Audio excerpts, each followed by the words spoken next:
Alright, here we go. Hello guys, how's it going? Welcome to the stream.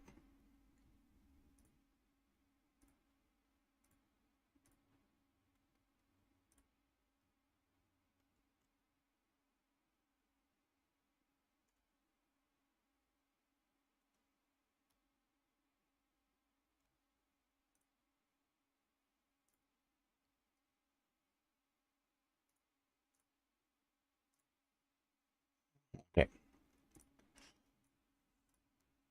How's everyone doing, guys? Early stream. Look at that. It's possible. Proper EU schedule again. Good morning, everyone. Hello. I woke up 8 hours ago, actually. Crazy. Thanks, Sepke. Nice to see you, by the way. Hello, Brendan. Hot Scott, Daniels, Calvert, Bastiablo, Daniel, Liang, Kane, White Tiger Swan, Cetabite, Flintlock, the F-Dom, Camelot, Carathos, Black Lotus. How's everyone?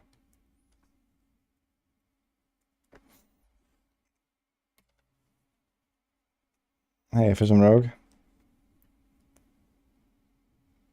Was an honor that I reacted to the Rogue video. Oh, you mean the Selic video?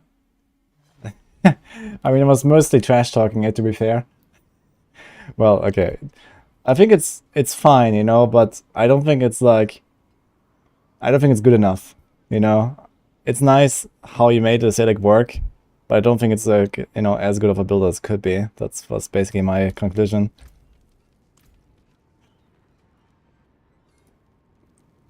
How to best farm sigil powder? You want to speedrun tier 60s or 70s or so. Like, I think at somewhere around that level, you get almost always the same sigil powder.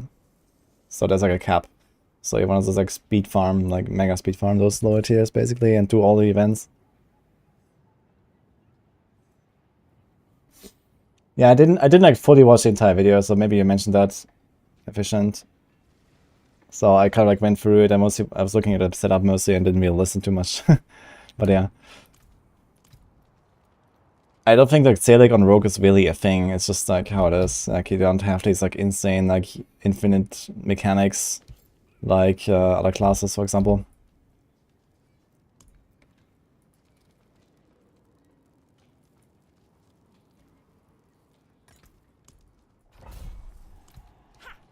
I might go my other Rogue actually to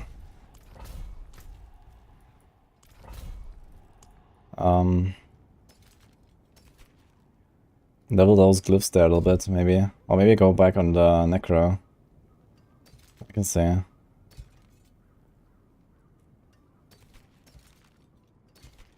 Yes. Thanks for the sub from Timish. Appreciate that.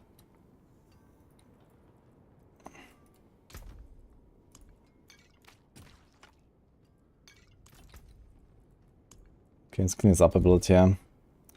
I guess the Abattoir sigils will also go here, right? So I have like a lot of stuff.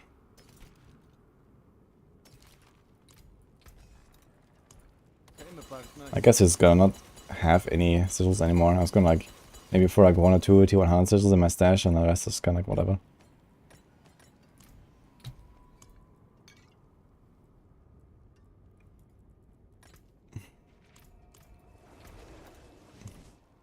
You can take what's left.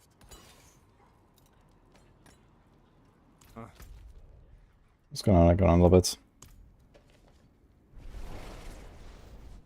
Anywhere in D4 or website, where are those hidden secondary quests? We have a quest guide for every single quest in the game on Maxwell. It's like entire like, you know, wiki where it has like every single quest. You can check those.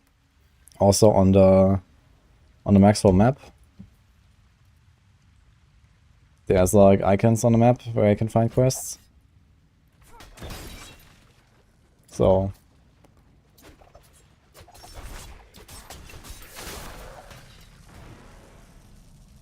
that we are... Oh, okay, I need to change my chest. I don't have Umbrus aspect right now. Oh, it's mostly I need to change my amulet, I guess, right now. I don't really need, like, escape artists. By the way, I finally recorded my guide for this build. It's gonna go live tomorrow. For the pen shop build, and also I'm gonna make a Twisting Blades update. There's gonna be a video. So, some stuff is coming, guys. I actually have a lot of videos coming out the next few days for Abattoir and for other stuff.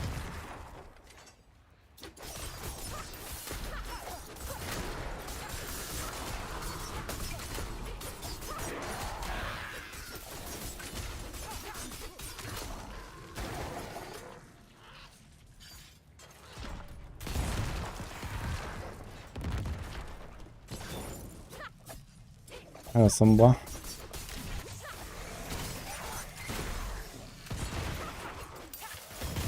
Like. Okay. It does seem a bit laggy here. What's going on? Did anyone else have some lags today, I guess? Also just like something going on here. Yeah, this doesn't look good.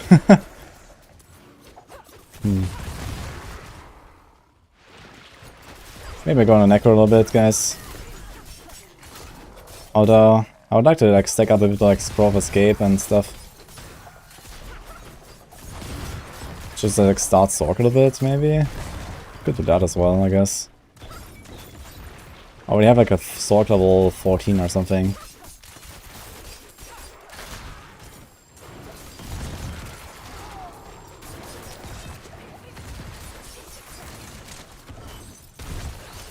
Yeah, okay, this seems Omega laggy, man. What's going on? I'm gonna play hardcore right now. This seems really scuffed right now. You see this?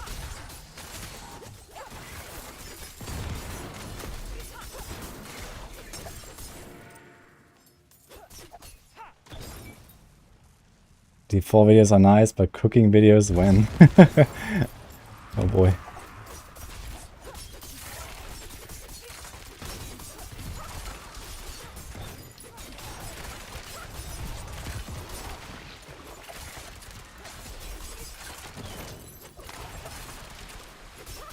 Hello? Okay.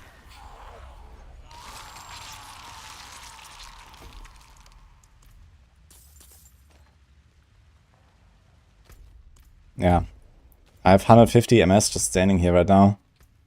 I don't think this is a good time to play hardcore, I guess. This feels very scuffed right now.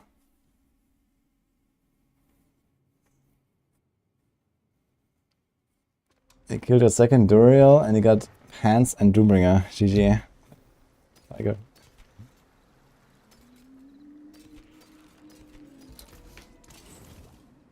What is AOZ? This is Abattoir of Zir coming on Tuesday. It's new content. Started a 100 nightmare speedrun. It was kind of like a funny, like, you know, we just run to the boss, I guess, right? It wasn't me like, you know, clear the entire dungeon in a minute or so, but it was kind of funny. Yeah, I have bad connection right now. I'm gonna go on the Softcore Necro, I think, for a while. This feels really dangerous here right now. You could respec it, but I was not really in the mood to respec my Necro right now. But you could try Infinimus and stuff. Or we could try a Bone Spear. Let's see how Bone Spear fares right now, actually. But I have to like redo the entire Paragon board as well, I guess. For Bone Spear. But this could be an option. Okay, actually, first of all, what do we do for Bone Spear? I guess we keep Lidless. So in like Splintering aspect. I guess Sacrificial aspect. An Exposed Flash aspect. There's a close damage, which is kind of pointless on Bone Spear, but I don't think I have a better ring.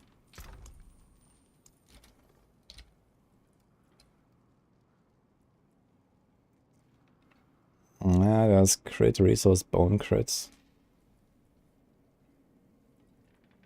With a better resource roll and a better crit roll.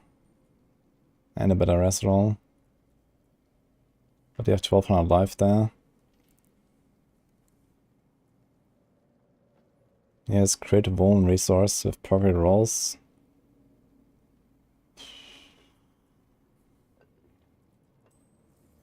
This is actually perfect. If you can roll this one to life, it's already rolled. That's a bit scary. How much is it?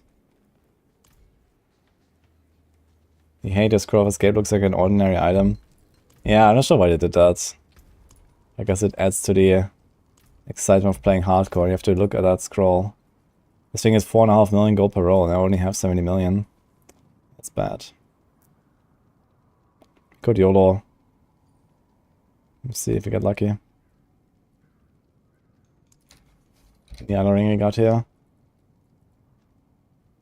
Wool knife resource. This is only 8.5 resource, but will give me a fresh start on a roll, and it has a life already. So you can see if you can get something. Need to hit crit chance.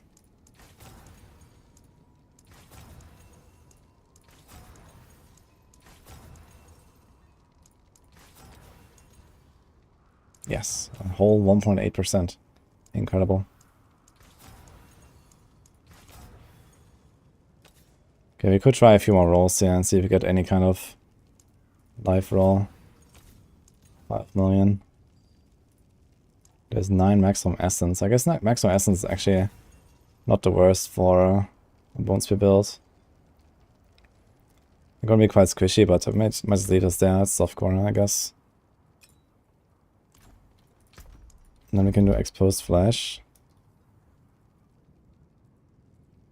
Grab this here. Yeah, really high roll. We can do Splintering. That's a 4.8, 2.4. It's always 2.4, I guess.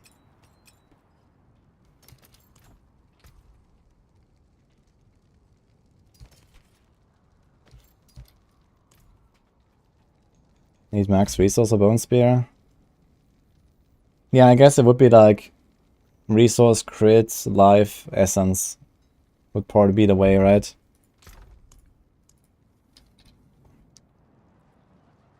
Instead of like Vuln or something.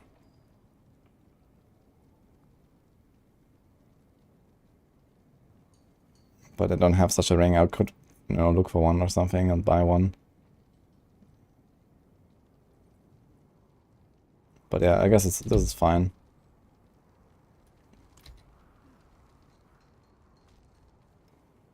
What rogue bit am I going to play? I'm going to play Penshot.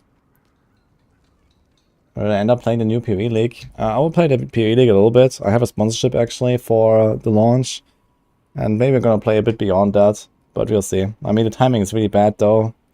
You know, with Abattoir coming out. Unless I literally rip like all my characters in the next 3 days.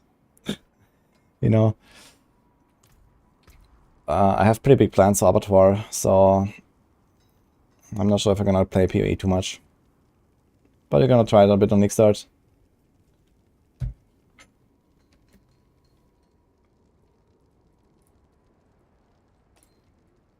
Okay, let's try some Bone Spear, I guess. Actually, let's check my old Bone Spear planner. Do I have that still?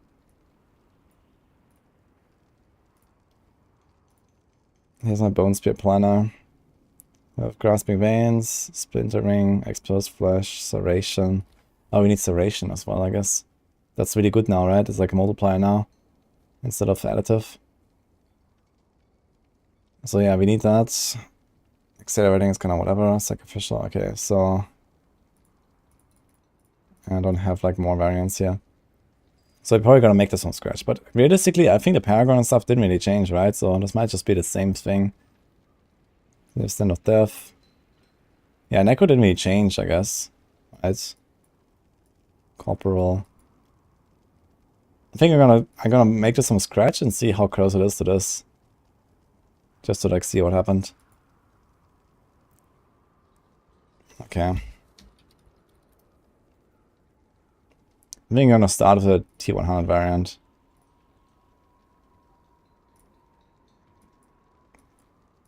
I guess we do this.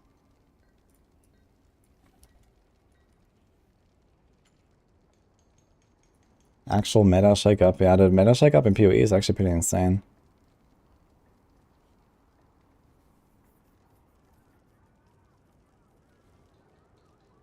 Well, actually we can run paranormal Bone Spear now, right? I might do this one actually, instead of the vulnerable. This is only for the first enemy, which is kind of nice. But we don't really have like insane vulnerable synergy, right? We can actually do this. So you get 5% base crit. And then on crit you also get 2 additional bone shards. That's pretty sick. I'm gonna do this one. I guess we can do this. I guess we can do this. We probably want to maximum essence as well, actually. We probably want Death's Reach. And Amplify, I guess. And this. Oh, we need a lot of stuff, man. And Necrotic Carapace. Oh my god, we have so many points here. Actually, I'm not sure if we need Rapid Ossification. We probably don't need to. Okay, 0.9 increased crit chance for every 30 essence you have on cast. Okay. Okay. Let me do this. Let me do this. Let me do this. There's also Inspiring Leader if you can handle that.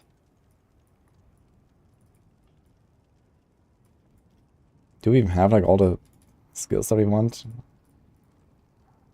I guess we could also have vulnerable from this actually, so this is pretty fine. If we can get that somewhere. Like this. After critical striking 10 times, you gain 50% increased damage. Opponent skills have a 0.9% increased chance. So how much essence do we have? Let's say we have like 150 essence. So we have 4.5% increased crit chance. That is atrocious. Okay, we remove this. I put this.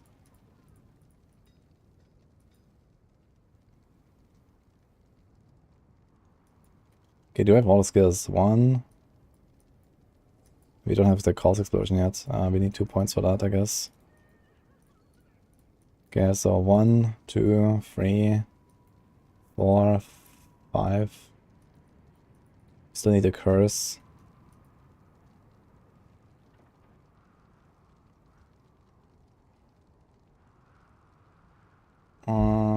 This is probably realistic to keep up even on single target, I think. At least as long as we are far away. Maybe I'm not gonna run any Fortify, honestly. Maybe Fortify is just not good enough for this. So we do decrep. Can do the cooldown thing, so we get our Bone Storm back. Yeah, it's basically 12% attack speed versus 10% with Fortify.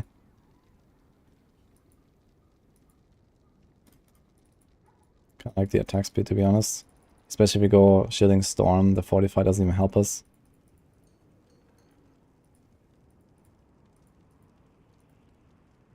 So something like this.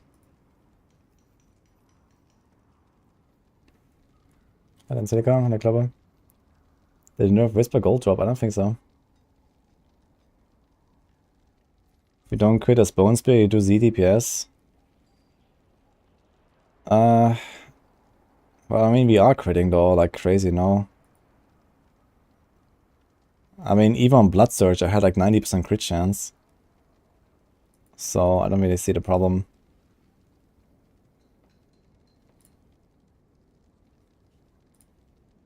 So it's like move speed. Oops. Essence. Armor. And then I guess the best one is probably this one. Evulsion. It's just straight up 50% extra damage, I guess. Crit to vulnerable. Ah, here we need vulnerable actually. So this will actually not be the best. I guess Compound Fracture is the best. What else is there?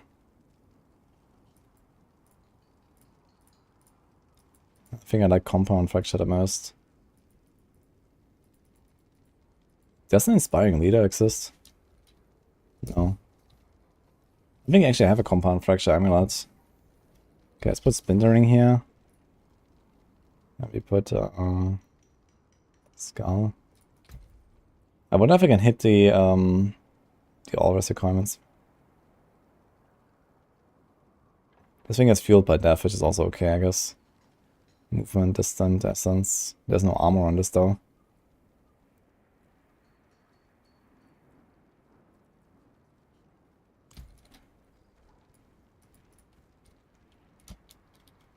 Bonus Coordination passive on Poison DP with towards Willbug. Not at all.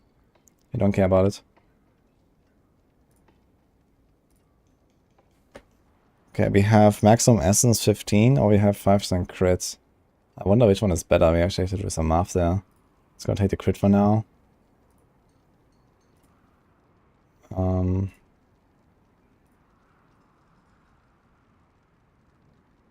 Oh wait, no, it's 15% essence. 15 essence was 15% vulnerable damage. Maybe that's done.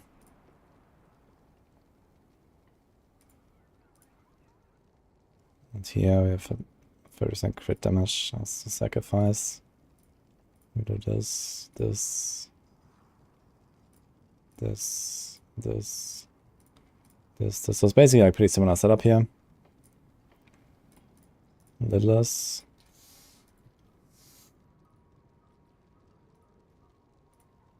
Okay, we do a wand.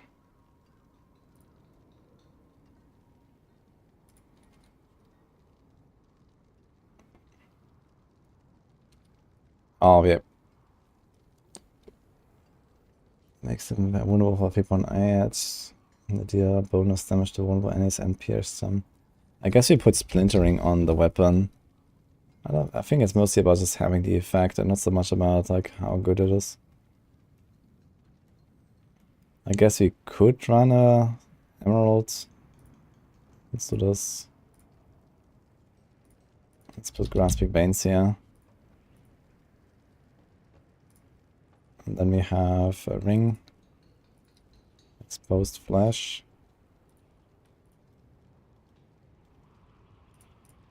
And then this is like crit, resource. There's also lucky hit that would not be terrible, to be honest. I wonder if I should run huge flash. So we can get like a lot of corpses. We would need reap then. It will give us more resources as well. I think huge flash might be pretty valuable.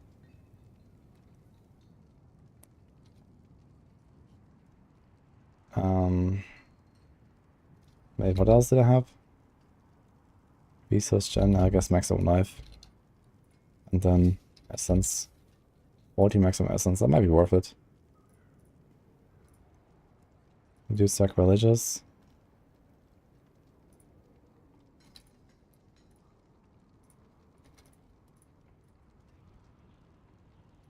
Okay.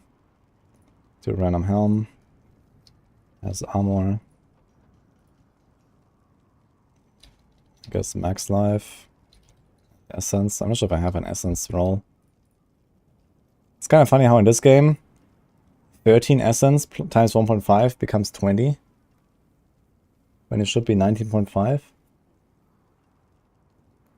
But you have Tybalt's Will, where 13 becomes 20 as well, supposedly. But it only gives you 19.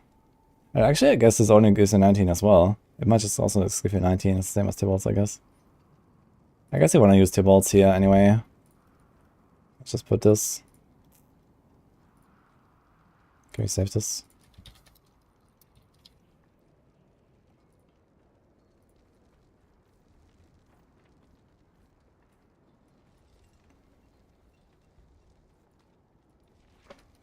Yeah, level 5 to take the campaign and complete it. You don't have to do the campaign if you play Season, but I think you should play it at least once.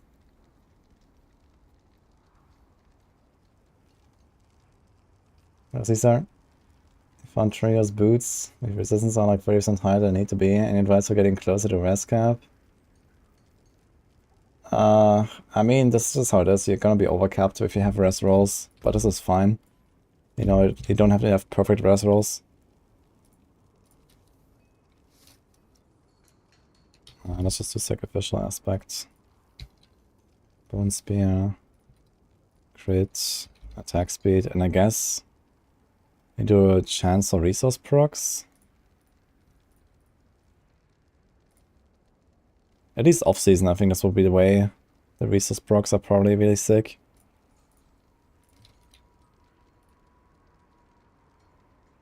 Probably need disobedience here. Yo, 1 mil. Thanks for the females. Appreciate that.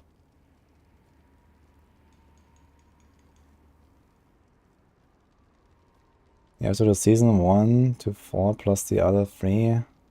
Or just season 1 to 4 is the season journey. For what is that, Camelot? I don't understand.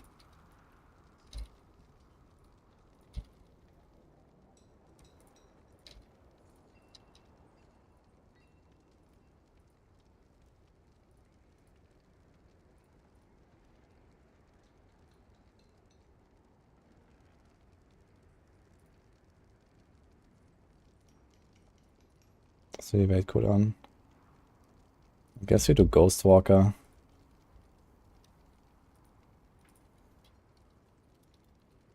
I hope we can hit the auras on this build without like giving up our gem sockets and stuff. I guess you could put like 2 res rolls and then like 3 gems here, but it would be like really low on tough on armor. For the season journey. Yeah, I need to complete everything. And you need to complete every chapter. You don't have to do every single objective, but you have to do every chapter.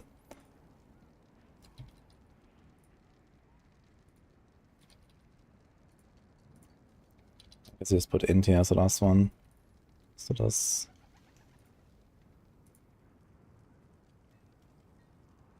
Do we do more int here as well? I guess int is probably the way. It's like a hit while I have a barrier. 15% actually, that's a lot. But I guess just int. Raw damage, kinda nice. We do a shielding storm. Disobedience. So it's basically the same stuff we have here already. So yeah, we have kind of like the similar stuff here. Let's put an upgrade. All stats. And then I guess vulnerable crit or something. This core, I guess. Let's do core. Core and vuln or core and crit? I think crit might be better. Because it works on a first hit. And it also works on a single target properly. Okay. Well, let's do this. So I think here I might do something like corporal.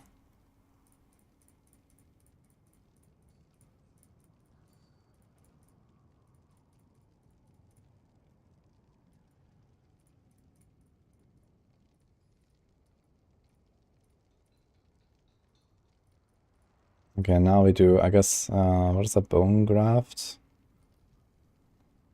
Hitting enemies with bone skills increase their damage by 1% and maximum essence by 2. So 16 maximum essence. Okay, that was quite heavily nerfed. It was like way better, I remember. But there's also 16 maximum essence. There's a lot of maximum essence. There's also res. Also we can put 49 dex on this, so we can put like essence glyph here. Get a mad crit damage.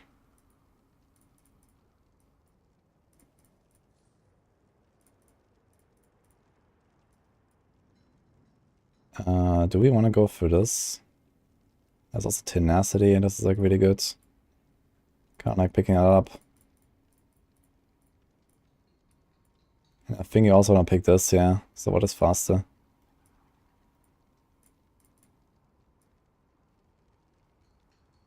And we can also like path out here, for example.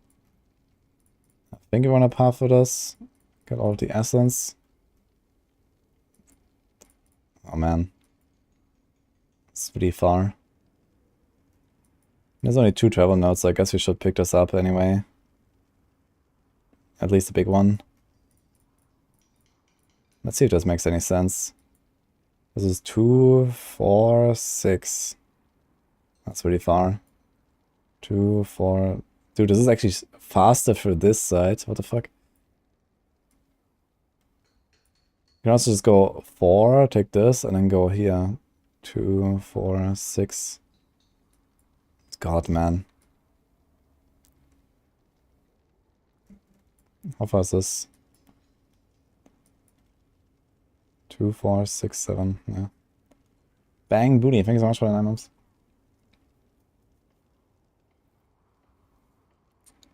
Yeah, I'll consider dropping Shadow Step for Smoke Grenade. Not possible on Pan Shot. You can do it on TB though.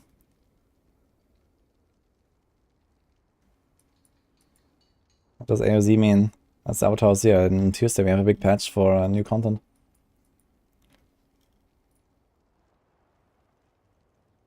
I think it would be Flash Eater. I think we do Scent of Blood. Okay, let's see how. This is fine.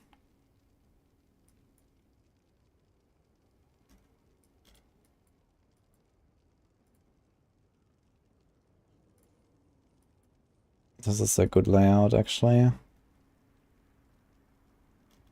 But you probably want to go this way. Okay, this is Will. Or a magic buffing, so we could do sacrificial. I guess you don't go territorial on this build. What about Undaunted? We don't really have Fortify. What about Imbiber? Imbiber sucks. So I think this is like a sacrificial angle. We get more of these.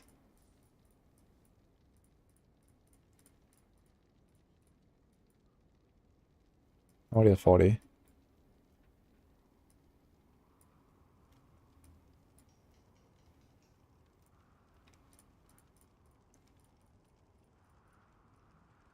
And this is 3 nodes to ruin. Damage to health and crit. Which is not terrible. It's a lot of additive.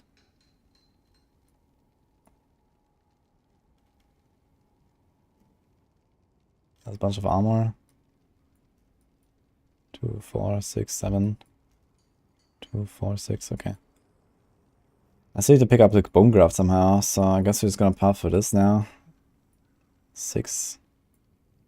2, 4, 6. Yeah. Man, this feels really bad. But okay.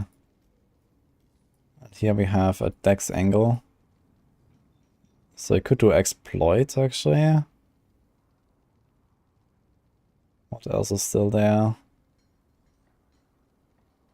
There's amplify. I guess it's an exploit angle.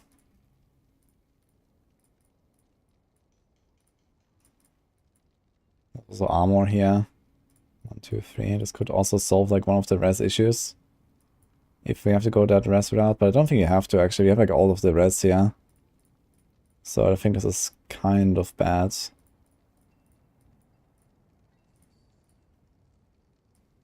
Hey MJ Stolen, nice to see you, man. Thank you. You're not hunt at all for AOZ? Why not? Brad. There's no reason to go this way. Stifle, this actually seems better, right? There are a bunch of these like crit and injured nodes everywhere.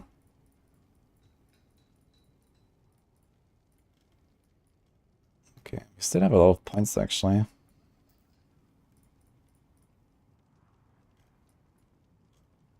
$31. Can probably just put like another board. Nowhere. Actually here, 2, 4. Hello, Manita. Just need to skip for a while, I see. Fair enough, I guess if you played the season a lot. Okay, there's no other board that does anything, actually. So we have exhausted. We have exhausted what the Necromancer can offer to this build. Which is a whole 3 boards. And 4 glyphs. Cool.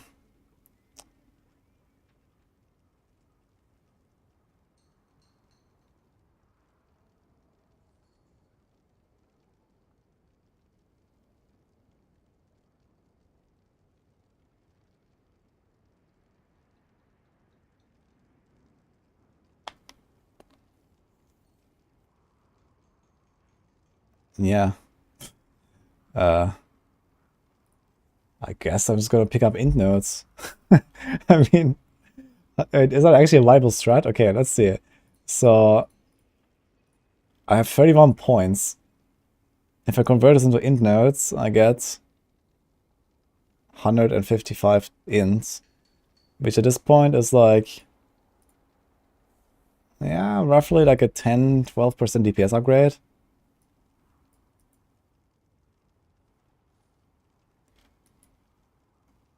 I guess it's not as good as an glyph, but it's not too far off. I guess I could pick up all these like magic nodes and stuff everywhere. That's also this, for example. It's like armor. It's like this. Yeah.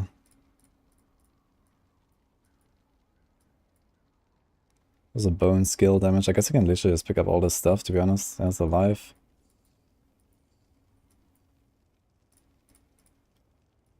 Now we still have 7 points.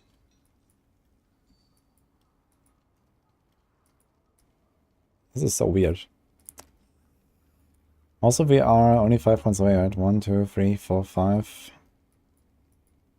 2, 3, 4, 5, 6, 7. We could actually path in from this side, I guess. Wait, we could actually... Wait. Could do something like that. This. This. This is actually faster instead of like 1, 2, 3, 4. 1, 2, 3, 4. We could even path this side. But then we could remove all of this here.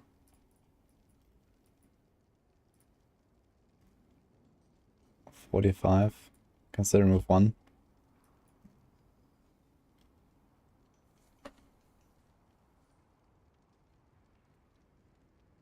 Hey, Turn Knife, nice to see you, man. Thanks for the subgift. And a pattern. Little hype for Tuesday. I'm hype for Tuesday, yeah. I was trying to make a Bone Spear build. I was just trying to play my hardcore character and play the game, and then everything started lagging. And apparently not even the only one, so I'm not gonna go on hardcore now, so I'm making a Bone Spear instead. Hello, Elliot. You think sacrificing a glyph plus another entire Paragon board plus a glyph is worth the trade-off, taking every single node in AOZ glyph? Yeah, the AOZ glyph is really powerful. It's really hard to not take everything. But there may be some cases where, you know, you don't do that. And you just like take, you know, a bunch, but not everything. But it's generally really strong per point spent. How are you doing, Holy, by the way? Yeah, we're about to head to bed, time enough, okay. It's almost 7, yeah, go to sleep, dude. Have a good night, man. Okay, how are some resistances here, guys? 7.4 away. Wait, my resistances are bad. Really bad. Okay, 19% away. Wait, are these things upgraded? They are. We don't have a magic buffing glyph here for exploit, but maybe we could do that instead of sacrificial here. This buffs armor. How much armor does this setup have? We have 15,000 armor. Oh. Which means you don't need disobedience. But what could we get then?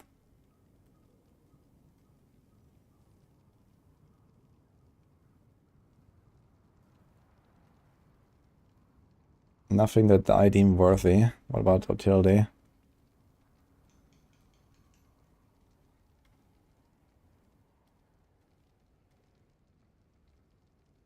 Blah.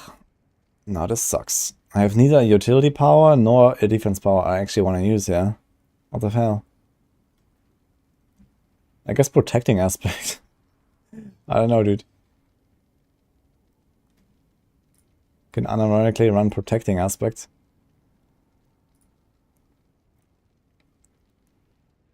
It's probably not bad on range build. But I need to fix my res. Why is my res so bad compared to normal?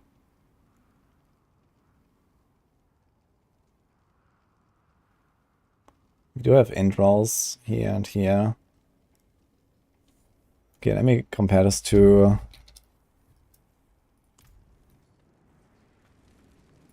blue chest. Just on blue chest, yeah, sure. We can do that. I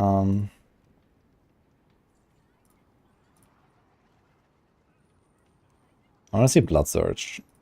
Because here we had our res covered. Without any res rolls.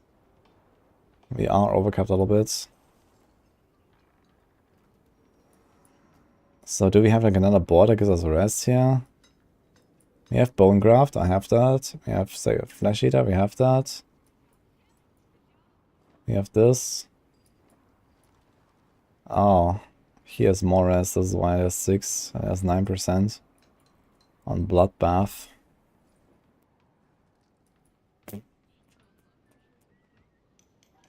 Okay, so we can probably try to make this work, just changing the glyph, yeah, so maybe remove this. We put essence here. This was actually really nice layout, man. With the armor nodes there, and I just like path in there, and we don't do this stuff. But I guess we have to do exploit here. And sacrificial here. Is that enough? 12.7 away. Oh my god, dude. 14.7k armor. I mean, still overcap. We could do like 2 diamonds or something.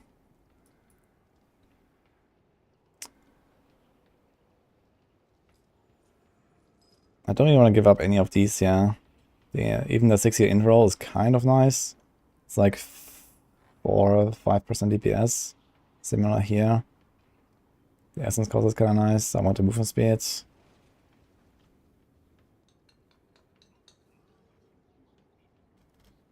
Ooh, that's crazy though.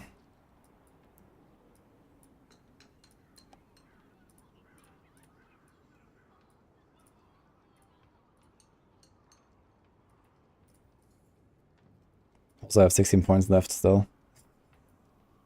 It's kind of hilarious.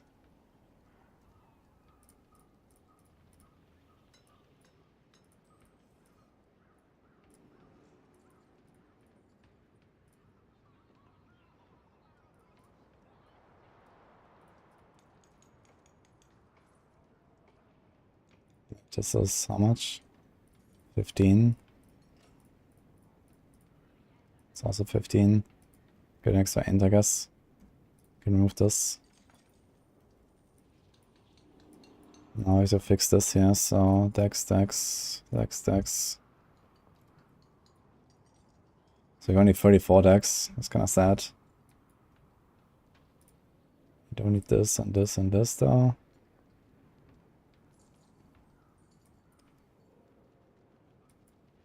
I mean, there's Shadow Res you could pick up. Shadow Res on life is not terrible. And then there's Poison Res. And at least we could cover like 2 of them. And then if you have this thing as Poison Res as well, so it is actually kind of irrelevant. Any other res?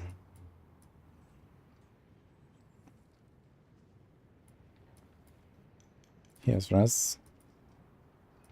Also this essence is too good. There's 49 here. Like we don't have overpower builds. Like not buffing this would be kind of sad. But we could try to put another board that has a lot of decks. There's 44, there's 49, there's 49. What do these do? Healing received, damage while fortified. This is not terrible here. Damage are fortified and life. Now, if I fortify, this would actually be kind of okay board, yeah. There's also all rest, you could even go pick that up. Maybe I should try to actually include this entire board instead. Because then we can like easily cover this.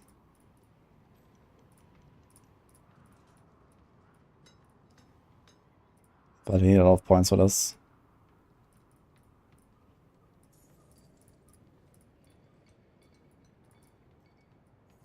And we're also sadly very close to this, and this doesn't help us. But this would probably fix most issues that I have. Problem is I have to... let's make another variant.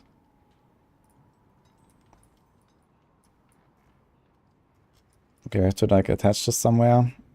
2, 4, 5. There's 5. Here's also 5. We can do this. 31 points off though.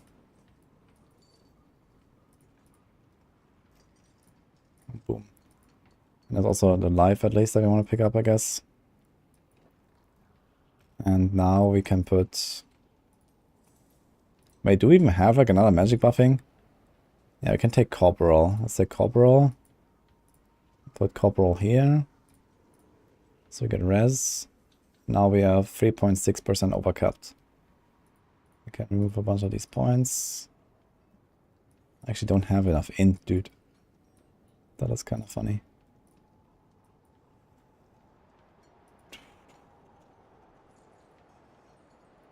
Remove this.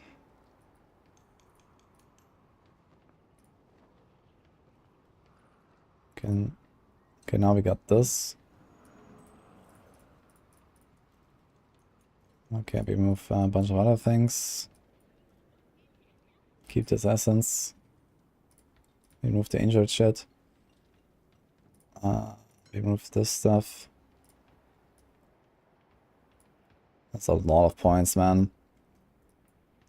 We put essence here.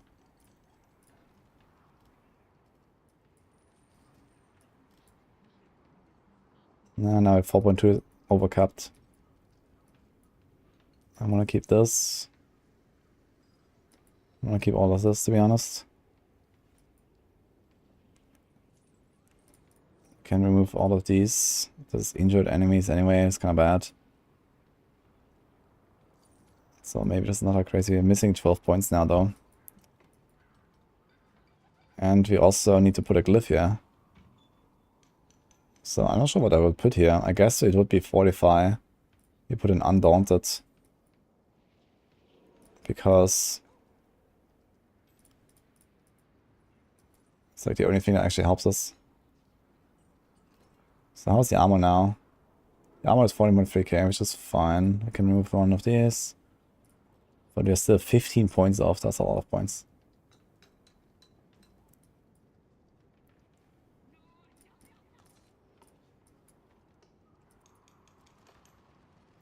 Kinda sucks. Can remove these small nodes. That's a lot of like additive damage I'm removing though. Like here I got damage with bone skills, crit with bone. Here this is like 15, 20, 30, 25, 40. Like the loss of like healthy, like 50. So it's very costly to trying to make this work here. Just so we can be capped on the res. It seems like it's the only way to actually be capped though without doing anything on the gems. Are those the same builds that are on my Discord? Yes.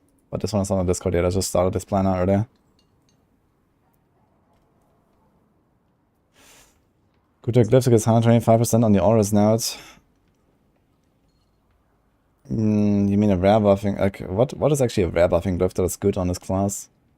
They don't really have much. There's a Thorns one, this is a Corpse one.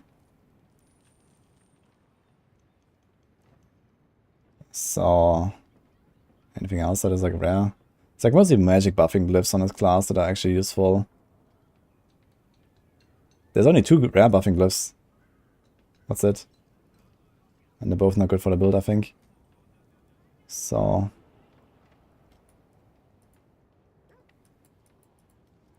yeah, we would have to drop something. Quite a bit, actually, to make this work. I wonder if I can repath this bone graft board here. To fit this.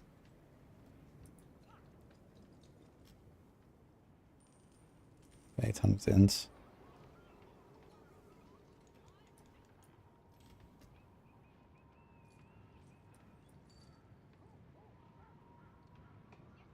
It's a new build for ball lightning for Zorks. I mean, there's like a new variant. You can check the maximum guide. I don't know if I updated it.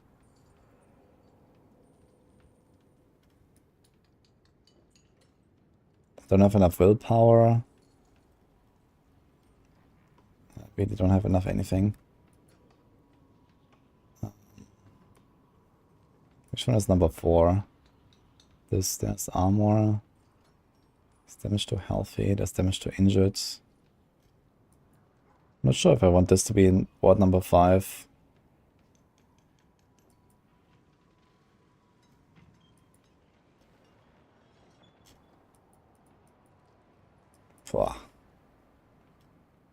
Okay, let's go back to this one. We delete this. Okay, what are the odds of me hitting res cap without gems? 40.7k armor, 14.3k. So if you move like 1 gem or so, maybe that will be fine. But you're like 12% off right now, 11. That's too much. What do you have this res? This is also doubled. What do you have this res?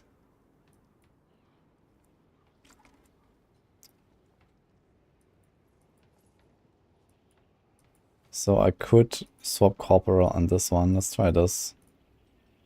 So we put Essence here. We only go for 39 instead of 49.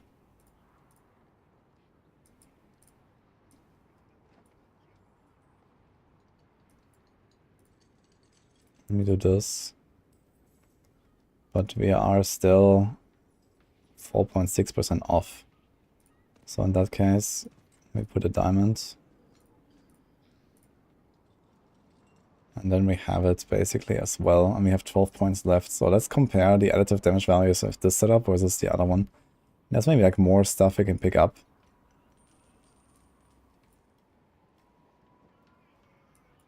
Exploit there. Not sure what to do with this 12 points. Oh, it's actually more points because you don't need all this stuff here. Yeah.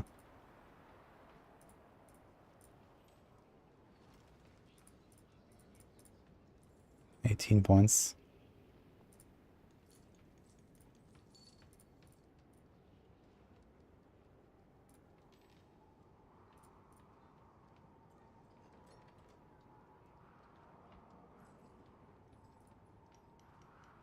Okay, so like this basically.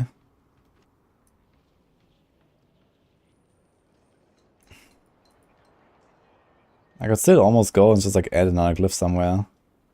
With like minimum requirements.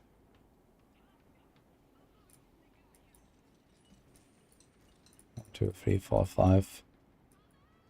I have 12 points, that's not very much.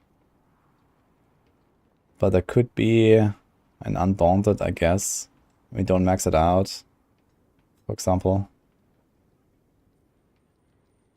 There could also be Control, but only if we curse stuff is useful. Same for Amplify. I don't really want to rely on these. On Bone Spear, I just want to, like, you know, blast basically and not really do curse very much. It's only mostly for like elites and bosses.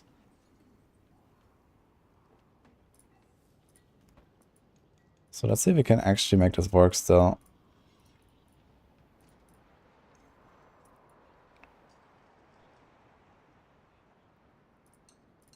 But you have to get 45 in the build then.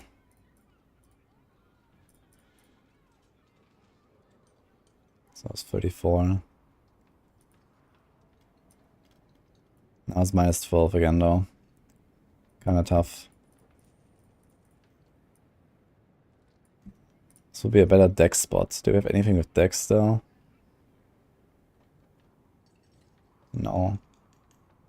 Man, I hate making Paragon balls on this class.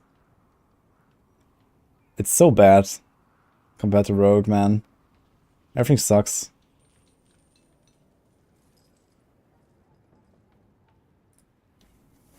Wow. Hey, Fabio. Are you ready? Anyone has a good TB rogue guide with Selig for Abattoir of Zir? I'm not sure if that is possible.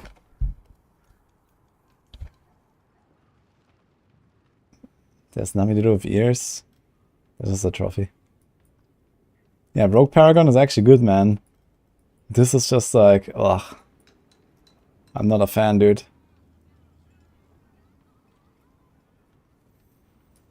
Didn't like the coffee. Wait, what coffee?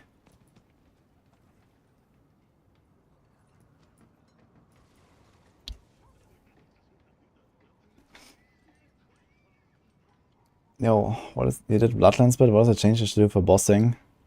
Yeah, I didn't do like a boss-specific setup. I guess for bosses you don't need all that armor. You can like go for less armor and... You can do a Gold Slayer crown. For like the... You can like equip the Banished Lord's Talisman and Gold Slayer crown is what I did. And a two-handed weapon with Grasping Veins. I can like add the boss swap setup. Okay, so we have two problems. One is 11 points and the other one is 6 points. And let's check the damage royals on these here. So, crit chance seems to be the same. Okay, how much additive is this? 18 plus 12 plus 67 plus 84 plus 91 plus 29 plus 77 plus 92 plus, let's say, half of healthy plus, let's say, 20% of injured. 20% of this is like 48 plus 45, 45. So I have exactly 1000 roughly on this variant. And let's do this again. Plus 52 plus 84 plus 76 plus 29 plus 67.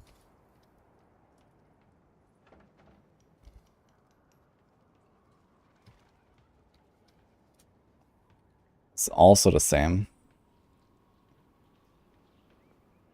Pretty much. So they're both pretty much exactly 1000.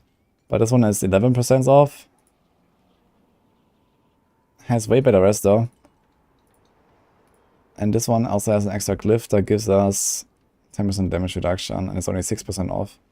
So this is probably better. What else is different? So this one has like roughly 1.1k more life.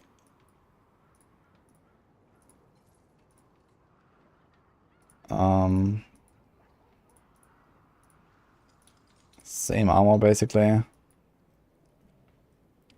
Downside is we have to level another glyph. Also you're lacking this stuff. So we actually have the same amount of problem here. I have 11 points and 12 points. I guess he could remove one willpower now, but he don't want to.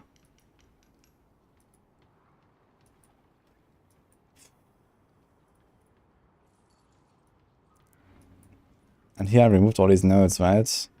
All this stuff. Yeah.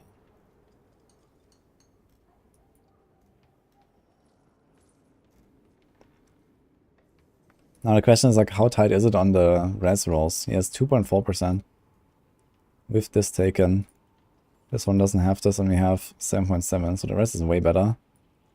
So this means you can like have like not perfect rings, for example. This is fine, this is fine. And if I upgrade this thing, you have 12. So we have actually perfect all rest, this is okay. But for example, even just lacking an interroll on the helm or so will already make this a problem. Actually, now that I think about it, can we... No, we can't because of armor rolls, right? What about this other helm? Deathless Visage. Nah, it's pretty awful, actually. It has damage reduction, which is nice, and essence, which you have on a normal helm anyway. But then it has fist damage and crit damage of bone skills. I guess it's like 5-6% DPS, but it's not really better than int roll. And we don't have a life roll, which is basically the damage reduction. And we don't have an aspect, and this effect basically does nothing, right? So that seems kind of bad. Corsair would be more interesting if you could stun somehow. Okay, so I guess we're not gonna go for a new kiln.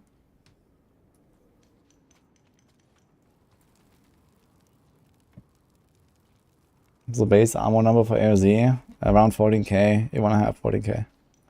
Maybe slightly less.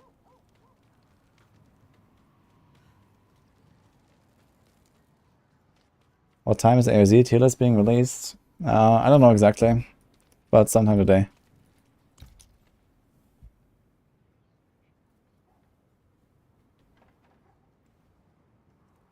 There's no immortal build on Rogue now.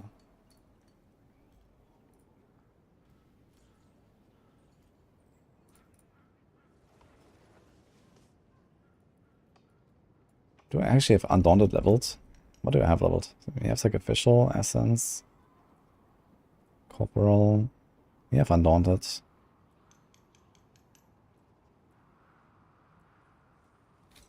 Amplify. We don't have Exploit, do we have it? Oh, we have Exploit as well. Yeah. I guess realistically we have to drop like, you know, one of these nodes here. Damage to health here and crit or something. This is like 2, 4, 6, 8, 9 points. We can also drop these here first of all. They're already gone here.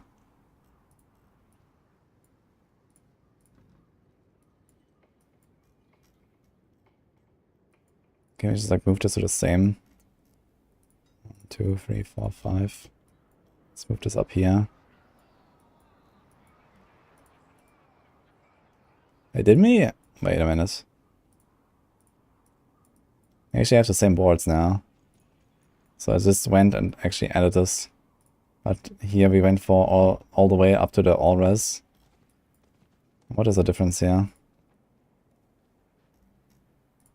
Let's move this stuff.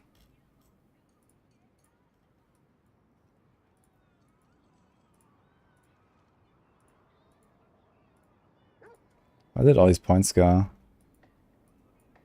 We went all the way up there for the res. 7.7. This is 3, this is 6. We don't actually need that.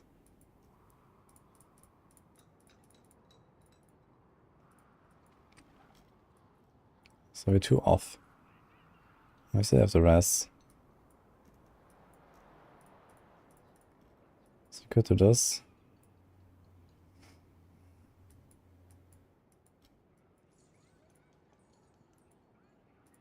So the rest is just like magic now. It's basically like these are basically like the same build now.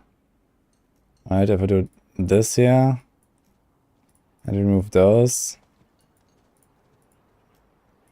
it's basically the same. Just here, okay, we have essence on this board. Here we have essence up there with a 49, which is actually nice. So this is better. So I guess we just delete this variant here. And I guess this is our board after all. So can I just remove like something else? We have the res requirements. I wonder if I can like repath something like this, for example.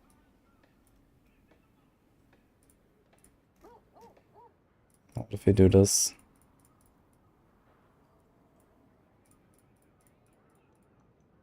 It's actually the same. But we pick up a random potion healing. So I think this one is better. Would this allow us to like path here faster? No. Does it allow us to path here somehow?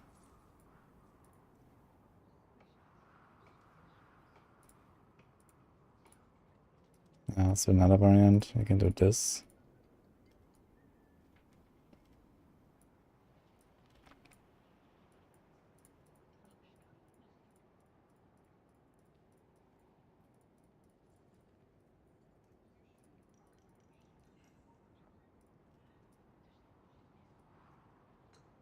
Hmm.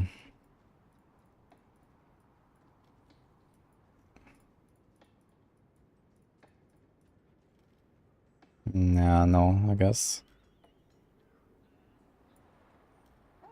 Now we would move this up there, basically. But this is 3. This is only 2 missing.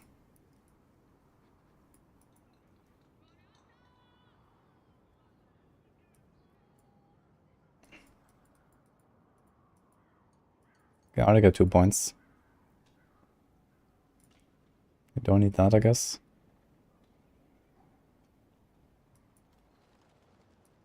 It's 18 decks, though. Guess you could remove one of these life nodes or something. 9.5k life, 30.8k armor.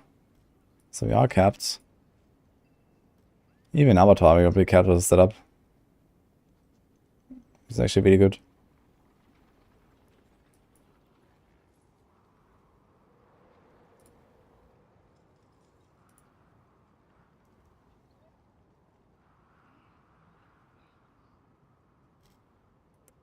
Okay, I think I might do this. It's fine. What's my maximum essence? 194. So we need ossified aspect, right? We have sacrificial, splintering. So it needs to be ossified, I think. So we got this. Actually, I wonder, instead of like doing all the shenanigans of the res and all, would it just be better off just like sacrificing for res? Maybe that's actually the play. You get 20 res. And this gets times 1.6, like a 32 res. That's a lot. Like this I can get a skull.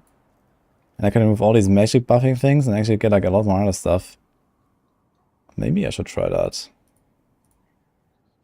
So let's do this.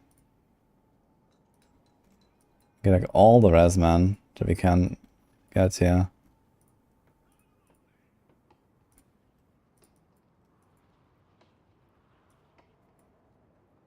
Is 3RF capable of AOZ? Yeah, I mean, most builds can do AOZ.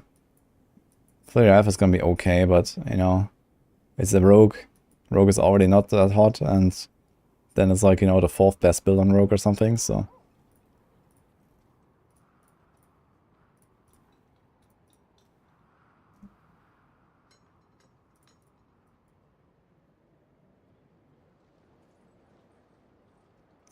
How do we do this?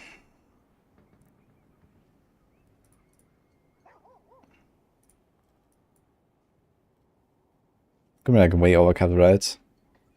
So 7.1 away. Wait, does the sacrifice not work? Oh, the sacrifice doesn't do anything.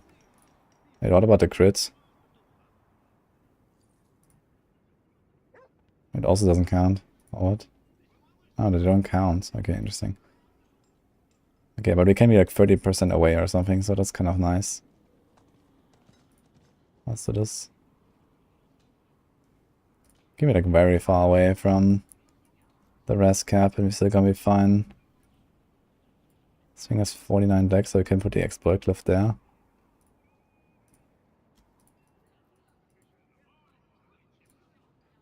So let's do this. Have all the decks. Have all the essence there, and then this can be like another magic buffing one.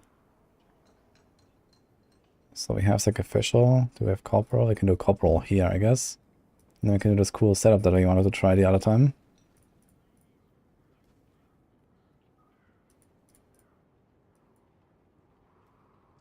Like this.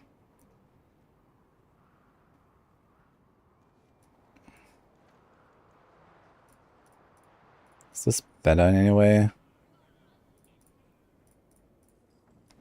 I don't think so.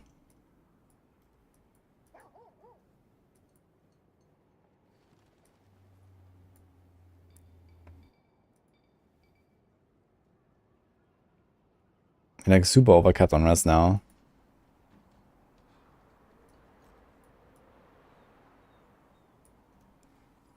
Which means you can probably put Undaunted here.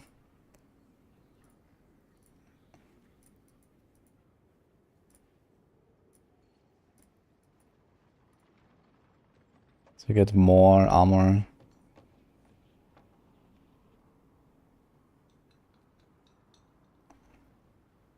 Wait, what?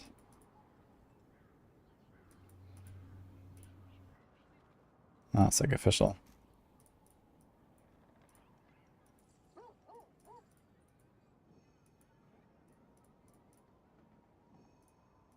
Kinda wanna pick up these nodes, I guess. For just like random buff.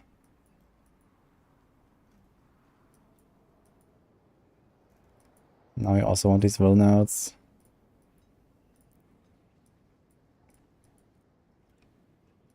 We don't need this and this.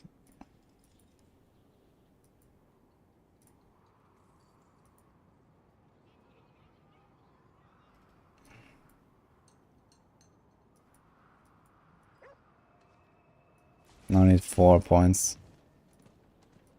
Okay, which variant is what now exactly?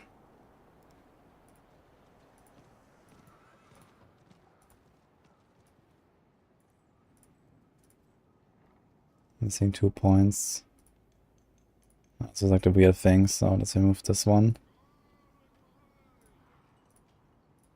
So you get 2 points here and... Okay.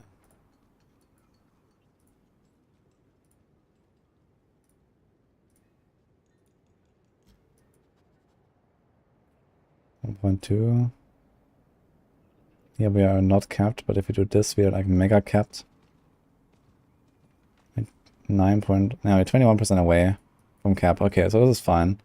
And then we get 32 res from sacrificing. So now, how does this actually look? This is like viable. I'm missing 4 points here, but I can make that work somehow. Can I remove some of these nodes? Basically, with the sacrifice bonus, 60% from 5%, you're gonna get 8% crit. Until you get 32 all res. And what do we change exactly? You have better distribution of the glyphs basically. So how is the armor? Armor is 14.8 and the armor is 15.1k. That's a lot of armor. Life is the same almost. Now the additive. Can the additive make up for 8% crit? I mean 8% crit is pretty massive to be honest. It's hard to beat this.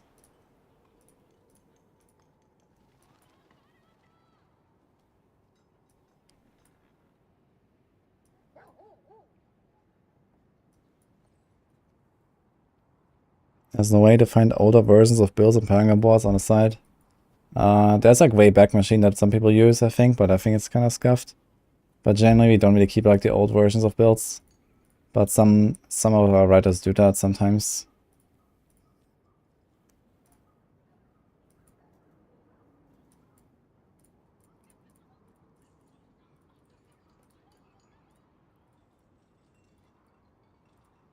I think it's just better like this anyway.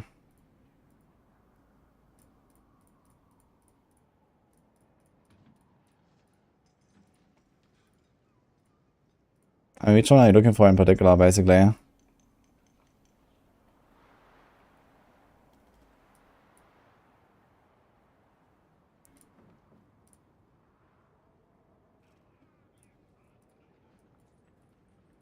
Like, what's the difference between these builds now? Nothing. Right, it's the same. Okay, let's do this.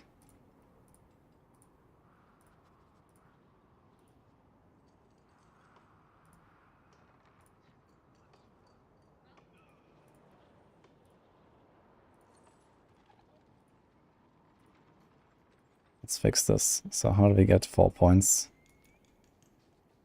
This is magic buffing. I don't really want to give up any of this.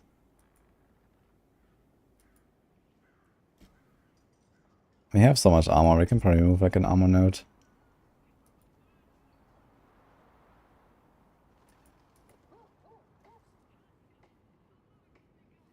Could almost consider just removing this entire, like, 9 res. Which is kind of funny to think about. Don't need this point, actually.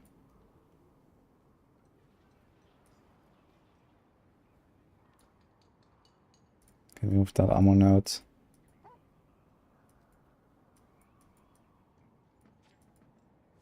Make another life node, I guess.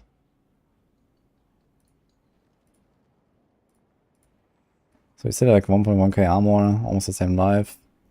Should probably check the additive damage and then the crit values. 8% crit is a lot to give up, to be honest.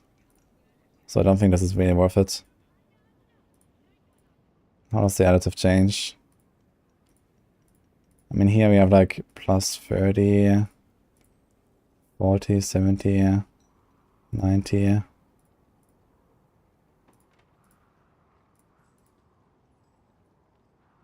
Bit of extra damage.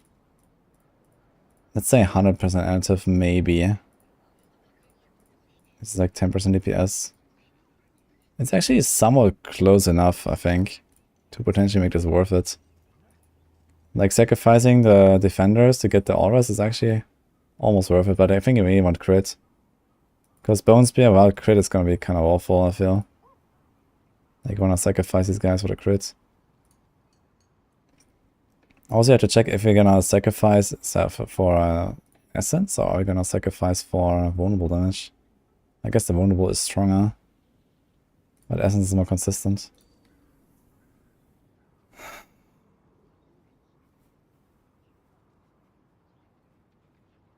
No skill tree nodes. I give a few points of resistance on Necromancer. No, this is only a Druid thing. Druid has like 15% res on the skill tree, and that's it. And I guess Orcs have to have like one of these passives, but it's like really scuffed.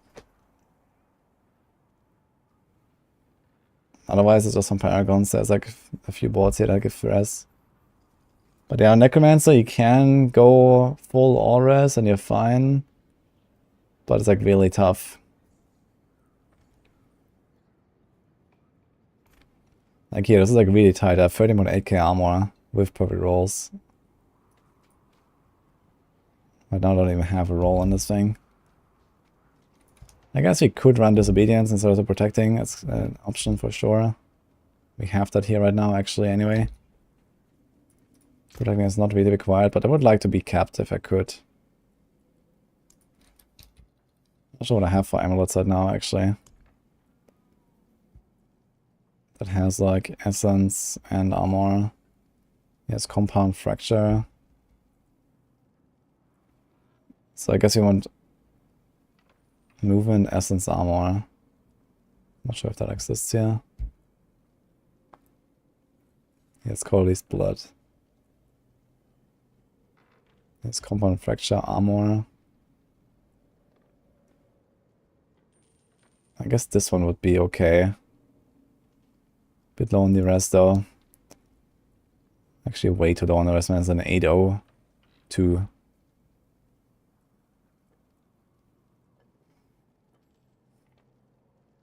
This one's Gloom. Yeah, I don't think I have the amulet that I want for this. So I could play it with simply this one. And then play Disobedience. We have that anyway here. And I guess we need a helm that has Essence. Which I probably don't have. One is all stats, cooldown.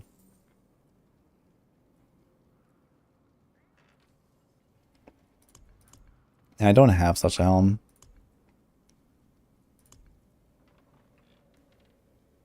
This one has Essence and Life and cooldown and int, but no armor. How much is this to roll?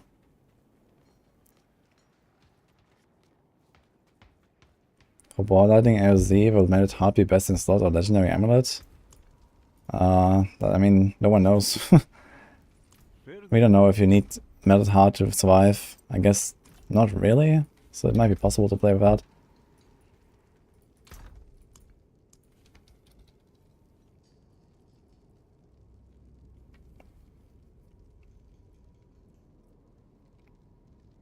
Okay, we have like an insane glyph here. Attack speed, restore resource. This is actually literally from the planner. If I can roll crit on this thing, it's actually pretty crazy.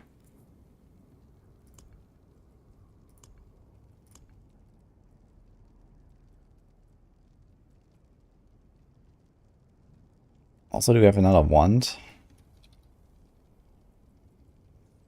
925 says vulnerable, distant, int. This is fine. It says all stats, vulnerable, crit, bone. Can try to roll either of them. It says all stats, vulnerable, core injured. No witchcraft here, only honest magics. I think I prefer this. So there are all stats.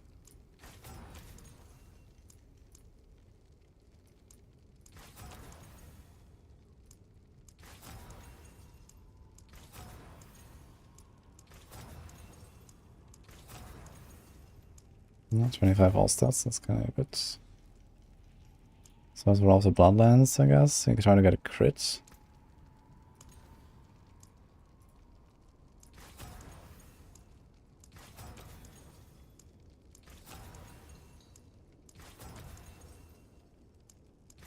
Against injured. Okay, hit. Now we need some crit.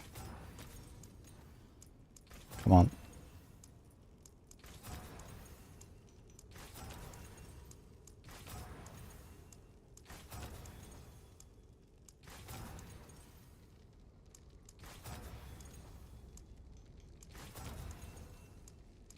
There's also a chance to slow.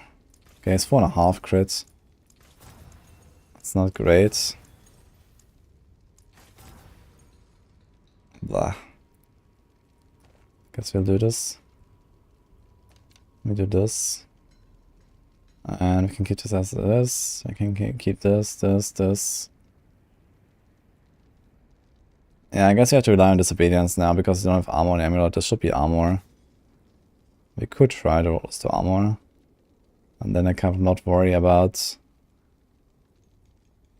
the damage reduction. Father bless. Okay, let's put this in here.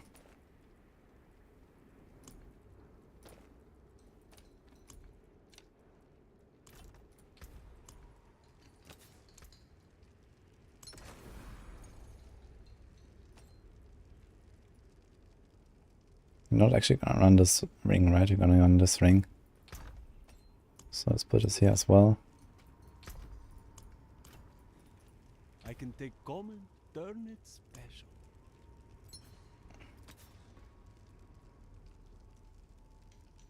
Let's expose flesh. We have grasping veins.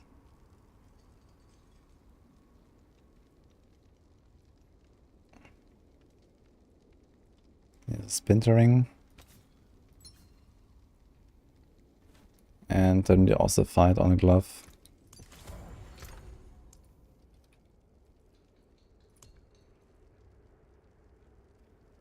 $54. Wait, that's the only one?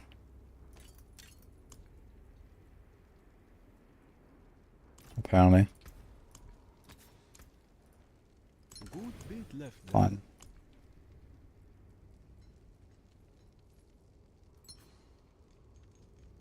Oh wait. It's got serration. No. All right, traveler. That's a 36, I guess that's okay. Dronix. When I play the hardcore, do I always use Death Evasion Elixir? Not always. Like when I just go again and do like a bunch of whispers or something. I mean, I do it when I do the PvP whispers. Come back if you And if I use them in like T100s. Most of the time I do use the elixirs, simply because that's how I play the game. not bad. And I don't want to lose my characters because I want to do like build testing and stuff like that. But sometimes I don't. Especially in lower levels I don't, and for like, you know, easy stuff. And a jambon. Are they going to add a third row instead of the current two? In addition to showing the possible rows? Oh, no, they don't. They didn't say they would do that. I don't think they will. It'll be kind of strange to just add a third one. I mean, I would like that if they add like a third thing or like change how enchanting works in general, but I don't think so. Okay, right now my rest is kept, but maybe fun all.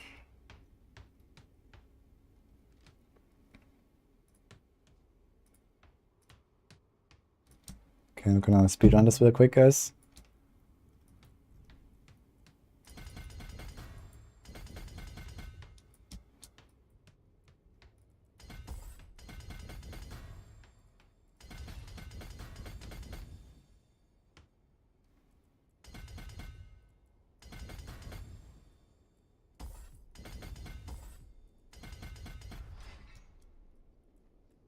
Okay, Undaunted. Okay, comes Bone Graft.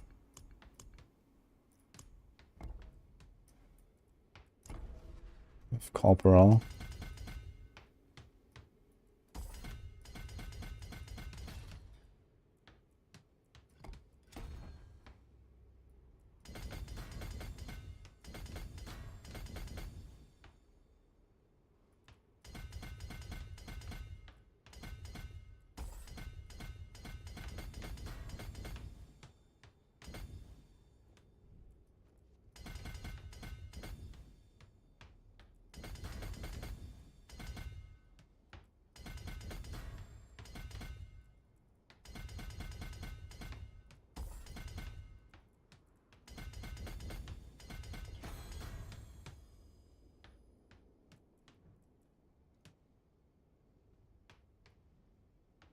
Okay. Initiator. Blood buff.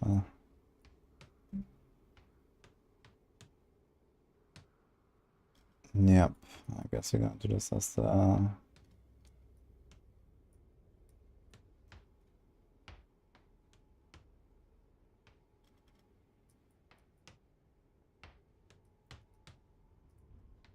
Okay, let's do Scent of Death as the third one.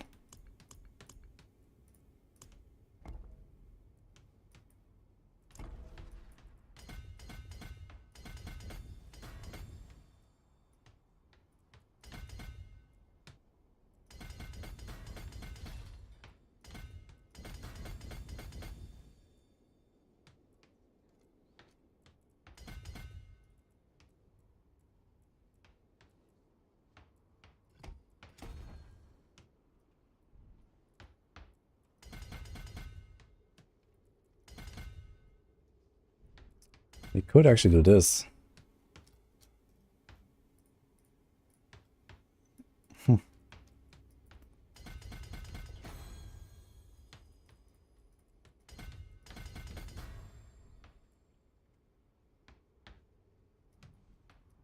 Okay.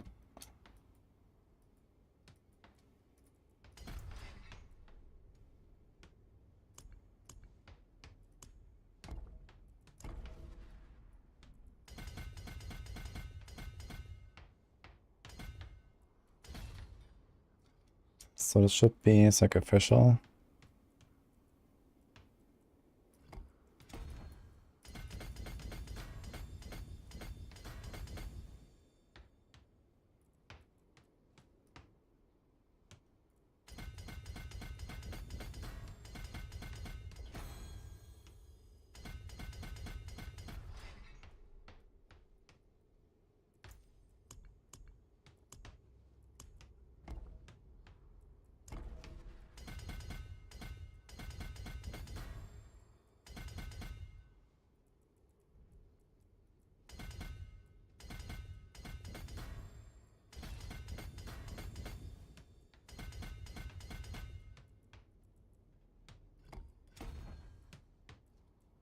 We have 4 points left.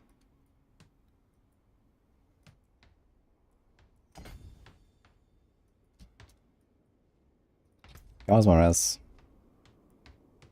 Yeah, now we put like 1 diamond there. So yeah, let's look at this. With this. May the Diamonds. light keep you. 69.6. I guess that's okay.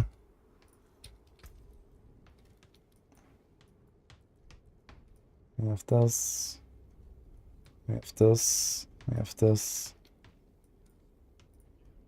Can be like live and live. And more live. And then we're kind of done. So we got all these. We even hit these requirements perfectly. And we don't hit this. And we don't hit this or this. And this is... It's just 20 additive, I guess. That's fine.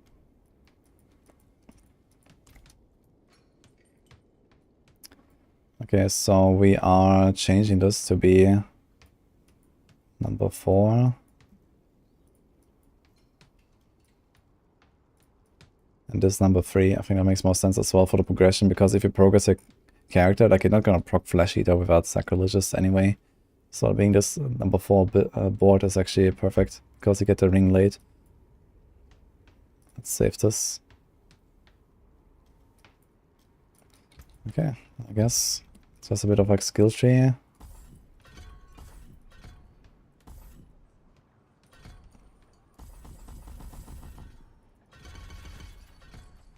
So you have to figure out how to get maybe we don't need Grim Harvest that much. Maybe we are actually fine. Can't do the vulnerable there.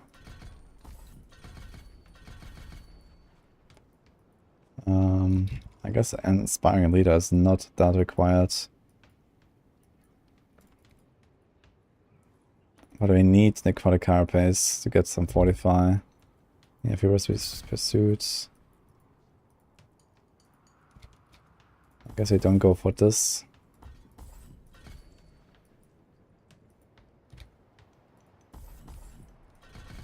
I think much better is gonna be Death's Reach instead of Amplify.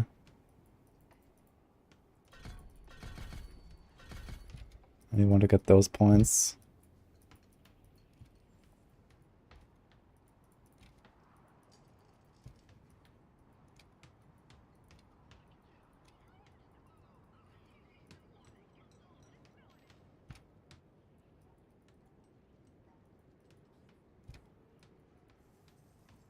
We have one there. Let's try this first to see how the resources are. Maybe the damage is fine anyway. We have Huge Flash, which we actually didn't pick here. So here I removed.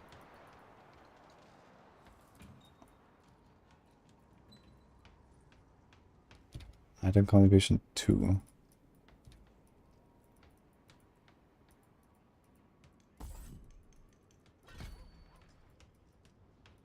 Yeah, so this is basically the setup. Okay.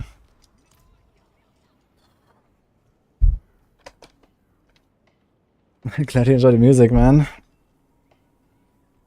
Here's a playlist, by the way. I can link that as well.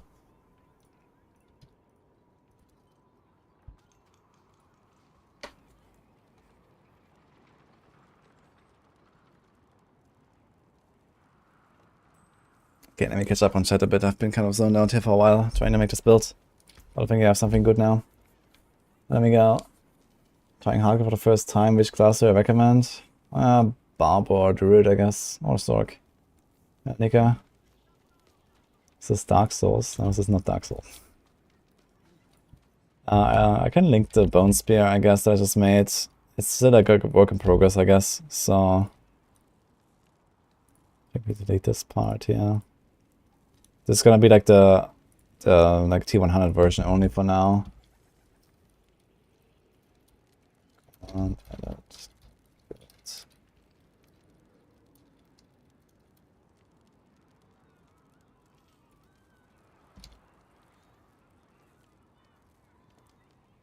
Okay. Let's go and put this in here as well. Yeah, we got a Barbarian spare. Hello, Ciara. Where can you use it? Yeah, some Sorc builds and Druid builds basically. Or like for swapping in Abattoir of Zir, you can like maybe just swap it, kill an elite, and then get a buff. On Pulverize, it's kind of hard to use Barbarian because you want Banish Lord's Talisman and a Shockwave on a two-handed weapon. So you lose quite a lot there, that's true.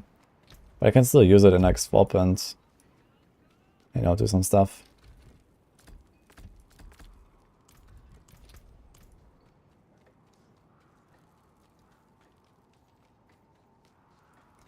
The glyph they are releasing is by default will be kind of bad on patch. Yeah, I mean the glyph is. I mean the patch is not so much about the power creep. The patch is about like introducing some new content, and you know that we're gonna get for the first time actually like something really like high end to push and stuff like that. I guess that's like what I'm excited about, at least with the patch. Okay, let's put this in the Discord as well, guys.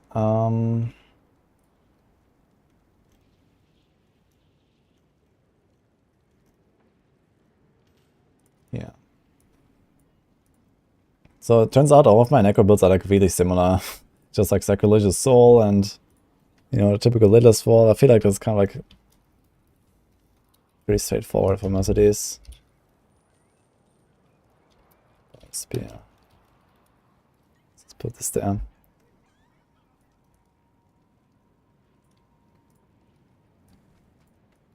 Okay, can we try it out now? Do we have to do anything else?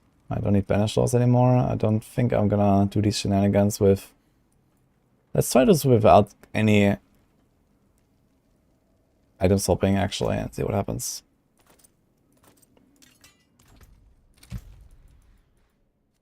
Can like chill, start farming some Helltide maybe and see. And then we're gonna try some higher tiers. Maybe some Forgotten Souls potentially anyway. Okay, Helltide ends on the full hour, so... I think our resources should be very good.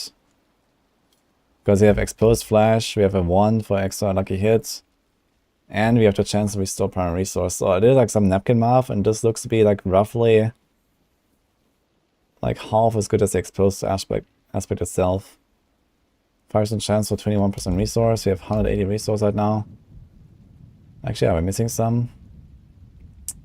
We're missing some on the helm actually. This doesn't have, else we would have 200 essence. And then 21% of that would be 42 essence. Which is almost the same as exposed flash. This just has double the chance. Okay. How much does this give actually? Per 1% essence above 50.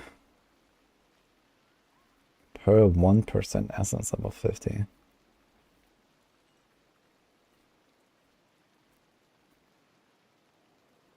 Per essence by, okay. So we need to have 86 essence to get a 36% multiplier, so that's like roughly half my essence. So as long as I'm at half my essence, we're fine there. And I also need to change this. Bone skills deal 0.5 increased damage for each point you have above 50. So you want to have just as much as possible. So if I have full essence, this is like plus 100, it's about 65% damage. That's really insanely powerful. And what this? This gives me 6 times 0.8, it's like a 1.8% crit. Actually, it doesn't seem so bad to stack this. After all, when I have like 200 essence, it's kind of decent. I think I want to take this. Maybe take one out of these, yeah. Let's get more crits. Like this, my crit is 37. There's a crit there. Oh, I didn't do the math if I want to do vulnerable or essence, actually. Maybe the essence is fine. Get 24 essence. The crit thing, okay.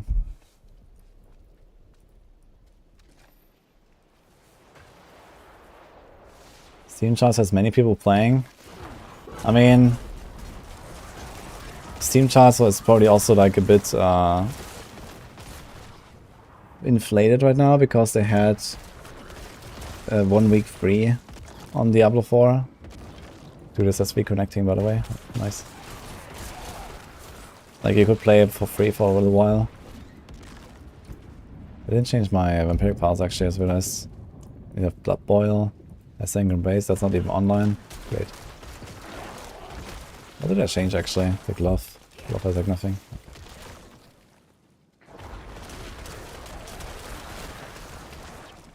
I do have huge flash.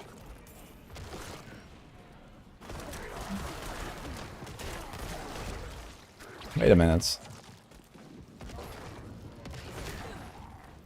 So Necrotic Carapace does not work with huge flash, or what? Looks like.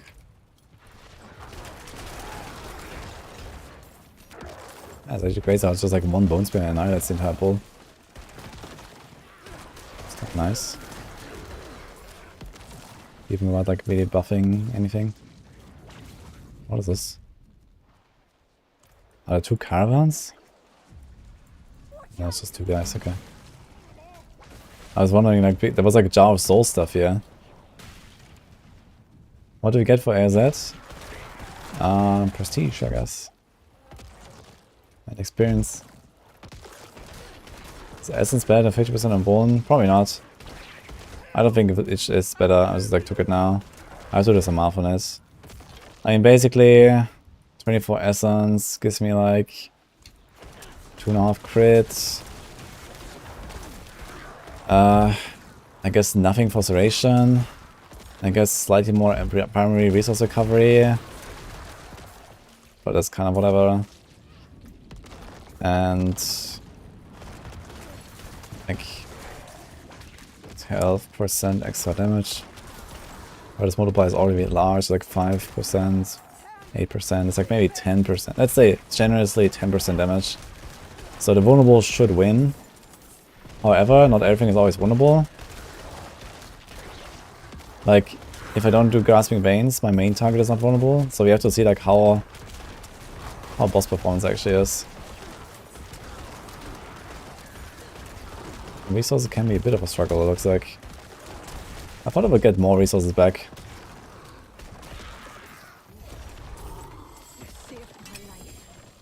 So maybe instead of Reap, we go like Hemorrhage or something for like some resource recovery, potentially.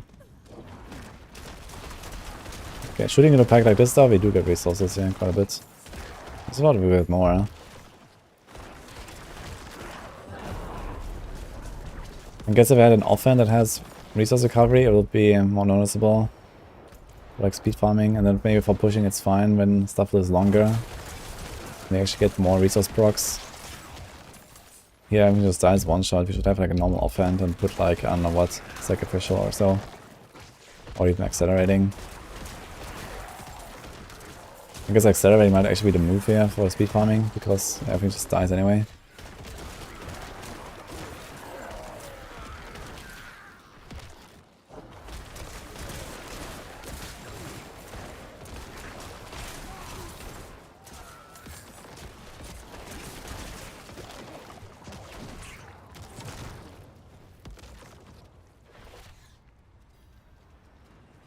I guess on those is just lucky hit. Maybe, yeah. But I don't think it just makes it good enough. Even if they do have lucky hit, I don't think I want to use that helm. I think the Devil's Exhaust is not really a good helm. At least for like higher end stuff, like, you know, no armor on the helm is a struggle. And the effect itself, I don't really expect it to really do any damage. I mean, you can kind of buff it a little bit, but I mean, how many how many of those echoes do we actually hit with?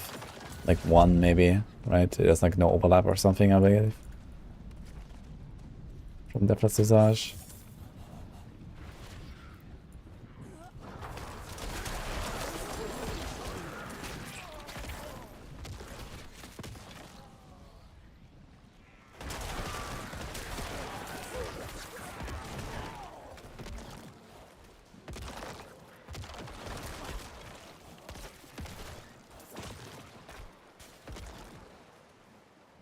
Everyone's going to utilize the same build, need some sort of title for the grind to stand out.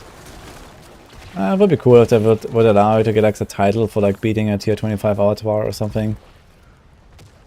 But I think they kind of like, you know, wanted to make sure that people don't really feel like forced to play the same build or like the meta build or something, and then you can just like, you know, play any build and see how far you get. I guess that is like much more useful for the devs to like actually gather data and stuff. Actually, we planned like a little like leaderboard event. We're gonna have a leaderboard on Max Roll. For Abattoir of Zir, where people can submit their clears on my Discord, and we're gonna add that to the leaderboard basically. And we're also gonna give out a few prizes for that. I think that's gonna be pretty cool. I'm gonna make like a real announcement, like probably on Monday or Tuesday about it.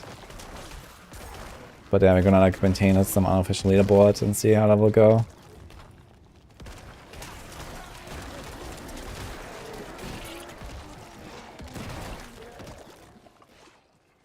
The buff glyph experience, yes. It's very nice.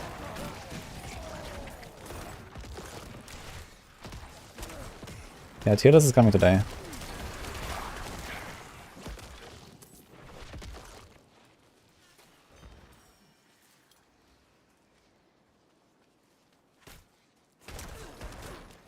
Can't push until December 24th. Yeah, I mean the leaderboard is gonna be there, you know. It's not gonna go. We're gonna run it until the end of season. I mean, of course, you know, you might be behind on glyph or something. But yeah, we're gonna collect basically name, tag, tier, time, use of blood level, build, hardcore, softcore. So it's kind of like the data that we're looking for, and then we're gonna put like it all on like on the list. And then we've displayed on Max Roll as a leader mode.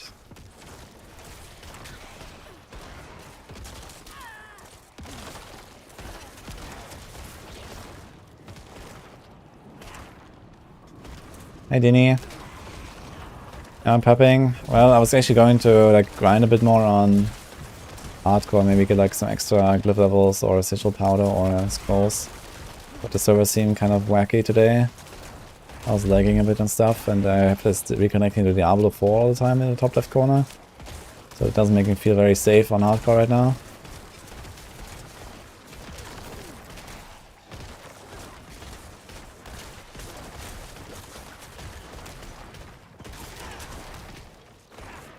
It's a Necromancer.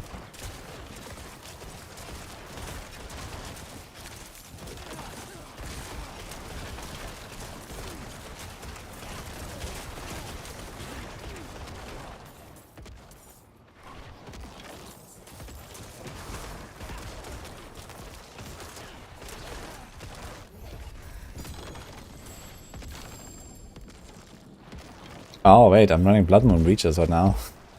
Oopsie. Could be Tibalt's Will.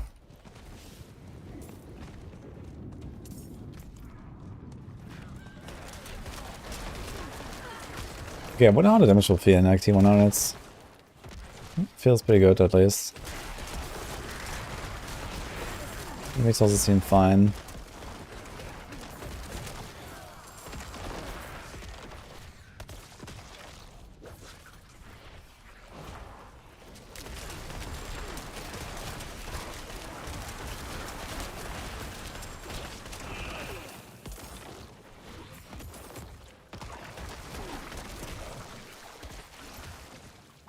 Perhaps the Necromancer will survive now without the dot bug.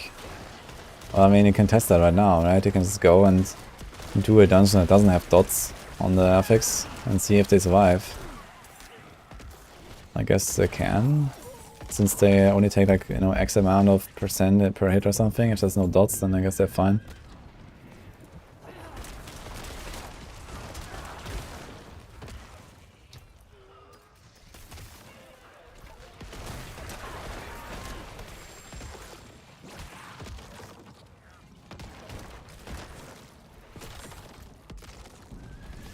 Only 28 million gold. Okay. I'll start selling some stuff. What's our materials like? 2.2k red crystal. I guess that's kinda fine.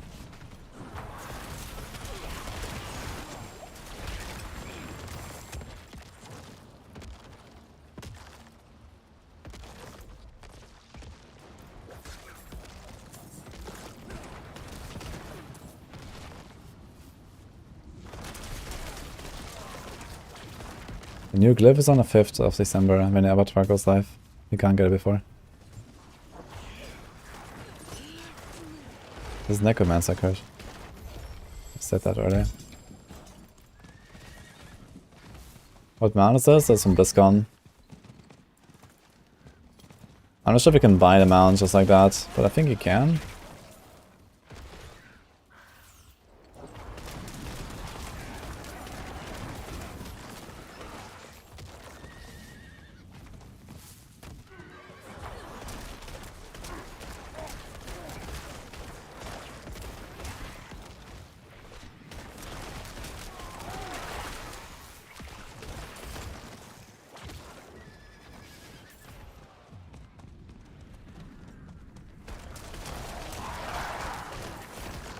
No Riptide. We have 25 Druid runs. I mean, I'm also not really planning to farm much Duriel, but I'm kind of like stacking up materials. Some other people also gave me some, so sure. Maybe gonna do like, you know, some big day with like just 3 Duriels for everyone. Especially now, right before Abattoir, this might not be such a bad idea.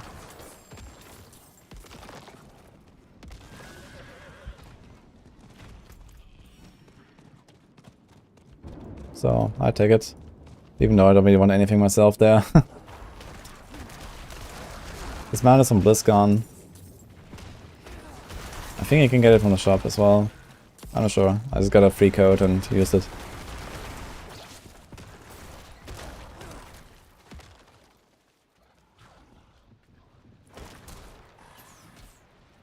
If you want to add me a bit of Riptide.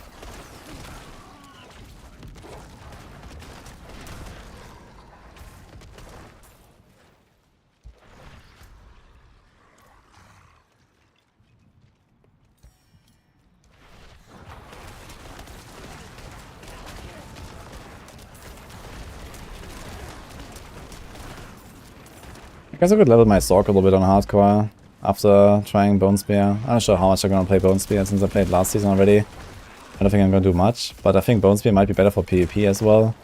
I might try to make this like a PvP setup.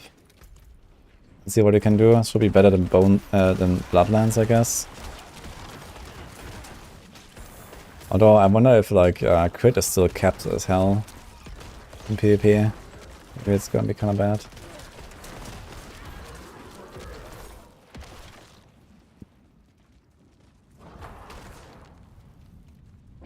Can I get high item level yellows on Blood Harvest chests efficiently? No. I mean, Blood Harvest chests don't have any bonus or something that's gonna give you like level 100 loot. So you're gonna get like relatively low item power stuff, I think. Okay, I think what is going on? Why is everything so fucked? Do you have the same thing? What is this here? Everything is just empty. If that is your Riptide, so you just added me, then I'm gonna open the chest real quick. It will be like 3 minutes or something. And then I'll relock.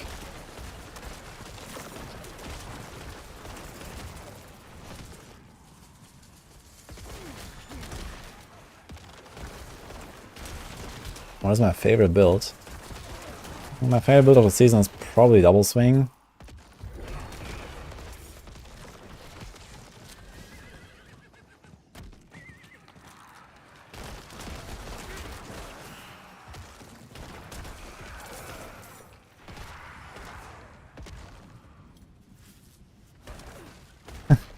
Good luck, Patholic.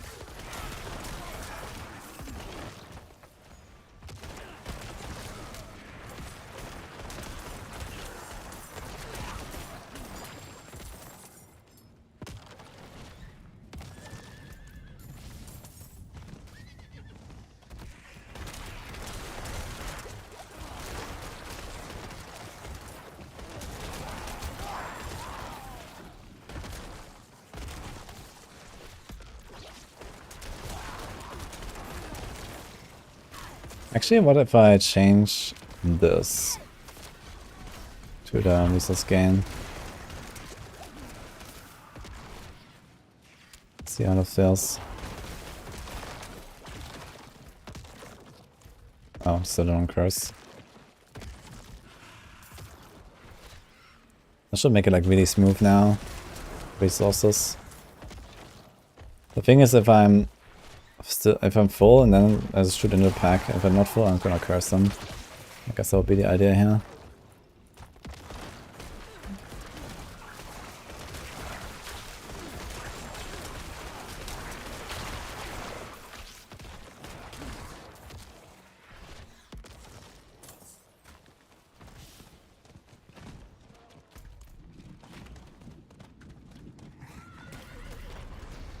Mount is a BlizzCon mount. Bloodlands is your favorite Necro build? Yeah, Bloodlands was really fun too. I actually really enjoyed Necro so far with Blood Surge, Bloodlands. Really cool stuff.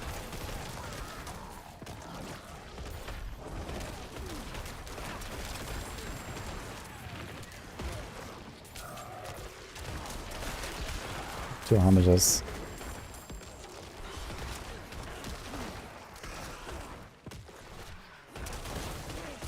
Actually, I had like a strange idea last night with my Necromancer.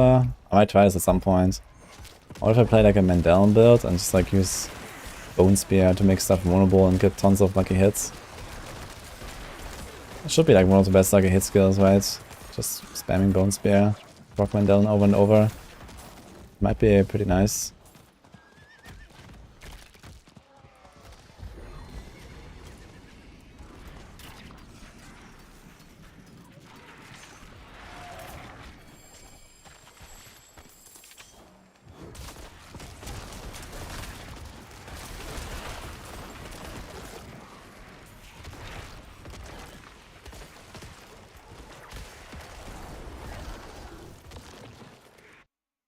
Bone Spear minion build. Yeah, the idea would be to like have only like a rank 1 Bone Spear basically like a support skill, right? It's just like lucky hits and proccing men down and making stuff vulnerable. I mean, maybe you can like actually spec into it a little bit to actually like deal some damage. But yeah, it could be interesting. I'm not sure like how Mandelen scales exactly.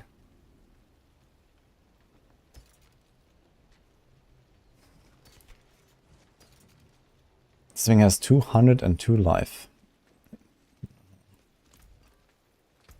I'll keep my forge hot. Return soon. Okay, so let me try to relock and see if we can meet up with Riptide. What? Okay. Nice. Edit dead.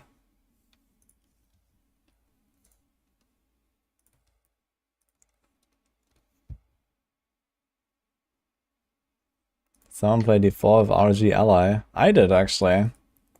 A little bit. I had a sponsorship on them. It works pretty well. I heard from some people that the battery is not really great, but the quality is pretty good and it feels pretty good. Because am I cold? I'm not cold, but I'm wearing the hoodie today. It's kind of in the mood. Okay, let's try to do this Riptide. Maybe something was wrong with my game here earlier. That's why I was constantly like lagging. This.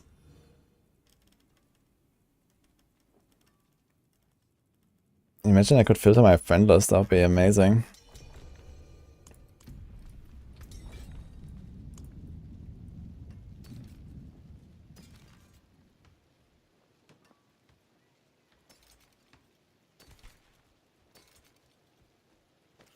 I'm gonna like specifically save a suppressor map. I wanna see how suppressor feels at us.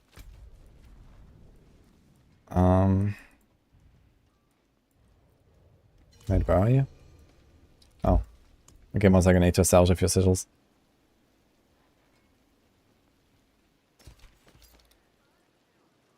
These hundreds and stuff. So many.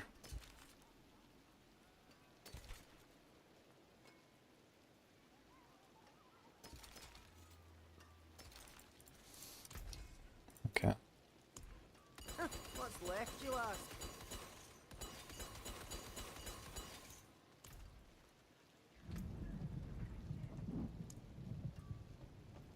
Okay, good guy Riptide with some Duran Mats. That's a lot of stuff, okay. Yeah, I think it's gonna take like all these mats, and at some point we're gonna do like some community tutorial runs, you know, just like invite people for free or something. People just keep giving me their mats. I've also found, look at this, I found like almost 200 living steel. That's actually my self-farmed stuff here. I have 4 stacks of living steel. Yeah. But yeah, they have a bunch of eggs and stuff. Let's put this stuff here. Okay, Tibbot's Will, we wanna equip that. Put this here. Goes there, okay. Oh, this is getting a bit full here. Can we fit all of this stuff? Let's see. For now we can.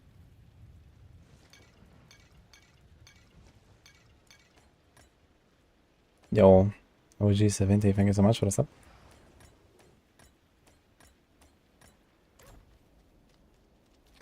Yeah, it's 25 Durios, just like that. For a rotation, it would be like 100 runs. That's a lot. But yeah, I can actually open 50 Durios right now from the stuff that some people gave me. And if you have more, then sure, let me know. I'm just gonna like throw it in there, and at some point I guess you can do like, you know, some 5-hour Durial session with viewers or something.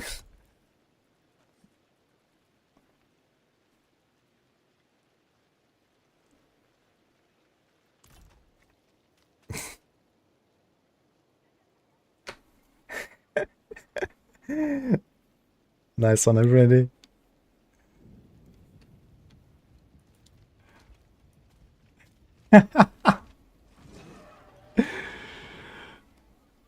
Experiencing what many will not. Fun. Yeah, I should probably turn on the lights a bit. Oh, yeah, it's looking really bad actually. One second.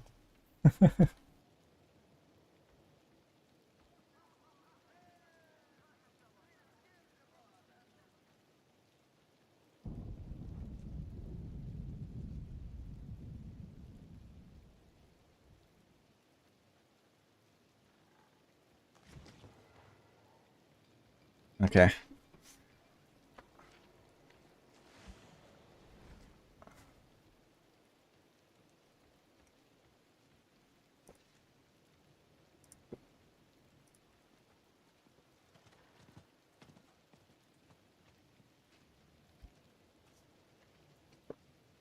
He's done 150 runs, got Shaco, Doombringer, Meltheart, and Starless.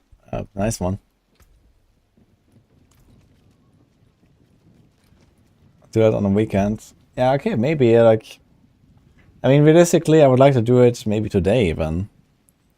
It's Sunday, so a lot of people are probably here and stuff, and it's before Abattoir, like when after Abattoir releases. I don't really want to just like sit there and do Durials all day long.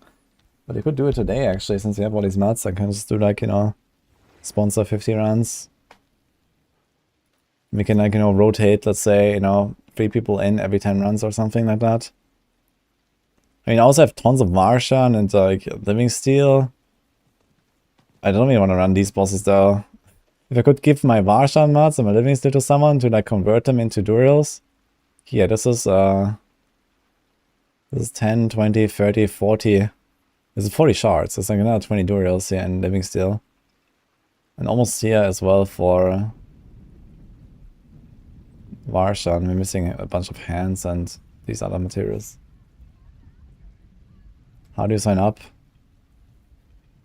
Yeah, maybe later. Basically, I'm just thinking like when and how we will do it.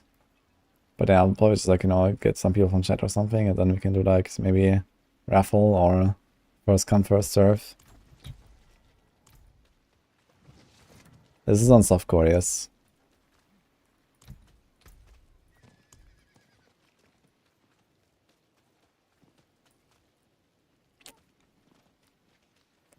These bosses are eternal. They are eternal right now.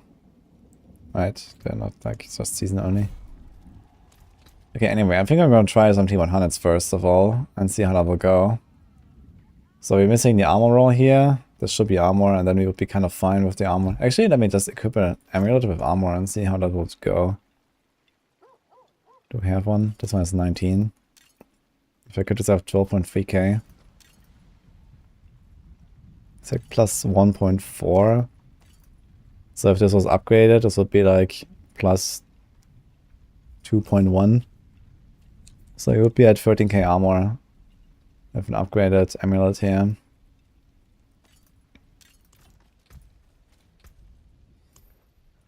Also, I need to find a solution to my necrotic carapace. Like, this actually doesn't fortify me. I thought that huge flash would proc corpses and that would fortify me with necrotic carapace, but that's not the case, which is kind of bad. So I probably have to redo my Paragon. Well, we can run the Synchro Embrace, I guess, but I don't need this. Redmanus is fine. I don't think I care about Prey, really. So...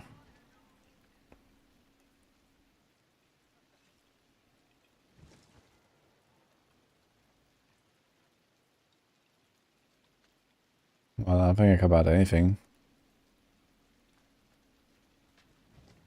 Stunned, immobilized, frozen, or feared.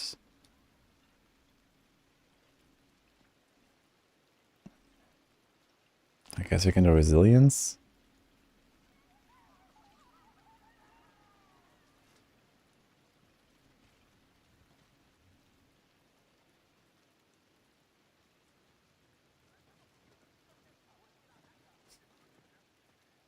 You guarantee to critically strike enemies who are feared. Should I do a terror? I don't know, man. That's really strange. I don't really have anything. I mean, you could do a cursed touch, pray if you want. Just to get like more vulnerable, but you already make everything vulnerable anyway. Let's just do this. I'm gonna do like one divinity, one eternity, and this is it.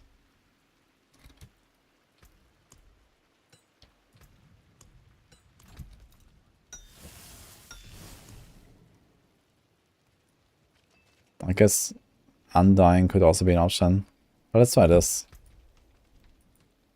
And if Necrotic Carapace actually doesn't work, then I guess we just do Death's Reach.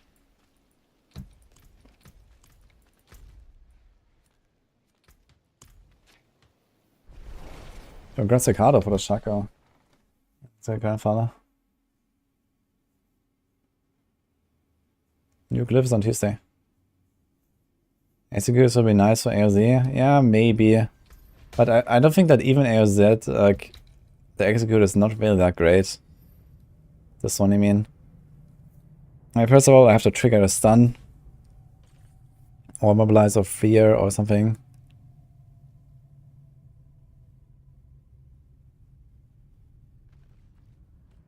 I wonder if I should actually try something like Frostburn on pen shots. And then go around Domination. And First of Finalizing. It's pretty big multipliers if you actually freeze them, which you can quite easily.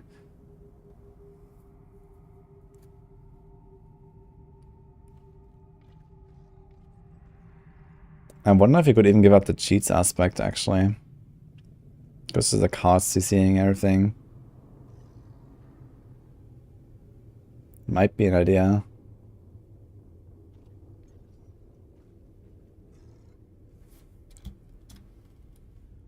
Kind of fitty.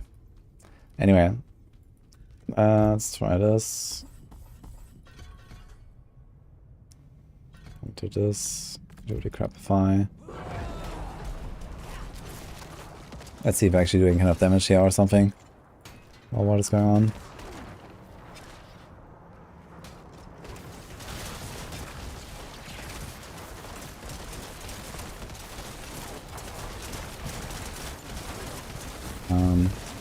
We don't, apparently. Maybe is that just because of Suppressor? Oh my god, what the fuck?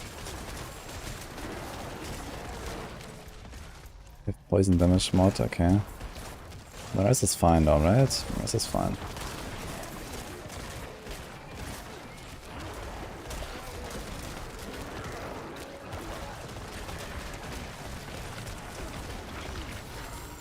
Damage seems okay. It doesn't seem like as OP as it was last season. So I guess that's kind of expected of the nerfs.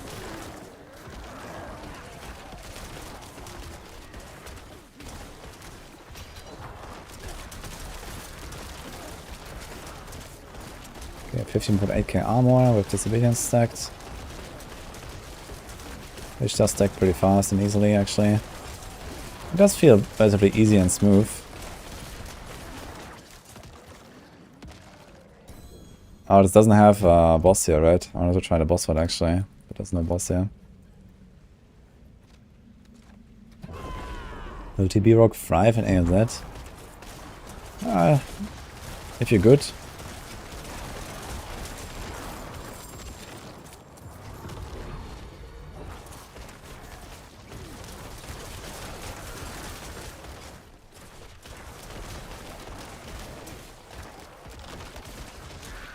Even with armor rescat, the dots can still one-shot you. Yeah, I mean, this is because they're bugged. And that may be fixed on Tuesday. At least there was like a note in the patch notes. That could mean that this is fixed, but we don't know for sure. Didn't give us clarification on that.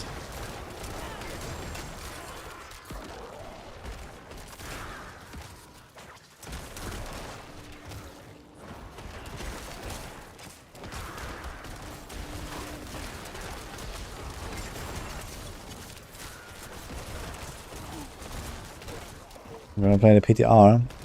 I'll play the PTR a little bit, but realistically I'm just gonna be busy with LZ. And there's not really much to see in the PTR anyway. If anything, I'm probably just gonna like double check like what kind of footage I have for like all the different builds that are relevant. And I think I should have all of the relevant builds anyway. In terms of like, you know, backup footage from the past. I'm just gonna like, you know, it's like mostly numbers changes, right? There's like nothing really new or interesting to see or something. There's probably not even a season theme. Maybe there is a season theme on PTR, but maybe not.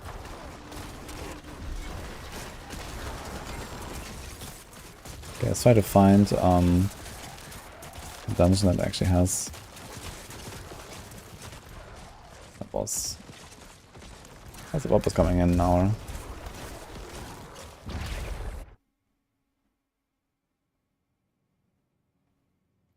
I'm running Starter Skies. No, this is no Uber Nix. Yeah, Starter Skies is not a bad one. But I don't think Starter Skies is better than Exposed Flesh, so... And also Starter Skies doesn't have great stats. It does make the entire Aurus problem a lot easier to handle though. So that's kind of the main advantage. High distant, high shadow damage, and poisonous. But yeah, I guess realistically as like a Necro, you'll probably not really consider stacking res.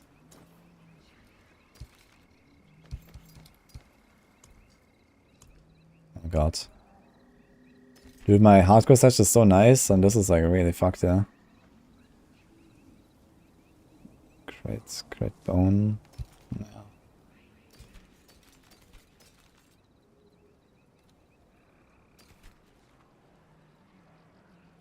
I think we're gonna save this. I carry the best shards of the heavens. Okay, let's try this. Here's the armor breaker. Wolf Druid will be okay for AOZ, but I think you're gonna have you're gonna struggle because you have to like 1v1 a lot of elites here and there, and you don't really have the single target damage. You have the inconsistency with the overpowers. And if stuff lives a long time on Pulv, it also just, you know, it doesn't really have like this insane damage output. It's good for like tier 100s, but I think it doesn't really like scale enough for like the higher tiers, and it's, if stuff doesn't die instantly, it can be a bit squishy.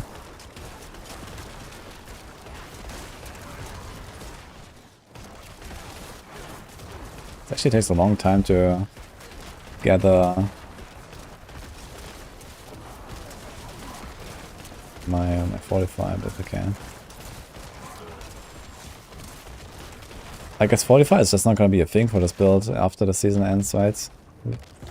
It's like any way to fortify on Bone Spear that is like efficient. Necrotic Carapace apparently does not work with Hued Flash.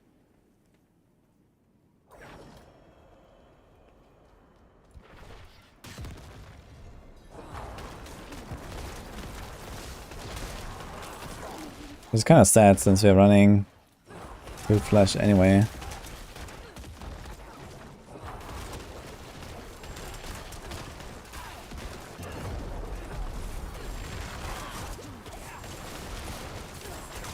Damage actually feels pretty good, yeah, I gotta say. This feels actually faster and easier than the blood builds. Which I guess makes sense. I think we have Bone Spear ranked higher. It definitely feels that way.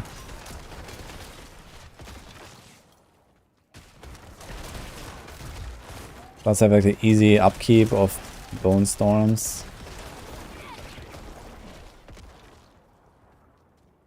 It's like very chill to keep Bone Storm here with this.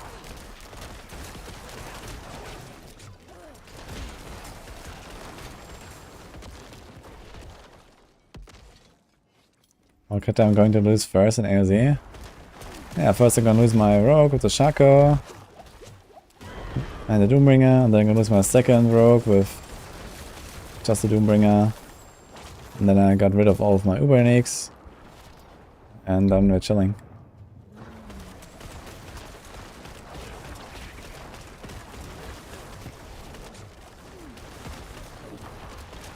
Oh, single target resource actually doesn't feel good, yeah. I gotta say. Single target damage doesn't feel good. Holy shit. Wait a minute. Pretty staggering him.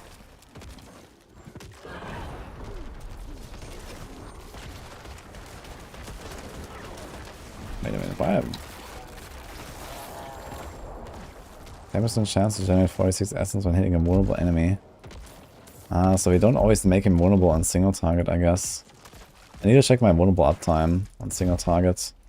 That is actually really important. If we don't have a perma vulnerable, we don't, right? We only do it with corpse tendrils. So I think it might be better off just going supernatural anyway. So we have to guaranteed. Wait, can we make it vulnerable with this? Bone Spear's primary attack makes enemies beyond the reverse vulnerable. No. So the splinters don't make them vulnerable, it's only the primary.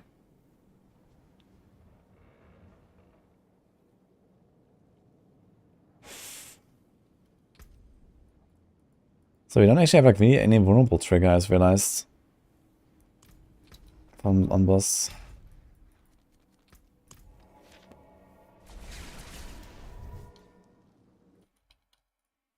We have the Maxwell posts out already about AOZ and stuff. I think it's not out yet.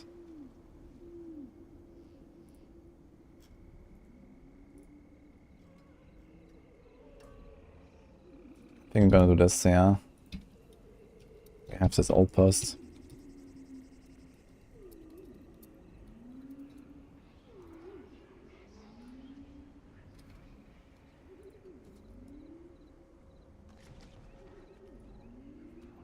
Type for exclamation mark AOZ question mark. That's an interesting title.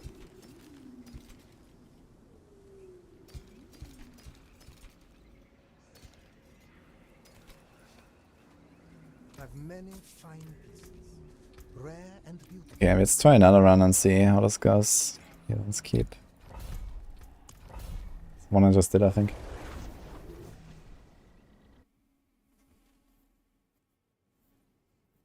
What glyph do I have as placeholder in a cheap shot board and pen shot rogue?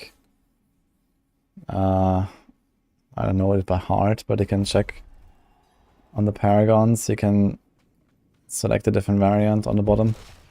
So there's one without and with level 1 and with level 50 Tears of Blood glyph.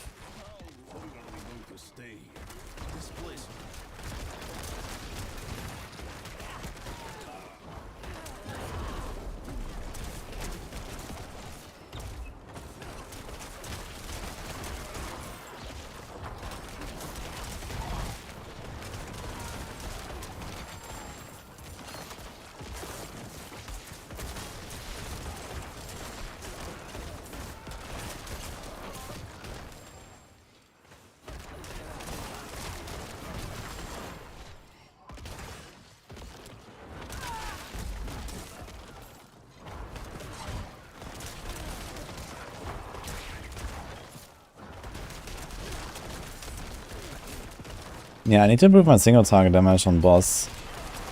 I think that's probably possible with just like making him vulnerable. And then this would feel pretty good. We could do it with Metamorph and Prey on a week after all, I guess. I have Resilience right now, and probably Resilience is not really useful.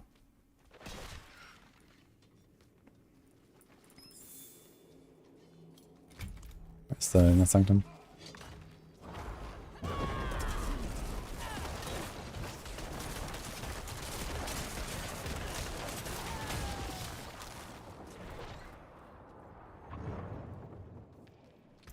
Actually, it's the same boss, so let me just like do this and see what happens if I take the different Bone Spear thing. Sort of vulnerable. It's like fewer shots now. Feels bad then. Miss crits. 5-star crit is kinda nice. Bone Spear.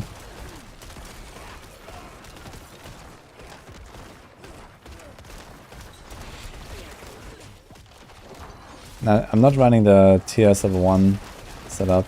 I have like a normal setup with like, you know, 225 points, glyphs, everything. And then after I get the Abattoir, I'm gonna respec a little bit and put the new glyph.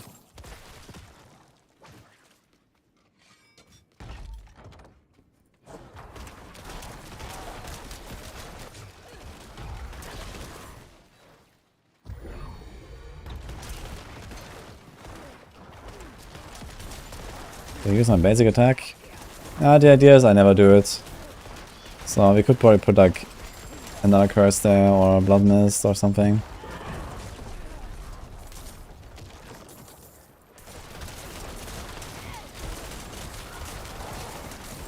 It's kind of interesting how much worse my damage feels now for clear. I mean, I don't have the 5 splinters, but only 3. Let's see the boss.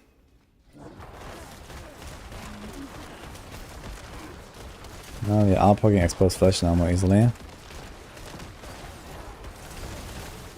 But not enough.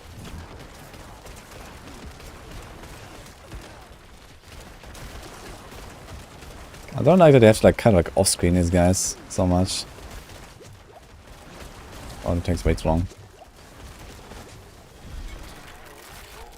I should probably do like the Godslayer swap anyway on the helm. Don't have maximum essence there anyway. Let's do this again.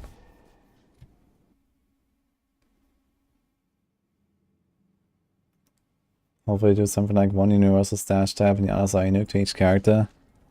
Yeah, something like that would be cool. You know, something like swap items between your characters and then you have like personal stash. That was like really cool in like D2. There was a personal stash for each character. Need something for it?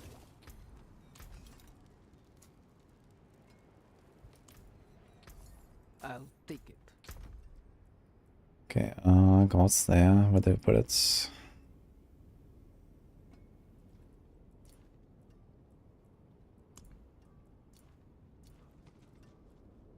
Wait. Here. Is there anything else you want to swap? I guess on a boss we don't need that as well. We could also swap to like a two-handed weapon. In fact, I guess you should have put Serration on the one-handed and then a Splintering there. And you could swap to a two-handed that has this. And Grassy Vines just stays on the amulet. How much good do we have when we go out in town? That's why Gore runes.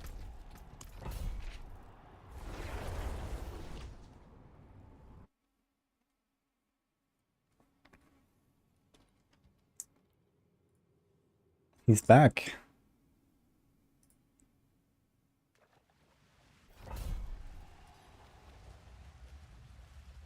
Do I recommend using Ancient's Oath with double swing? I wouldn't recommend it, but you can if you really like the weapon.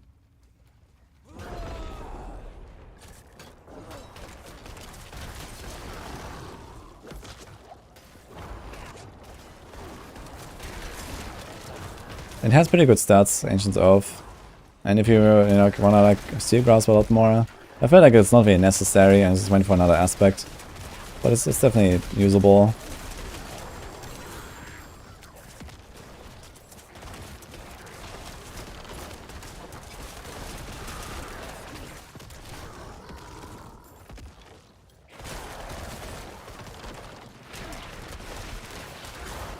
I'll make a video for the worst skills for each class in Season 2.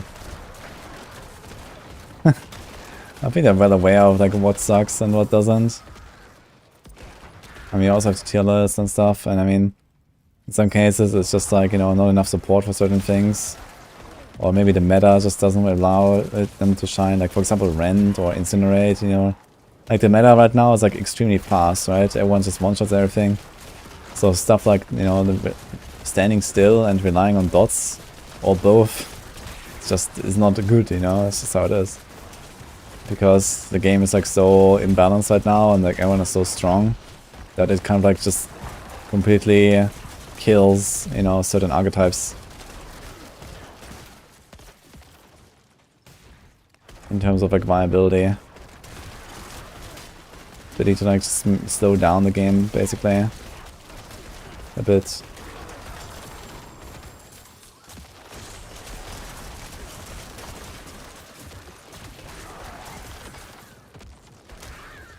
Blizzard aware.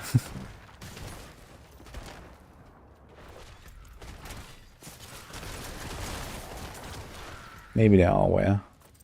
Okay, let's see this. God's there.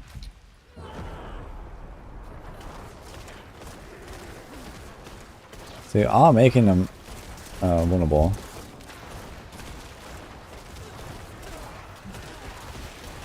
How actually? Wait a minute. How do I make him vulnerable exactly? Is that because of splintering? What if I remove this? I'm still making him vulnerable. Wait a minute. How?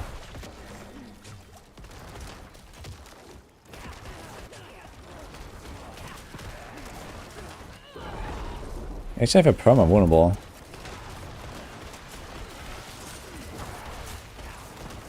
Still have 40k armor actually, of course, there. It's kind of funny that out of all of builds I've played so far, that's actually the worst on single target. And this is Bone Spear, man. What is going on?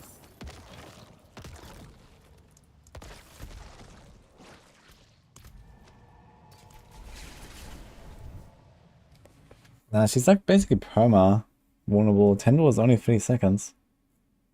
It's for 3 seconds every 8 seconds, and I thought this would be it. But it seems like she's just like vulnerable all the time. I carry the fine deal. Another time then. And I'm kind of surprised by how that works.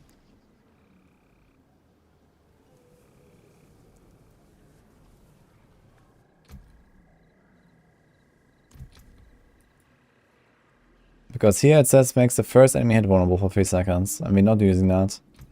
And here it says that the primary projectile, like the big hit, makes enemies beyond the first one vulnerable. And the bonus shots don't make anything vulnerable. Let me try this on a dummy.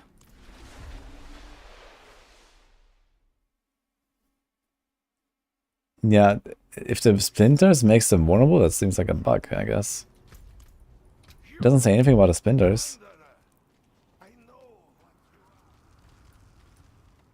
Like the Black River Miasma Calls Explosion version of this.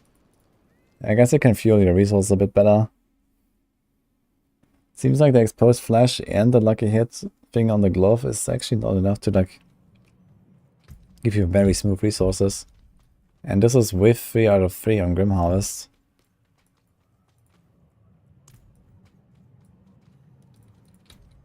I don't have any...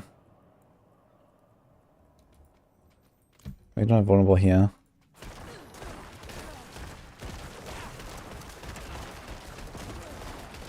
Yeah, it's just perma vulnerable.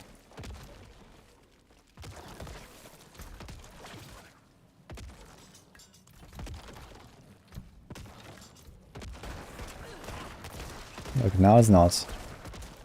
Now it's the Grasping Veins, and now it's gonna drop.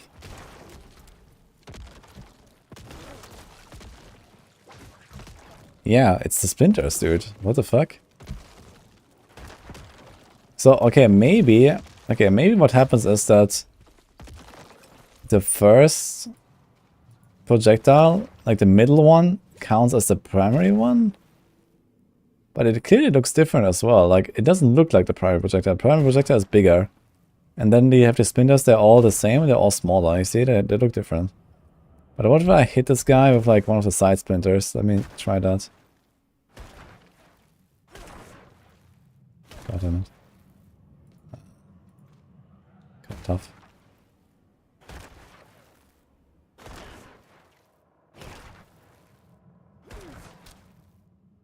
Here, it doesn't work. Was here.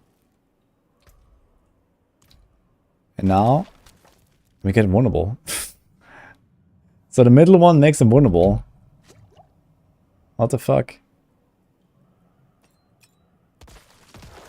That's pretty insane.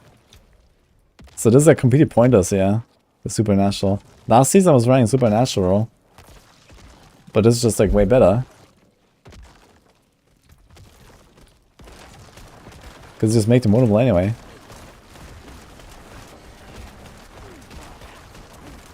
And then you get a 2 extra, and you get a 5 crit. Yeah. Yeah, I remember last season I was running this. To make, like, you know, the consistent vulnerable, but it's completely unnecessary. Like, okay, your first hit doesn't... I mean, the first hit you don't have vulnerable anyway, right? And then the thing, like, turns around like this, and yeah, there you go. It's just a problem, I guess, when you go into, like, you know, if there's, like, a suppressor or something, and then they disappear. I need to try a suppressor map. We have a suppressor. Okay, it's Whispering Vault with suppressor. Let's see. My favorite necro build so far is Blood Surge, actually. Ah. Yeah, probably Blood Surge. Blood Surge and Bloodlancer are both pretty fun, to be honest.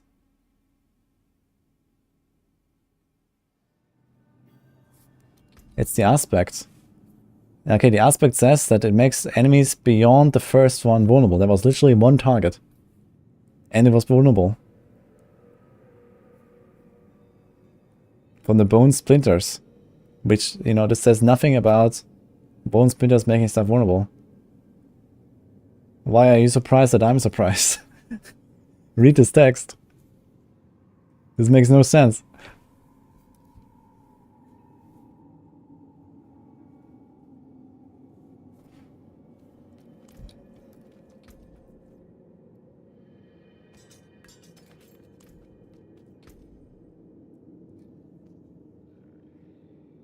Makes enemies hit beyond the first vulnerable. Bone Spear's primary attack makes enemies hit beyond the first. Yeah, but you don't meet both of these conditions. First of all, it's not a primary attack, it's a splinter that hit it. And second of all, it's technically not the first hit. I mean, okay, it is the first. It's still the first enemy, basically. It's the second hit on the first enemy. So both these conditions are not met. And we still make it vulnerable. Maybe the wall is counted as an enemy. But even then it doesn't make sense, because the wall destroys the primary projectile and we get splinters instead. And then the splinter comes back and just makes that target vulnerable. For no reason.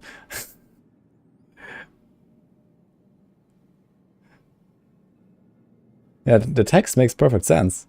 It just doesn't work the way it says.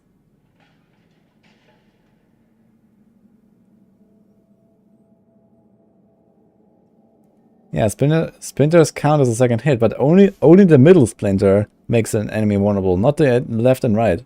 Only the middle splinter. But it's still a splinter, which is not a primary attack. So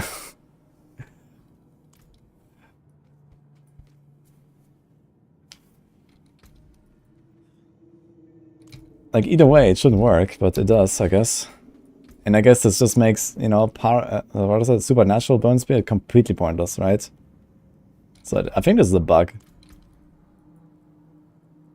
Like, I think that, you know, you should be able to choose either you make it vulnerable or you have this with that extra. Like, there's basically an AoE version and this is like the single target version. So this is like what I understand here, right? This is the AoE, this is the single target. But if you have this and this, which you're always gonna have splintering, you're never gonna use the other upgrade. Ever. It just doesn't make any sense. I think the tooltip text is improper. Nah, I think it's a bug more. I think the tooltip makes sense. Like if the skill works the way the tooltip says, it makes sense. But it doesn't work that way.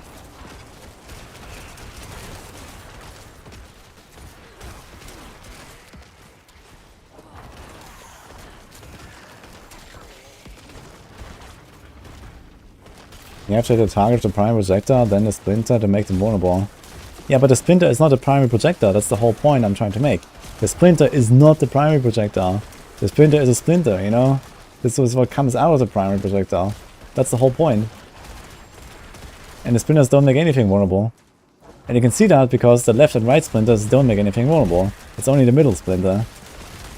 So I guess the middle splinter is probably considered an extension of the primary projectile. And then it hits the same target a second time, and then it makes that vulnerable, because it's not the first target anymore, basically. But it still is extremely weird, I think. This is completely unintuitive, I think. On top of being pretty broken.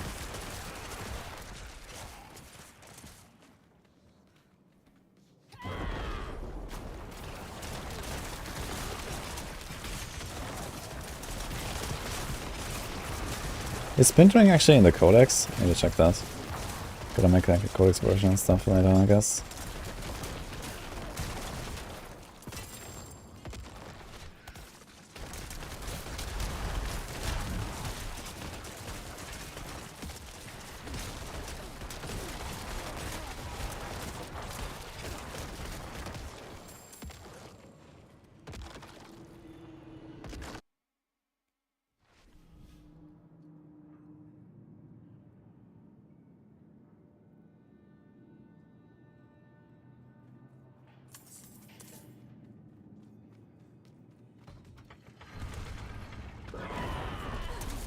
Once you 5 M for each Uber he got. Good luck with that. Yeah, splintering in core is actually pretty sick. This makes like necro leveling like really good, I guess. If you go bone spear. What about exposed flesh? I guess exposed flesh is not right. So I have to like figure out the resources somehow. Oh boy. I gotta say suppressor maps are not very easy, but it does work. It's with ghosts here as well, which are pretty dangerous. Yeah, congrats for a Shaco on that, suckers.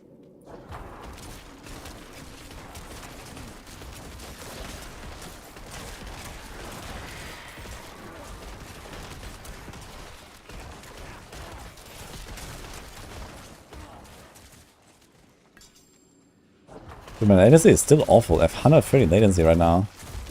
Anyone else having a big latency today? It's crazy.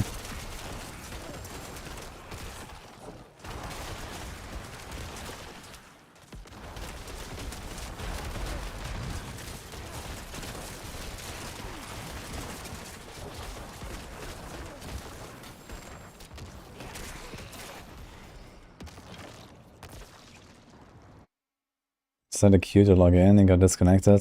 Wonderful. Also feel grinding for ARZ? Yeah, maybe actually. It might also still be like, you know, impact from... No, it was the login servers actually, right? The WoW thing. So I guess now we're fine on that. WoW has been out for a few days. If people getting stuck at level 25, I guess the WoW population will decrease really quickly. Because there's not much to do.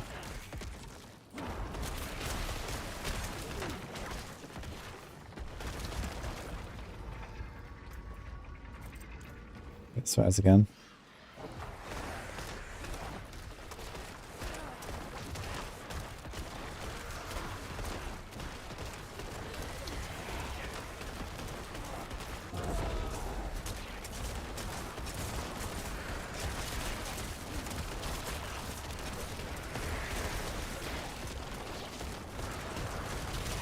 Boss fight is way too long, man. Everything else is pretty smooth, but the boss fight is really long.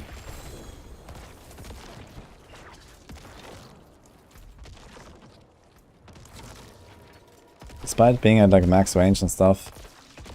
I wonder how I can solve this.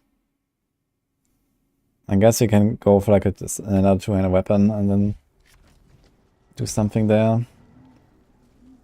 I'm not sure if I have like more aspects though. We have more splintering, but I don't have a serration aspect. Is that in the codex? Let's see.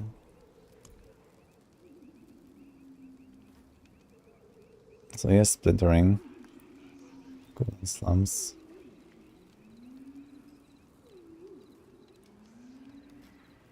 Serration aspect is not in the codex. Another happy And we don't have another one, it seems. Fuck. Just get one real quick.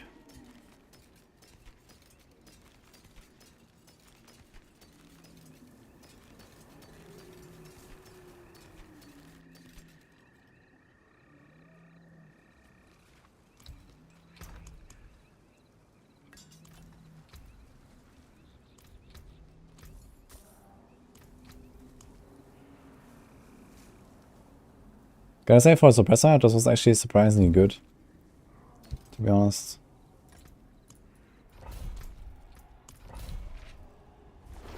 Does chill count as ground controlled? Yes.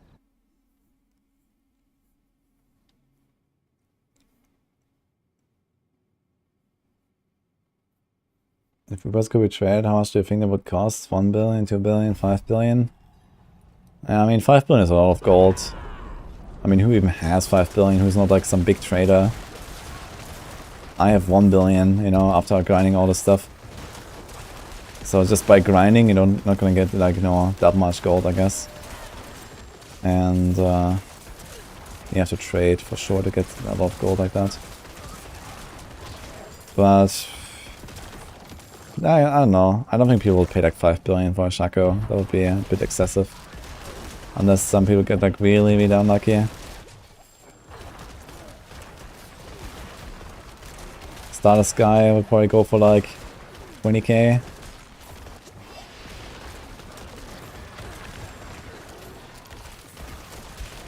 I could imagine like 1 or 2 billion though for some Ubers, like, you know, the good ones. Grandfather and Shaco and stuff. Sounds about fair, I think.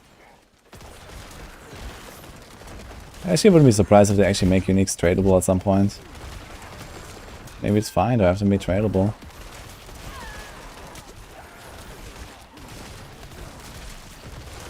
If they ever make like SSF mode and stuff, that would be definitely fine.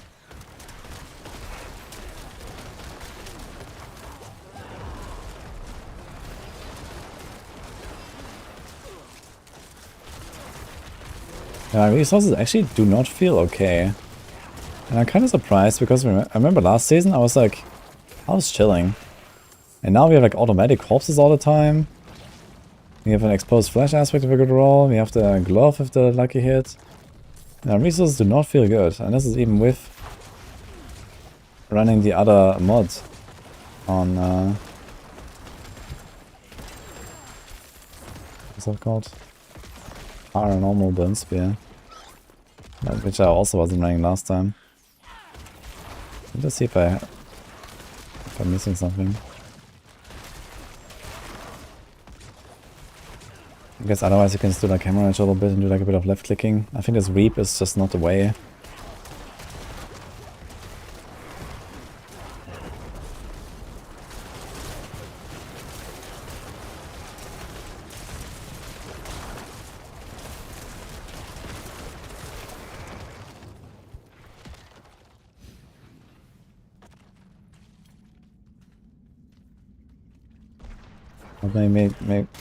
What made me make the decision to go from the most mobile class in the game to the most immobile?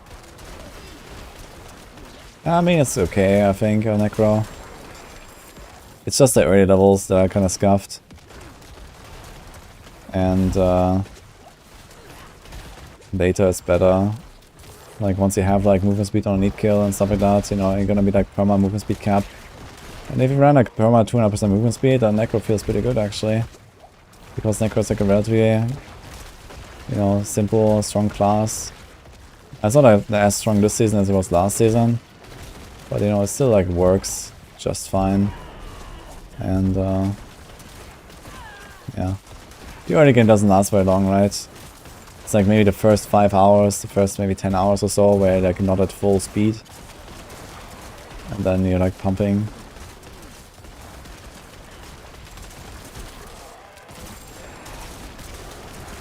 I think for me it's just like about like trying more builds and like learning more things and you know, trying other classes and stuff.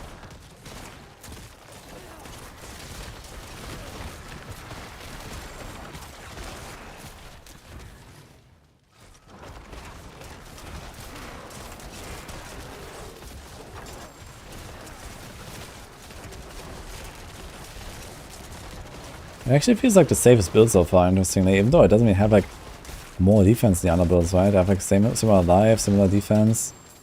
But somehow it just feels more smooth to survive with this build compared to Blood Surge and Blue Lance. I guess just because I'm like at distance a lot more.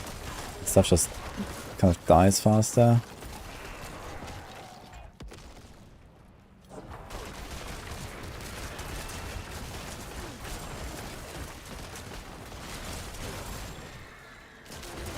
Dude, lags. What the fuck? Lags are horrible today.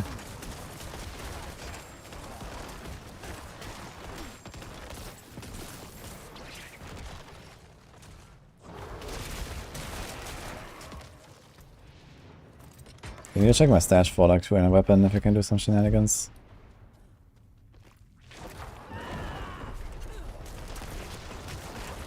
I have a melee boss. It's gonna be bad. Is it gonna be bad? Maybe not. Actually, can we just like get him here? Can I just shoot into the wall like this? Oh, that works actually pretty well. Okay. Could actually do this with like Eagle Horn as well, I guess. That'll be funny. Should try this at some point. I wonder if I can bounce multiple times actually. I tried that.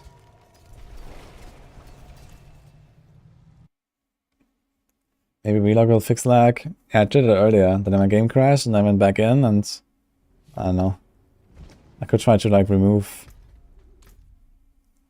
the what's it called? Crossplay.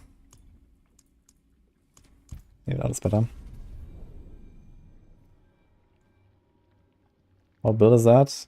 This is Bone Spear.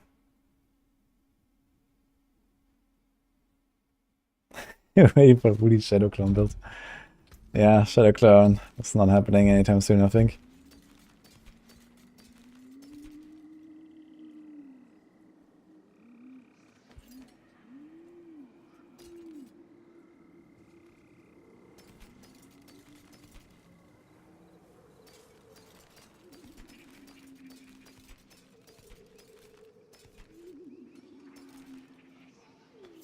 Here's a protecting aspect that we may actually want to use. Okay, now I have 300 latency, by the way. Cool.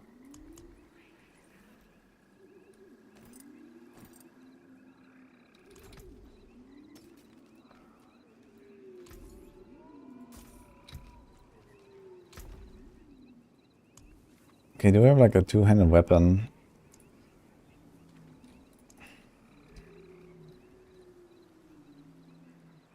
So he's a sword. It's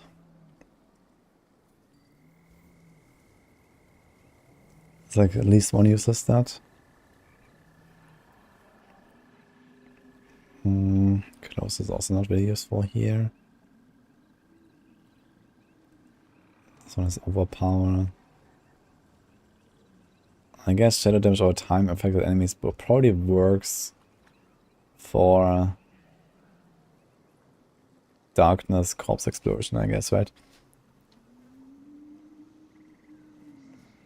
Oh, this is pretty good actually. So I could use this sword.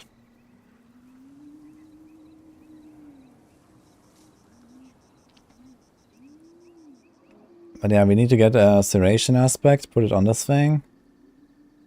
Then we put the splintering there.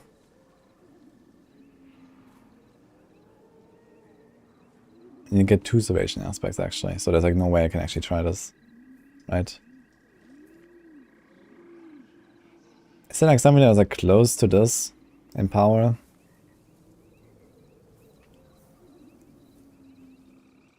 %40 extra DPS. I guess there's nothing really close to this. Sacrificial is like 18% DPS usually. But actually that reminds me, we wanted to sacrifice probably the vulnerable thing here instead of the essence and see that.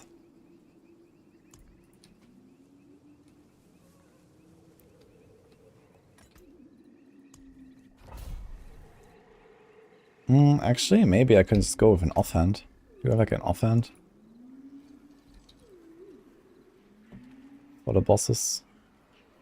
He has crit, chance to restore, lucky hits. That's kinda good actually.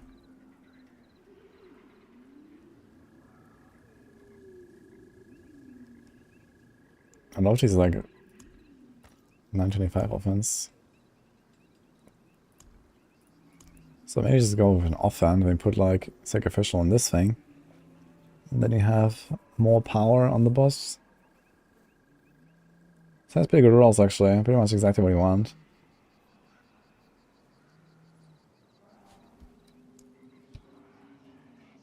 Doesn't have resource generation though. I guess it would be nice to have resource generation instead of this. But it works, I guess. 24. 21, 24. Let's just take this one. 20. I guess it works.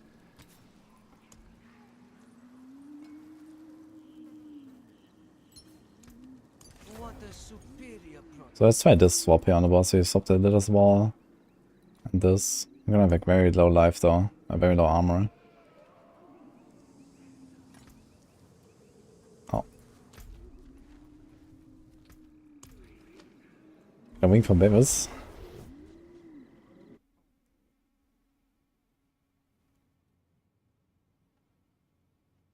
What language should you focus on for ARZ? Infamous, I think.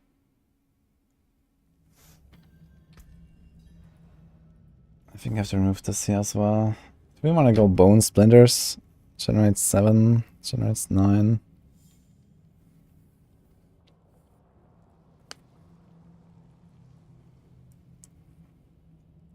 No, we don't want to like shotgun, you want to be at range, so I guess we do this.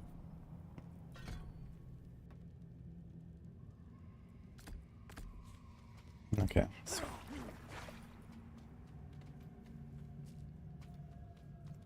You want a Zev sooner than 83? Yeah, I think SF would make a lot of sense once they start adding like more and more like competitive stuff. You're gonna get the Gauntlet in Season 3. And then, you know, maybe you're gonna like introduce more and more stuff as time progresses. And then SF mode becomes like more and more necessary. They might do this. Oh, we have a suppressor map actually again. So let's see.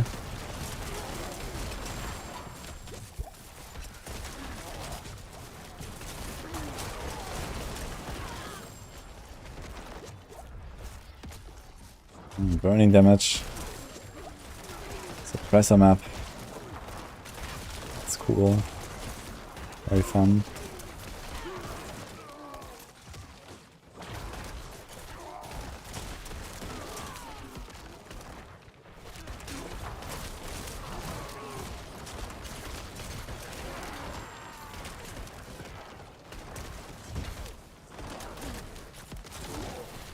I'm gonna start shambles.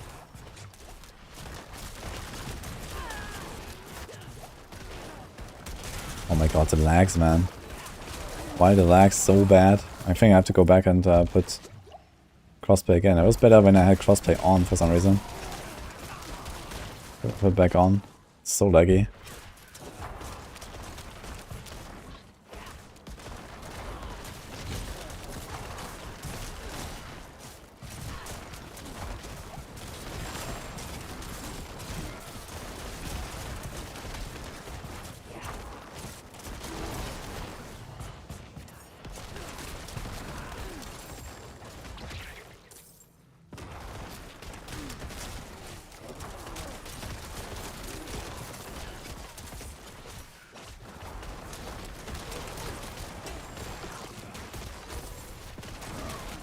I wonder if I could do some crit overpower shenanigans with Blood Boil and Banishers Talisman.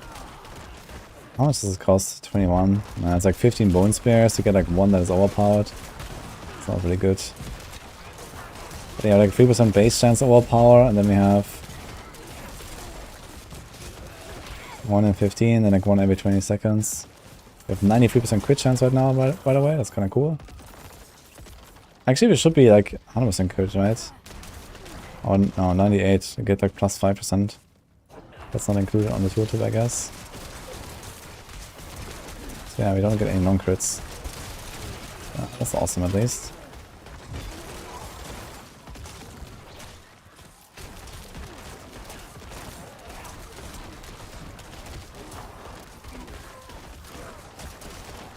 I don't know about where you can find these things for the achievement, Amanita. Amanita was asking where can you find a small pig and a donkey for the achievement. I have no idea.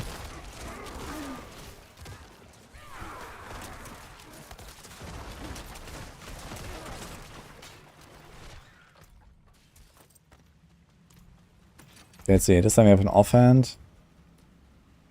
And the gods there.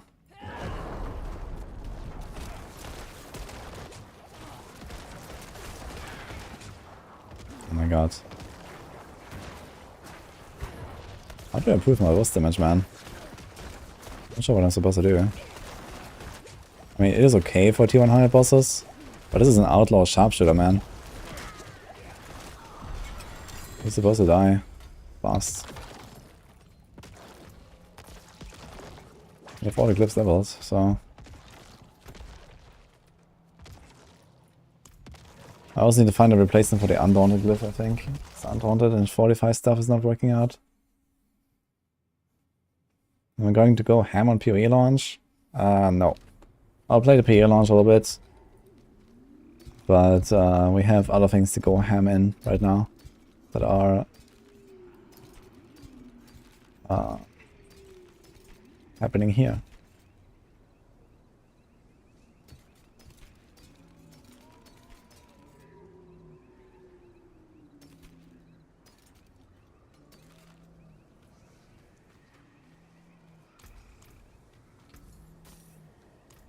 Guess another round. Physical resist. Yeah. Crusaders Cathedral. What's that? This one. I gotta say, it's kind of inconvenient to try to defeat bosses on this build.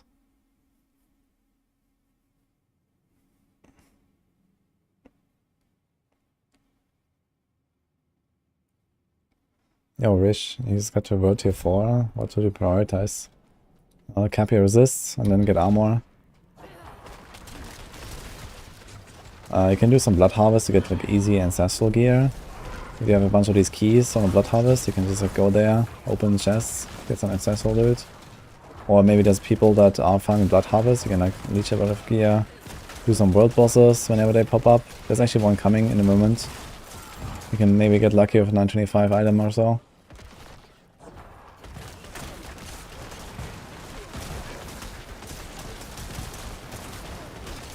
And then you can start farming some Helltide and Whispers to get Duriel nuts, so you can farm Duriels. Or Leech Duriels. Rotations.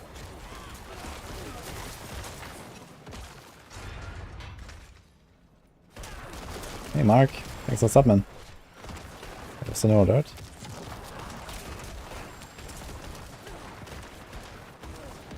For bonus spear, you just switch to Grandfather for bosses. Yeah. I guess that works when you have Serration on your weapon, right? You put Serration on the weapon, and Serration is like the most useless one.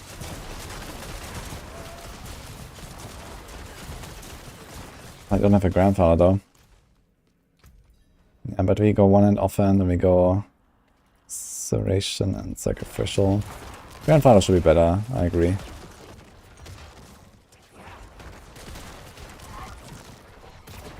It's double damage. It's pretty good, because you basically crit with everything.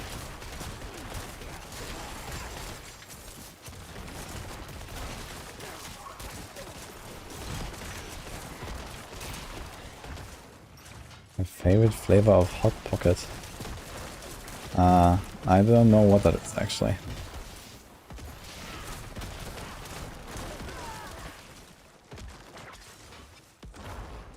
Is Grandfather usable without Shaco? I'm not sure why Shaco is relevant for Grandfather exactly. Because of the resource.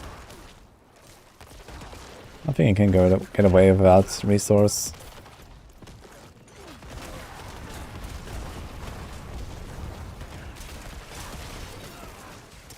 How do you get the Raymond chest on Sork? Well, certain boss drops this unique, so you can check the boss loot table. I basically check boss loot, there's a cheat sheet that tells you which boss drops it. You should go for that one.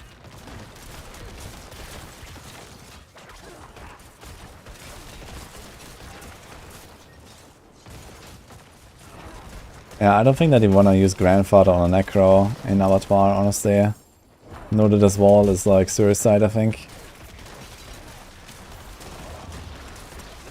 Grandfather, I mean, Grandfather is like a nice like farming weapon for Necro, I guess, for like, you know, Blood Surge, Blood Lance, Bone Spear, like all these builds that rely on crits.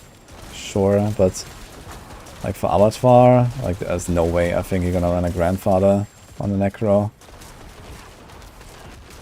You give up the armor, you give up the shields, the barriers, like everything, it's gonna be...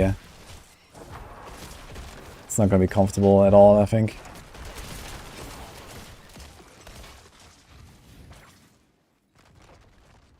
Yeah, some Ubers can be good for like lower end content, like Grandfather for example. Or Shaco even in some cases as well.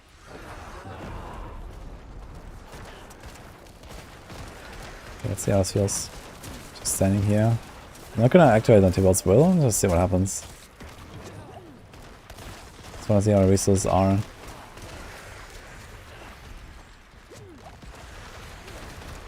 Resources are okay-ish.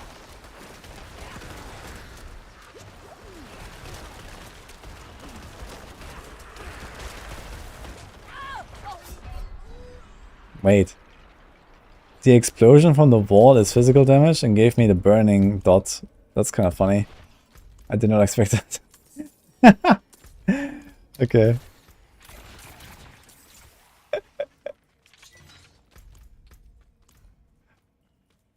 That's actually hilarious. So thanks for Brian Green Eye flavor. It starts again. I was just looking at my resources all the time.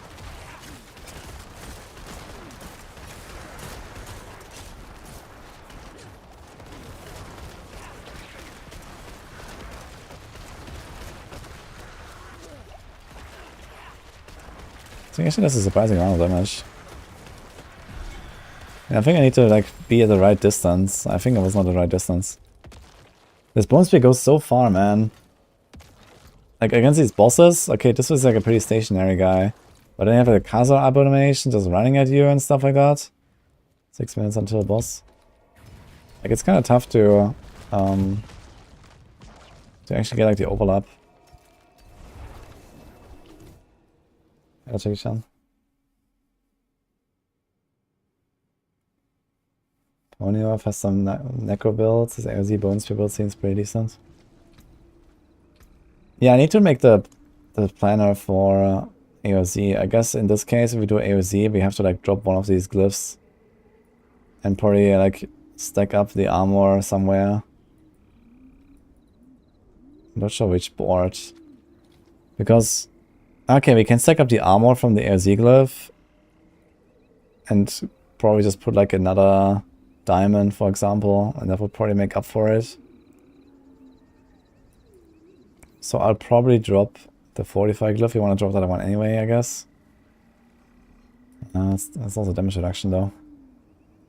Currently it works, the Sang Embrace. You can run the Fortify stuff, but it's not really consistent. My Fortify does drop. If I take damage sometimes, my Fortify does drop, and then it's kind of bad.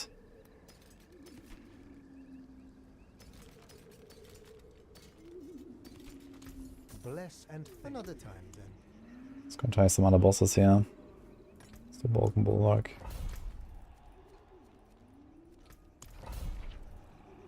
It's the Grande Muko. Thanks for the mouse. Hey Douglas, when is the patch? In 2 days. And 3 hours. Yeah, Wolpers and Fire. Let's do this dungeon and we go Wolpers. Yeah, AOZ armor cap apparently is 13.7k. That's what Northfire said at least. If monsters are only level 160, you don't need that much extra armor. So it's like around 13.7k. I think it's like rather safe if you aim for like something like 14k. You know, there's also like armor breakers and stuff like that, although 14k won't really save you against armor breakers. But yeah, like right now we don't know if this is actually the max level or if like, you know, monsters might scale a bit more later or whatever. But if monster levels are like 160 or so, they need like 30.7.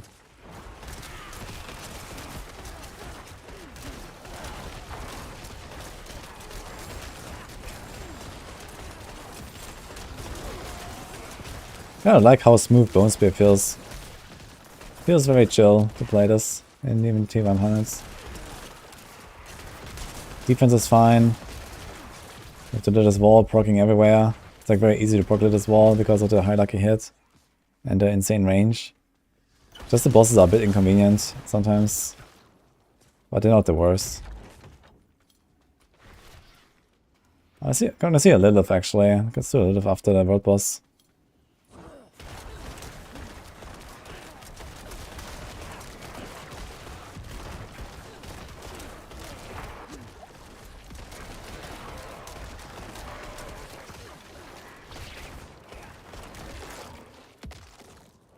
I wonder if I would go... They probably wouldn't go towards Will, as realized, right? I guess the strat is just get a Shaco forehead. Equip the Shaco and go with normal pants.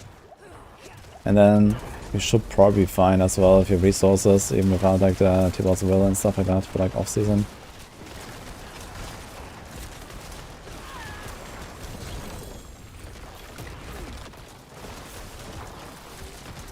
I think that's actually the strat here. There's like no chest that you want to use or something. There's like no other helm.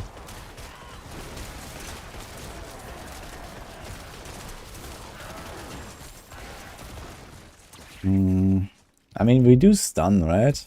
I wonder how Godslayer would feel if I just like equip Godslayer. And then as soon as you get a stun. I wonder if that's consistent enough. I should try it. With fully stacked Disobedience, you still have armor cap, right? 40.2.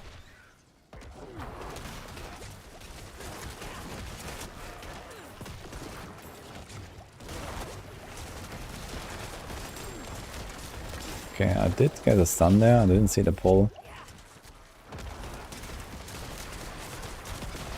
I can see stuns from time to time. But I do feel squishy now though, without the Shitting Storm. Shitting Storm is pretty important.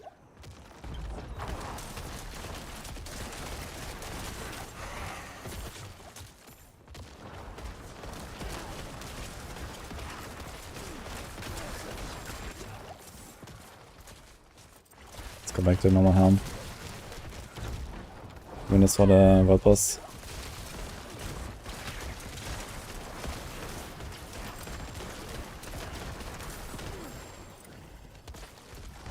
Ready.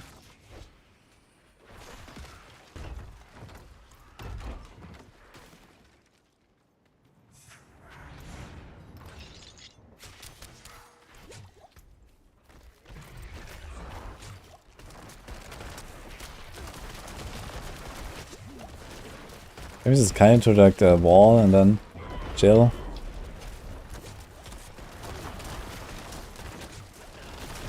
Yeah, it actually does a lot of damage, yeah, when you stand at the wall. But man, it is kind of tough when you like go Ghost Slayer and stuff. They're kind of squishy. Okay, sorry.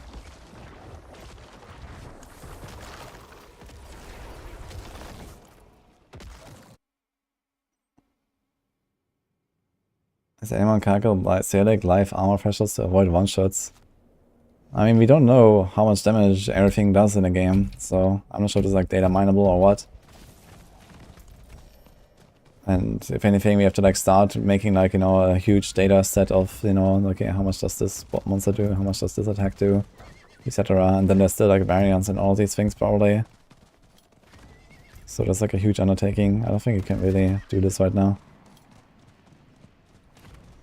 We're arriving just in time, it seems.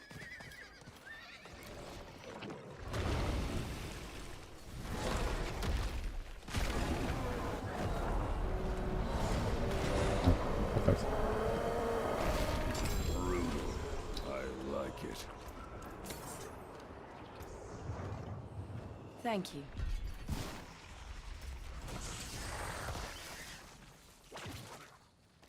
Gurgling head.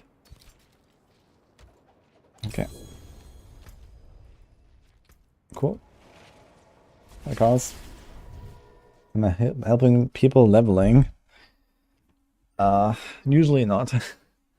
Usually I'm just like testing builds and stuff. Hello, Cole.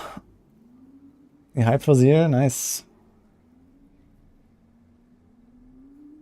You get toasted in tier 100 by everything one shot, so I have to grind today. Yeah, armor is really important, man. Get your armor up. I'm actually considering not running my Shaco on my rogue. At least early on, maybe later.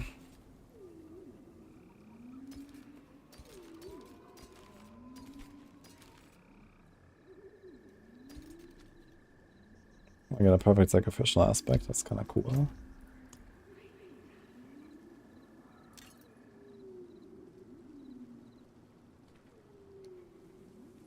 And good with bone skills, ultimate. Yeah, this is not good, right? No one really wants anything like that. It's a 925, but not a good one. A fine deal. Not using Shaco, yeah. Hey, I'm level. Thanks for 15 months.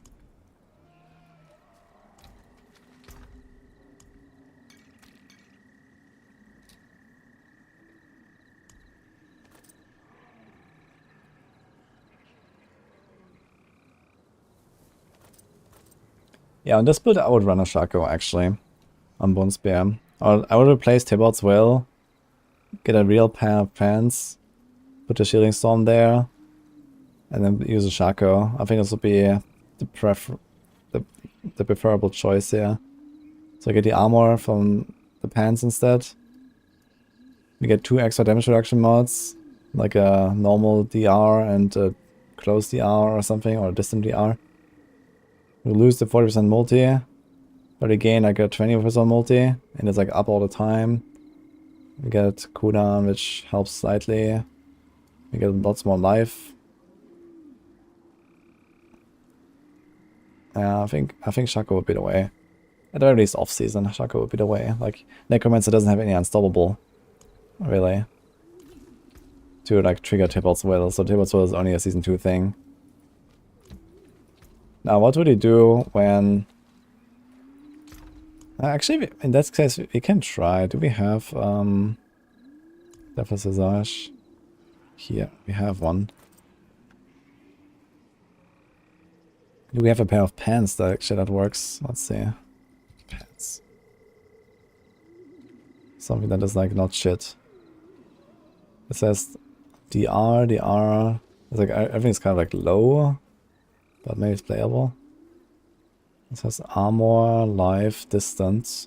That is kind of nice. If you get rolled this to like one of the other DRs.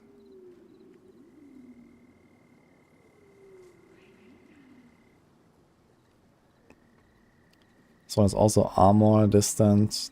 Okay, let's try this one maybe.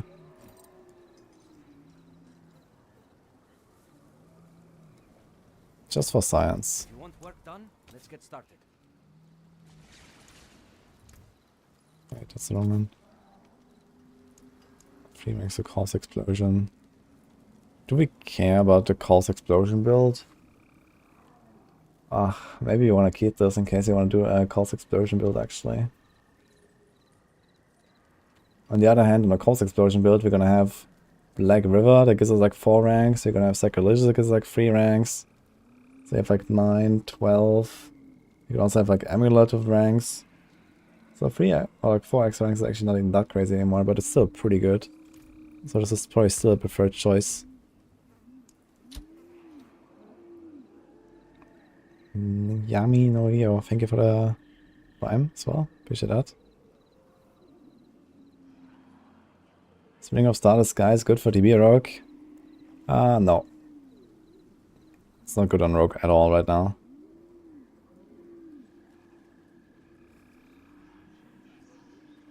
So here is distant fortified.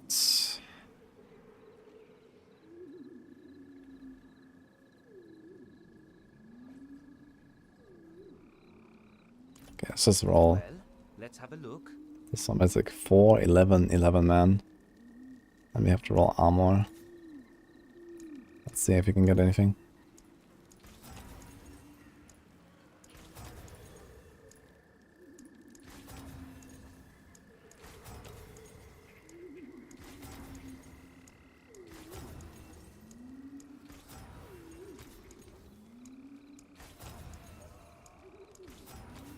I don't know how much gold. He has 14% armor. That is really scuffed. But also we have a really scuffed armor roll here, so maybe it's fine. Okay, so shielding. 5%, 5%, 5%. We have a bunch of these. I guess it's fine.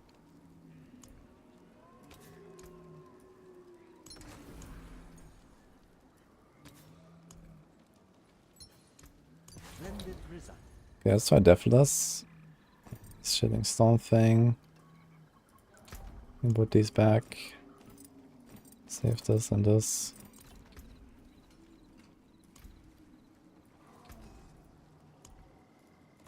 Never seen something finer. 9.7k armor. 9.9. Wonderful.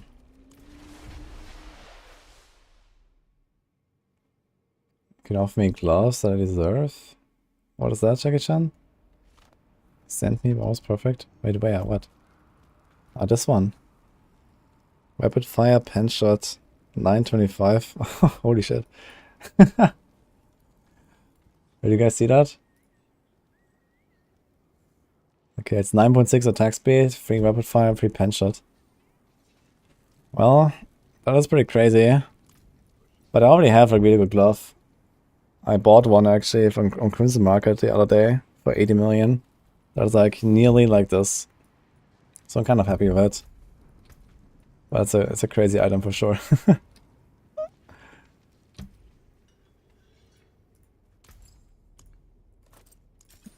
The thing is I would still have to roll this to at least like 6.5% crit or something to be better than mine.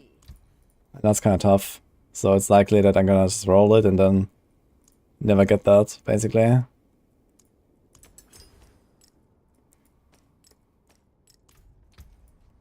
Okay, we have to fix the powers, 1 and 1.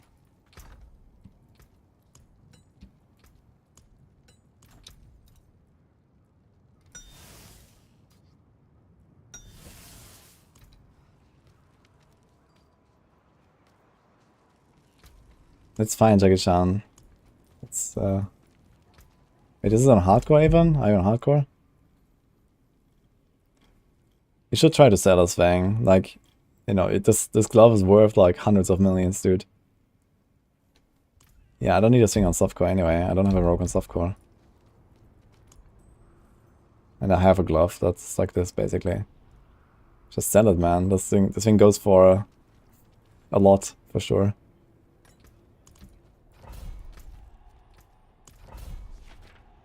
We will use it. I don't use it, man.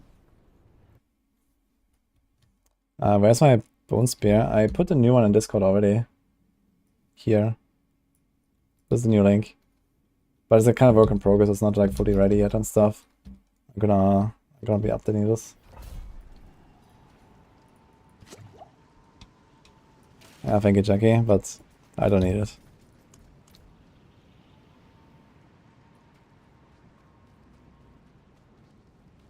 Shadowfire. Playing Walking Arsenal, Upheaval. Yeah, I'm glad you like the build, man. How do you get 70% res on the Necro? With I think we have 3 different rest clusters on the Paragons, and 2 of them are buffed by magic nodes. We have 2 rest clusters and 2 of them are buffed. Something like that.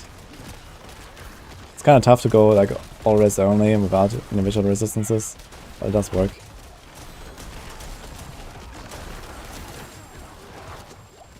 Stop right there. We have like enough. Wait. That's the armor. Armor caps.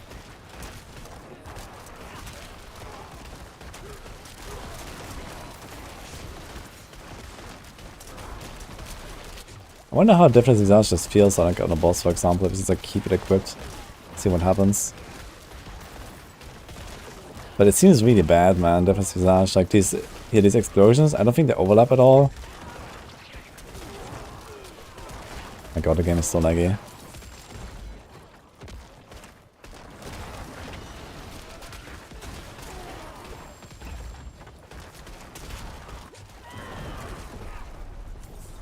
Now we only have 9 potions, not 13 or whatever.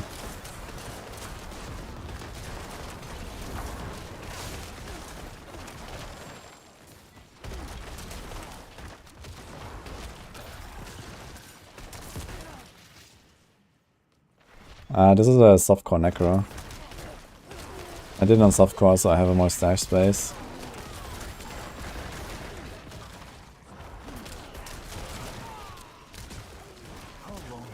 And also it's kind of nice right now because of the servers being extremely laggy. I'm not sure what's going on today. Feels bad.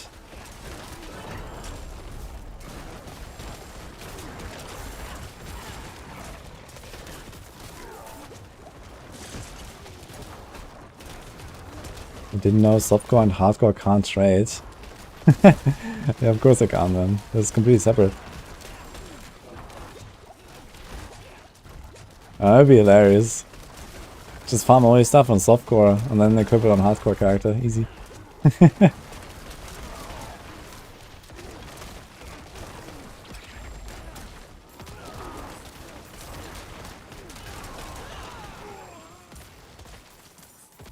Was that time when they never set a time when the patch goes live, but usually they patch at 10 AM PST, which is in 3 hours from now on Tuesday.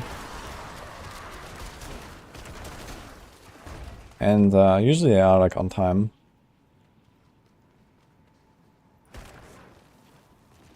If you run Shaco and L0, would you remove might to amulet over cheats? No, I don't think so. I'd probably keep the cheats. You have to get disobedience in there though. You cannot play this without disobedience. Oh god, man. Okay, I'm gonna pop a Storm here. This guy is too tanky with the champions. Oh wait, we don't have potions. Yeah, Lightning Enchanted. Suppressor, that's a nice combo. And then you have to kill 2 of the champions as well. I think he's randomized now, right? He has different affixes now. Yes. It's kind of funny actually that the guy gets randomized every time you spawn him. So you can just do it. Yeah, suppressors are a bit of a problem for this build, I feel. It's kind of tough to deal with suppressors sometimes in like the tough situations. Oh, is it butcher time here?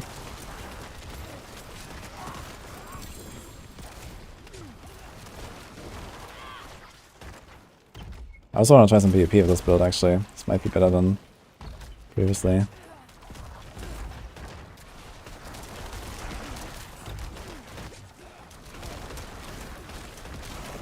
Yeah, disobedience on chest over escape artist, exactly.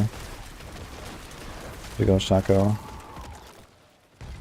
Or disobedience on amulet as well if you're like far away from the armor cap, I guess both works. I would probably drop might for Shaco.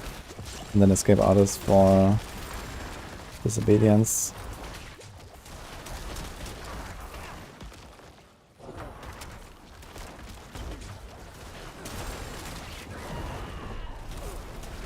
I mean, escape artist is kind of like a tech choice. Oh, we actually do have butcher. Let's go. I don't think I can survive him though. And you have shadow damage over time from physical, and I was like, no way I can do this, I guess. It's gonna like hit me and I'm gonna die. And it's so laggy, man. Why is this game so laggy? Yeah, we had like 2 potions when I engaged that. Yeah, we had shadow damage over time mod. So every time he hits me with like 1 little attack, I'm just gonna like spend 3 potions. And that's the end of it. And I only had 2 anyway. So I don't really like this Deathless Visage setup. I wanna see the boss though.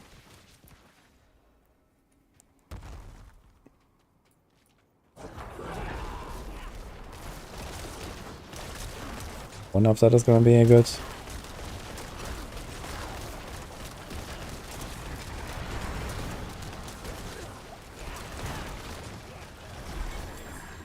Yeah, this wasn't bad if you like shotgun in the wall a little bit. If you can like just tank the boss there. And it's actually the same thing you could do with Butcher. If this wasn't like a dot map, I could probably just tank the Butcher like this next to a wall and just kill him in like 20 seconds or 10 seconds. Will I Lilith? I can do Lilith. And this build is gonna like destroy Lilith, so...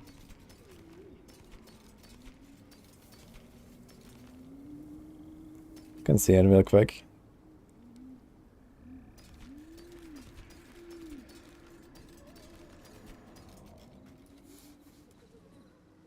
Ooh. Perfect Ghost Walker.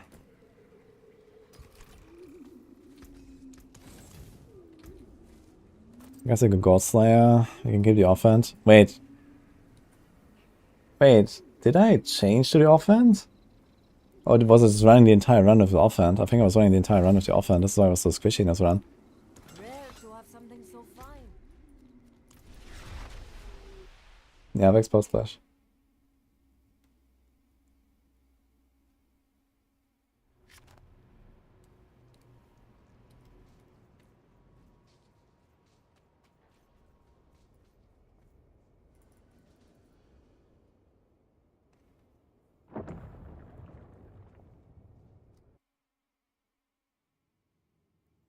You have a thinking about replacing all speed moving stats by more resistance. I think it's a good idea for AOZ.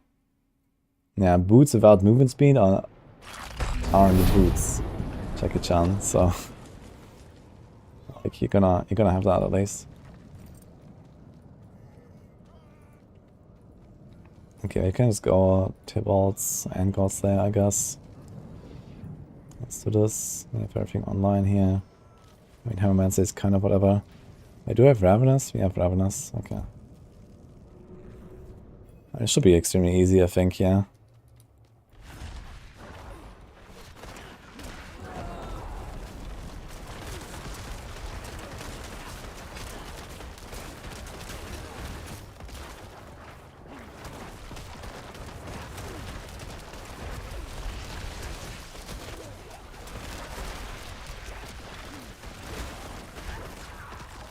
Yeah, I mean, Lilith is kind of a joke, I guess.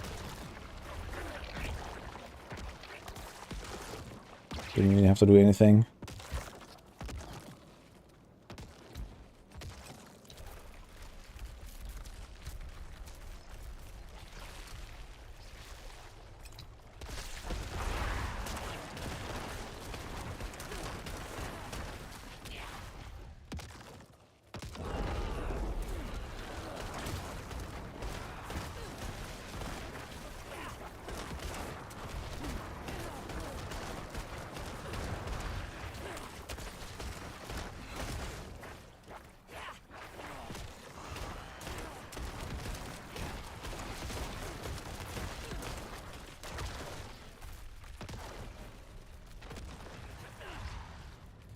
We drop Shotgun, Rogue, or Might, Disobedience, Blade Dancer, Shared Misery, Corruption, Cheats, Burst Venomous, Two Words Coronation, and Doombringer. Yeah, this is like the standard setup that I'm going as well. I'll probably try without Shaco first, and then maybe gonna do Shaco later on or so, if I feel like comfortable enough.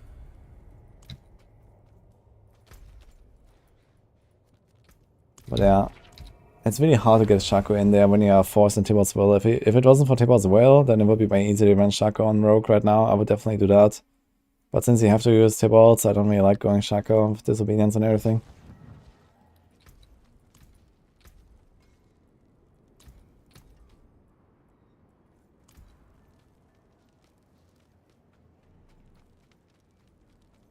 Yeah, level 100 Necro since the start of the season and still haven't found a single exposed flash. Oof. I think last season was in the Codex, right? That was kind of nice. On the season journey, if I remember correctly.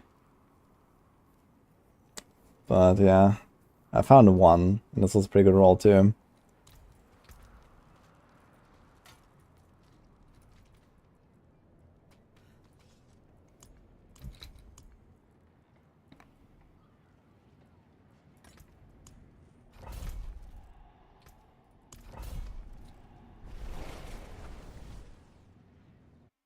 It's a real uber unique exposed flash. Yeah, it's kind of similar with like Umbral and all that. Like all these visual aspects are all so rare, man.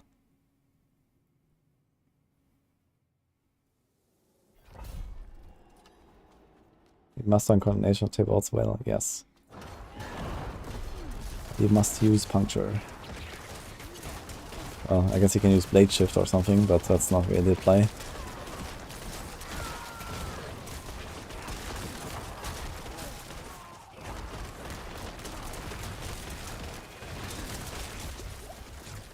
Oh wait, there's some barriers.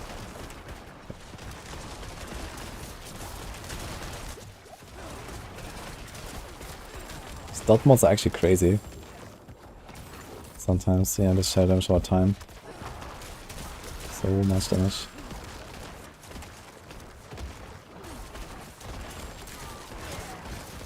Yeah, this wall grind is no fun, man. It took me like, I don't know what, 20 kills to get one. It was like really atrocious, and then it took me like another 20 kills to get a second one. Maybe I was just like, super unlucky. There's only 7 items, I think, on Necro on Zir. And it was like super rare for me. I thought it was just, okay, I'm gonna do a few kills, I'm gonna get it, easy. No.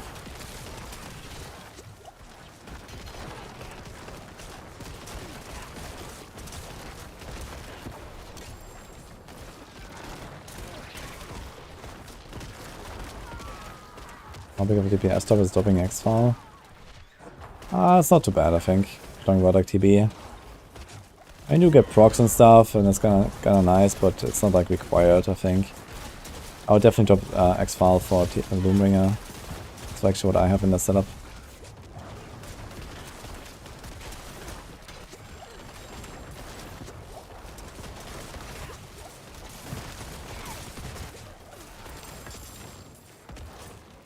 Suppressor's tough, man.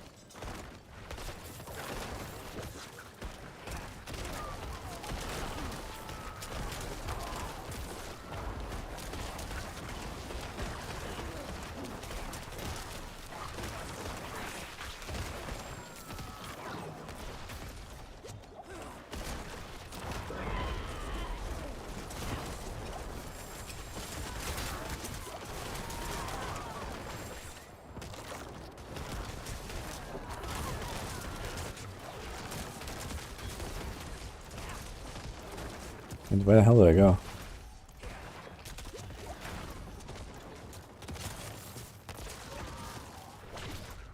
Is it this way on the left?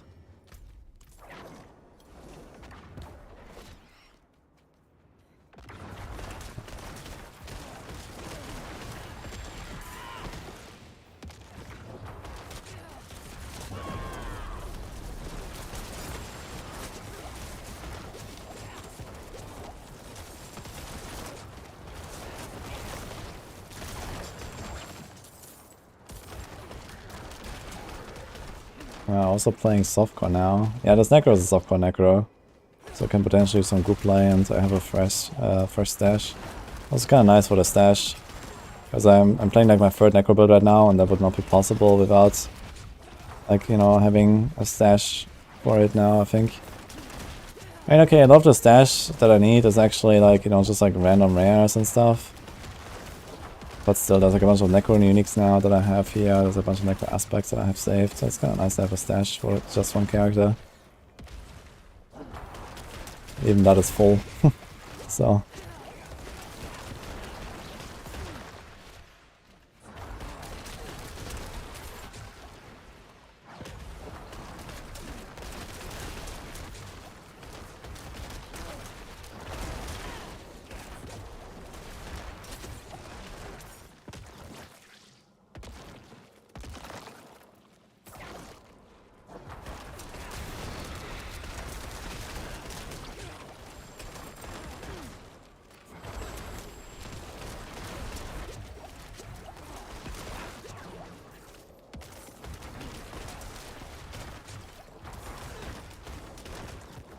Terrified by the we can use consumable tabs for so much. Yeah, they need to make like some proper like, you know, sigil inventory, elixir inventory, and then I don't know, whatever, like season inventory. Like, that'll be a lot better, I feel.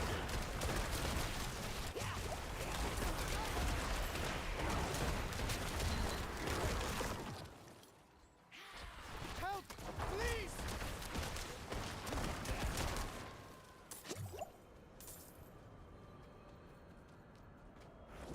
Hope the aspect reports come soon. Yeah, hope to. Okay, so there's again.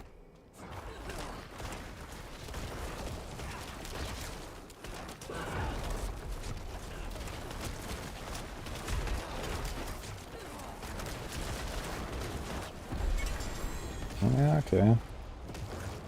Wait a minute. I was using the wrong helm. I mean, this is okay, like this. If this is like my damage, it is okay.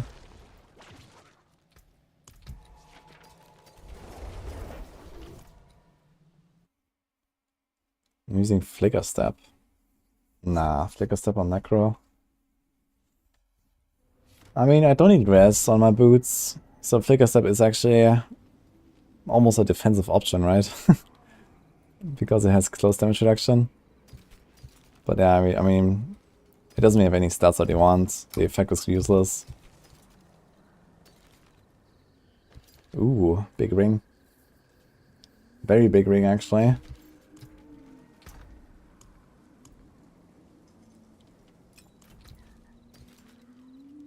You already have that kind of ring, but... well, it's actually even better because it has life. This one has vulnerable and this one has life, so that would be a bigger ring if I roll crit on it.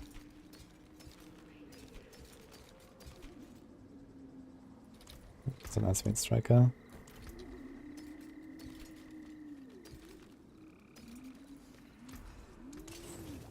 The forge is always hot. Okay, I'm gonna try this Devil's Visage stuff again, just like to see us again. I'm not really sure. Sanguine, I don't want to do more suppressors. Suppressor is really something I want to avoid, I feel. Suppressor is very annoying. Here's another one.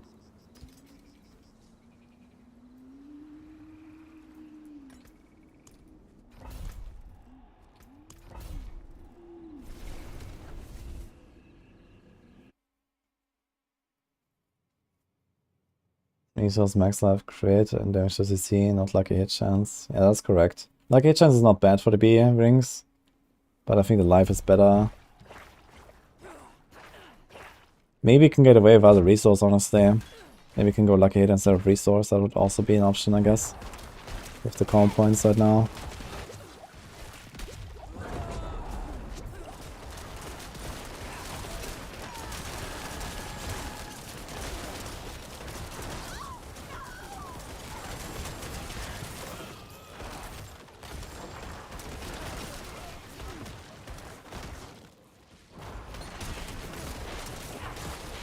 Bone Spear minion build. I was talking about Bone Spear minion build actually with Mandown earlier. I want to try something like that. But I don't think I have a Mandown actually. I'm not sure where it drops. Don't think I have a single one saved up. But it could be kind of interesting. Maybe next season if I play Necro, I might try something Mandown, Bone Spear combo.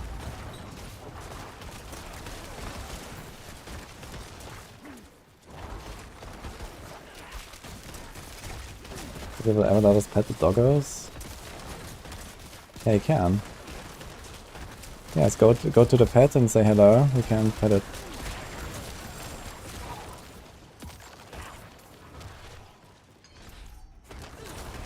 And apparently the cat also reacts to you, but not in the same way.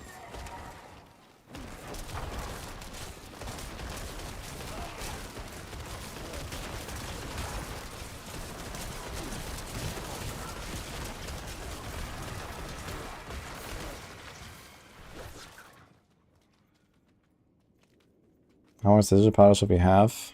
Yes. I have like 80k or something on hardcore. I mean, I guess it depends on how often you want to leave or fail runs. Wouldn't have made it. Like, I think as long as you don't fail, you're gonna be fine. But if you keep failing, then you're gonna run out of digital powder real fast. So this is probably what's gonna happen.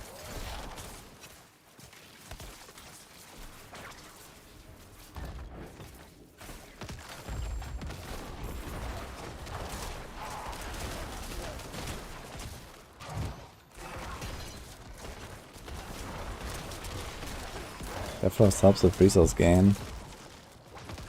Well, if these extra explosions actually give you a lucky hit, maybe. Right now, it can't be identified. I get more resource.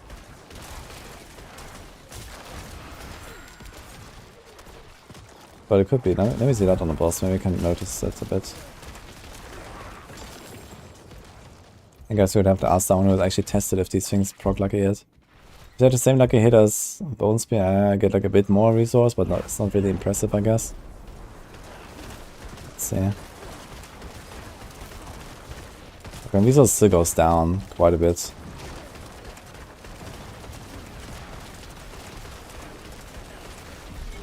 So doesn't seem like it really helps on like a single target. The ring.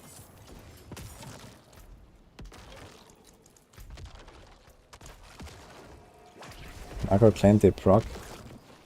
Yeah, okay, but I mean, I hit the boss at least twice, sometimes 4 times, sometimes even 6 times, with depending on how many splinters hit.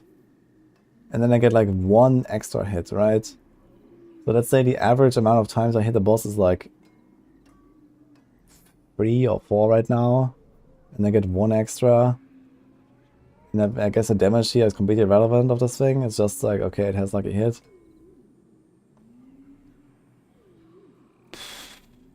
Yeah, I guess it's a bit more procs.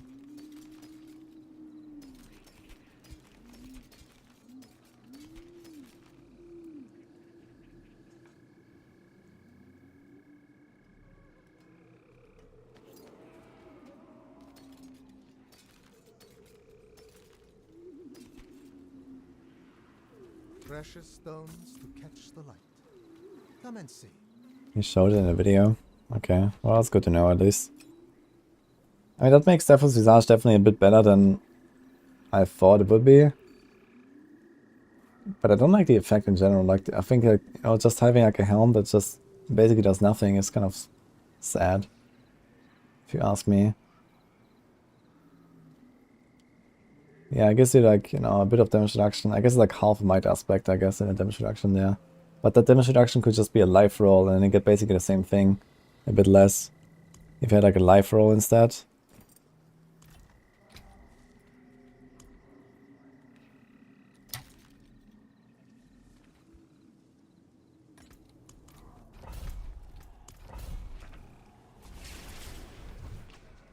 Yeah, we have like login issues and lags and stuff, Caesar. At least I'm lagging constantly.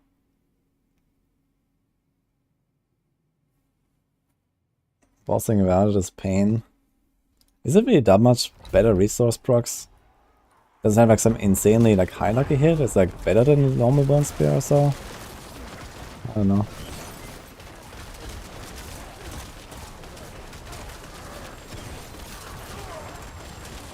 I mean, the thing is that keeping a resource up is definitely a huge damage modifier on its own.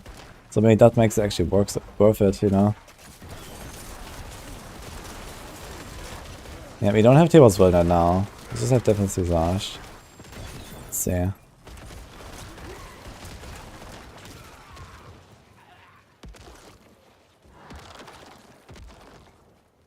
I'm a doll. I'm gonna try it actually. I guess we can notice a difference then. Bless you.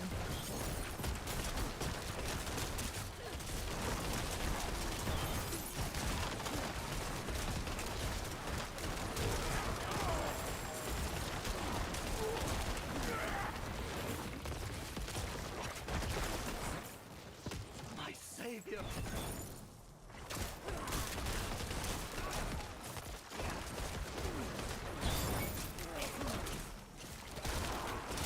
Yeah, see, I think that's gonna be like a lot of people right now logging in. Seems like today is a pretty busy day.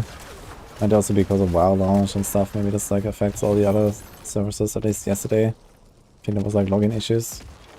Wouldn't have made it without you. Probably because of WoW. Wouldn't have made it without you. Whoa. Like he teleported on me and I still had like an insane dodge. Why does a teleport do physical damage? Like it's just a bleeding killing me, man. And I was like, nah, I don't really want to press Bone Storm now. I should have pressed Bone Storm, man.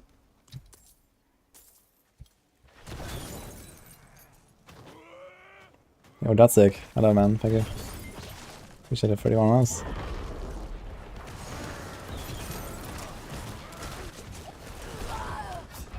God, dude. This fucking suppressor guy is insane.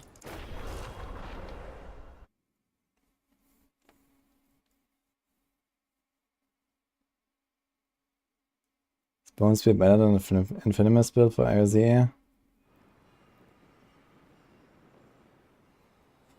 Probably not. I think Infinimus is probably better.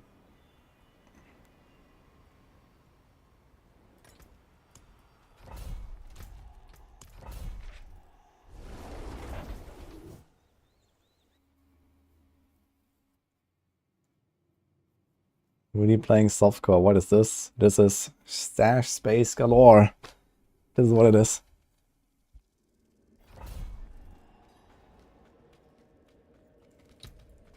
Yeah, this was kind of scuffed here. Like, suppressors is like a huge problem for this build. I'm not really sure what to do about it sometimes. If I go in there and I'm not prepared with like Bone Storm still up, and my shield prepared, and my disobedience is down, like this feels mega scuffed in that case.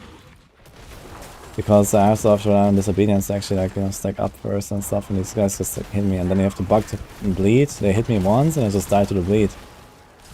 Like they do so much damage, I don't have the healing. And I don't constantly get Shielding Storm. Like now it's fine, for example, because they have like a big pull here and I get Shielding Storm and all that, but then I go in there with like no momentum.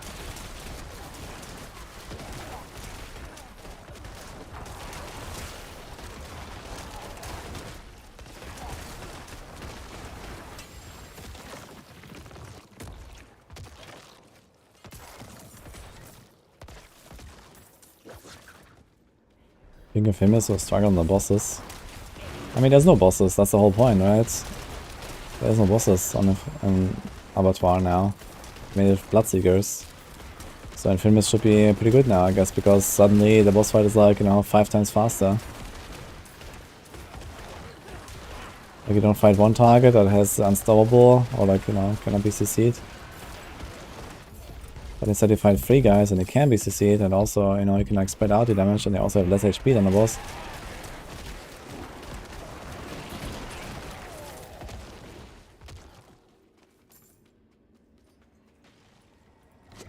Some variation of Bloodlines will be viable for high tiers. I think Bloodlines is probably the 3rd best build on Necro. And Necro is the worst class overall in Abattoir, so... What is high tiers exactly?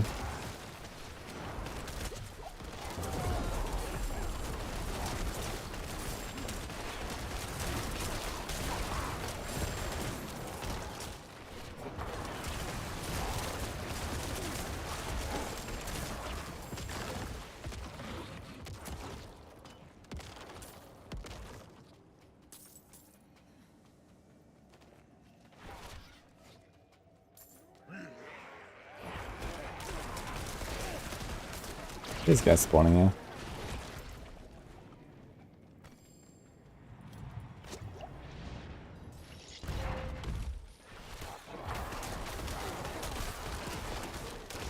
Because we are gonna have this like vampire curse buff forever, right? I don't have any skill that can actually trigger the vampire thing. It's kind of funny.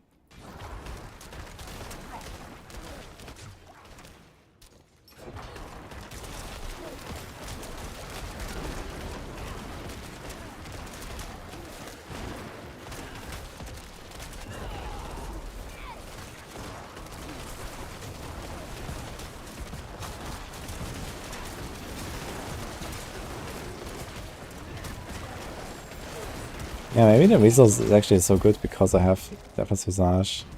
So this is probably like a reason to run it. The resource.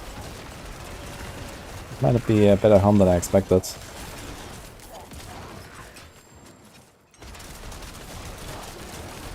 I'm not sure if I was using it last season. I think so. Oh, did I? I think the crit, which is actually was better last season, I guess.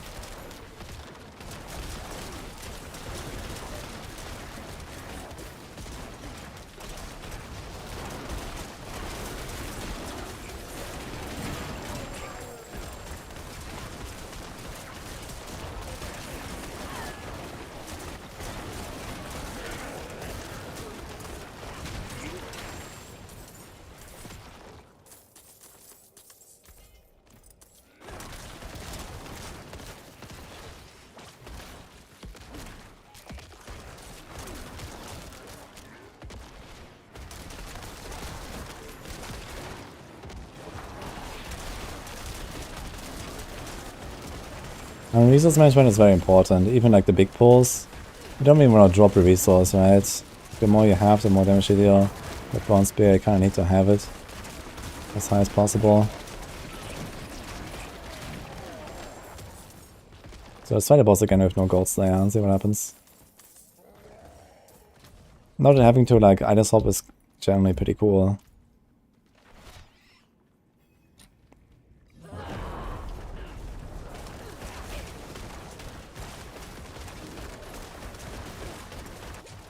Yeah, it does look kinda nice. Especially when you stay next to the wall.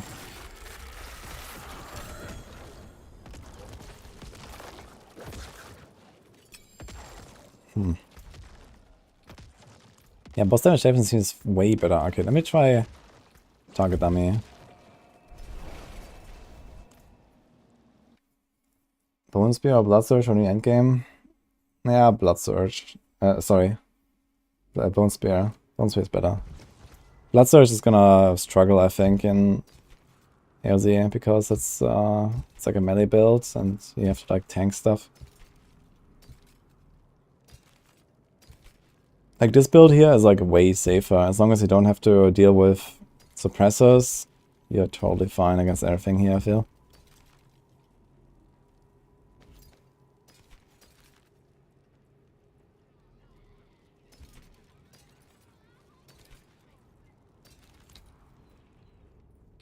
Fair trade. Bring your all glyphs to 21. Ah, now I'm just leveling the next glyph to like 15. There's like a bunch more glyphs that I might wanna try. So like Abyssal for non-physical damage, Amplify. Got a bunch of glyphs at 15 right now. So I can like swap to other builds if I want. But there's also a bunch of glyphs that I will never use here, like all these like minion things. Minions gain armor. Your minions to increase damage. Yeah, there's like a bunch of stuff like this. But in general, like for Abattoir of Zir, if you want to prepare, you should probably get your glyphs up, yes. Or you wait until after patch, it's much faster then. Farewell and good fortune. Okay.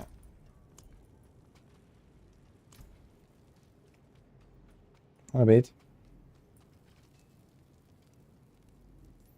How do people do millions or 100k of damage? Instead of like 20, 30k. I mean, okay, there's like some big multipliers in the game. Like the aspects. And then like invulnerable, crits, overpower. Overpower in particular creates really large hits right now.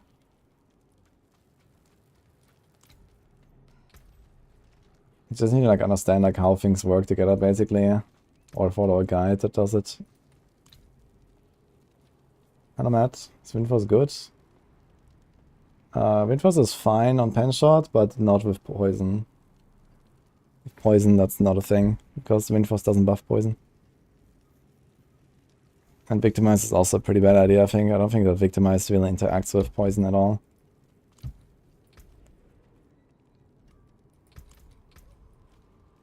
Okay, let's see this on the target dummy. You, wanderer, I know what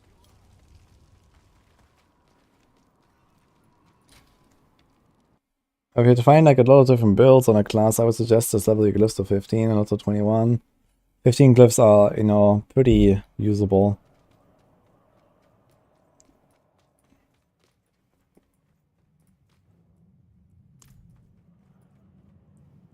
Okay, let's see.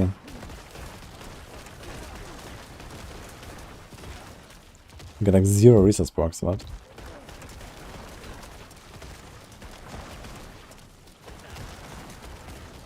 Actually pretty bad, yeah. How many are we hitting with? Let's see.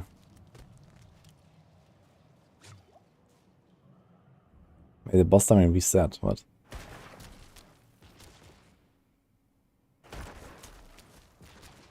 So only one.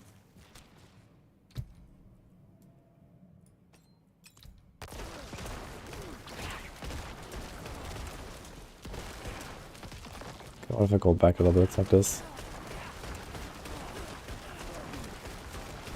Now it's easy peasy. Oh. Never mind. Dude, I'm too far. Dude, I'm too far away for Hemorrhage. What the fuck? What about Decompose? Does it have a bigger range? What's the maximum range on this? Oh, this actually works. Interesting. Should we actually run Decompose for resource gen? How much is that? 10 per second? This is 9.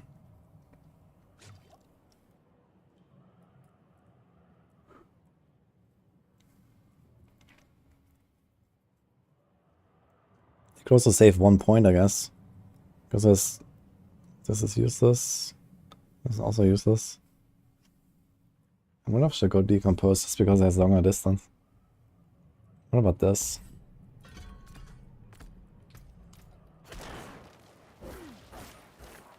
This generate essence is only if I actually hit something, right? Does it go as far as the other? It does.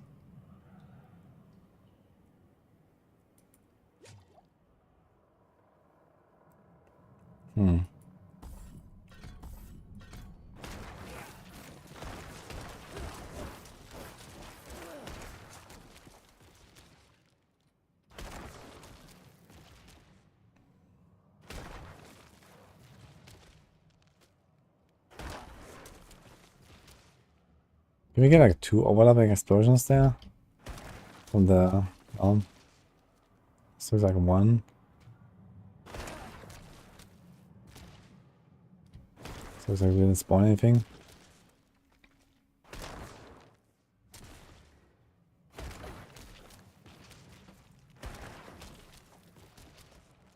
Here you got 2. Yeah. So you can actually get overlap from the Deathless Visage. I guess it's kind of rare.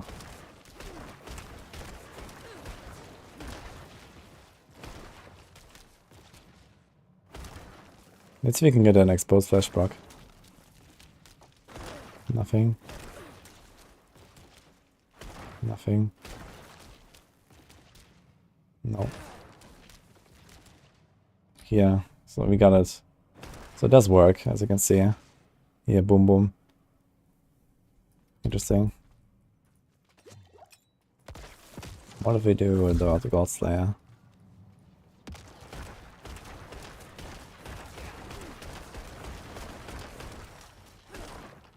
The max out Torment aspect for resource feels great.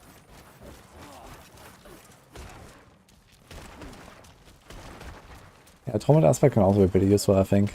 But I think Explode Flash is just better. Resources, even like all the overlapping hits, is quite a them here.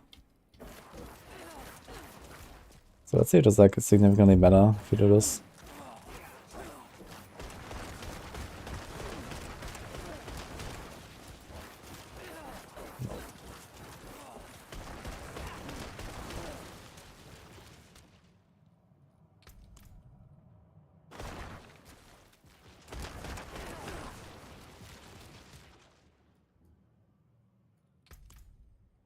Hmm.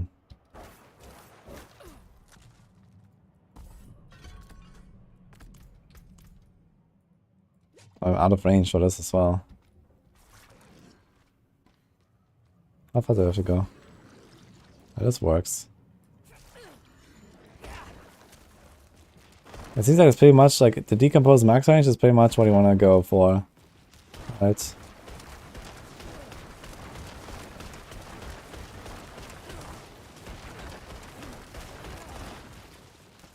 Should run Starless Skies on Amo Sork. You can. It's definitely like, you know, one of the very few builds where Starless Skies is not absolutely terrible. But, I mean, it's hard to make it work anyway then. I guess you can give up Explosive Flash if you have like resource proc on the glove and on the shield.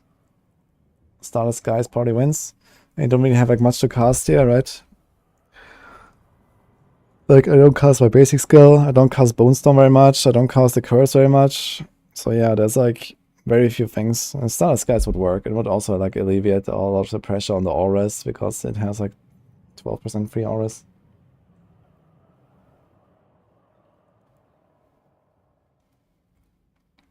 Hey, why didn't I add any berserking duration on gear and walking arsenal builds? Well, because you go berserking very easily on walking arsenal all the time. Every death blow gives you berserking, and you do death blows constantly.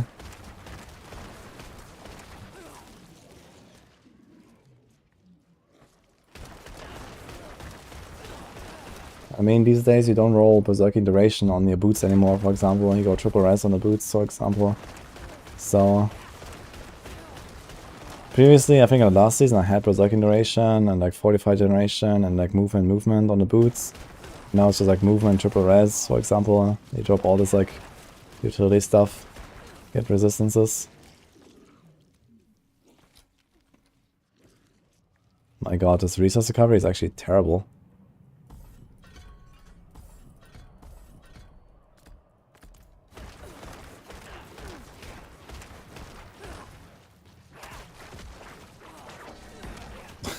Boom. It's the full. Actually, the corpses should actually be pretty good, right?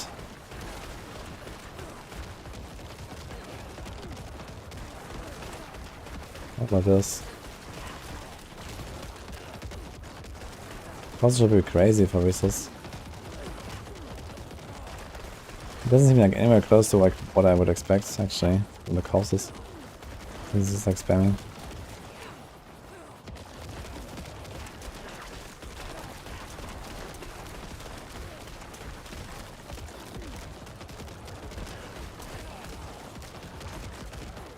Yeah.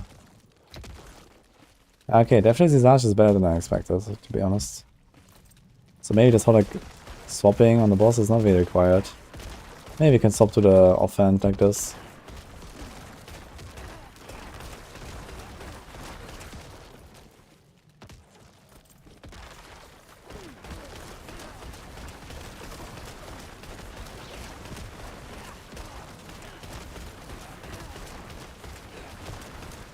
Kinda funny watching the resource.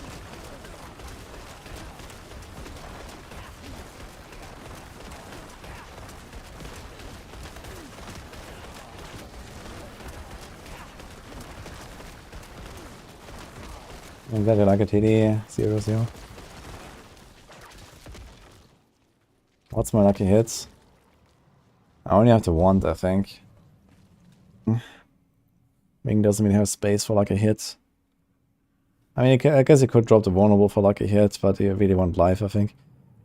And there's nothing. Yeah, there's like no lucky hit, basically. And here's actually lucky hit. I have 8.7. But this should not be there. This should be resource generation. So if that lucky hit was resource generation, it would be even better, I think. Then you can have a crit, essence, resource, and then lucky hit resource. Or just lucky hit would also be okay instead of the second proc here. But yeah, definitely Visage is actually better than expected, to be honest. Where to go for this room? It's in Killer Shot.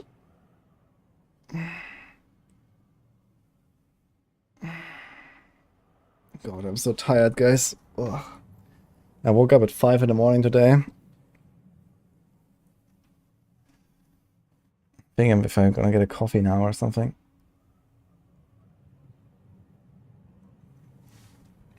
What's the current max essence you should aim for? On Bone Spear, really, you want all you can get, honestly. Besides the sacrifice, I think the sacrifice is not as good. I took the vulnerable.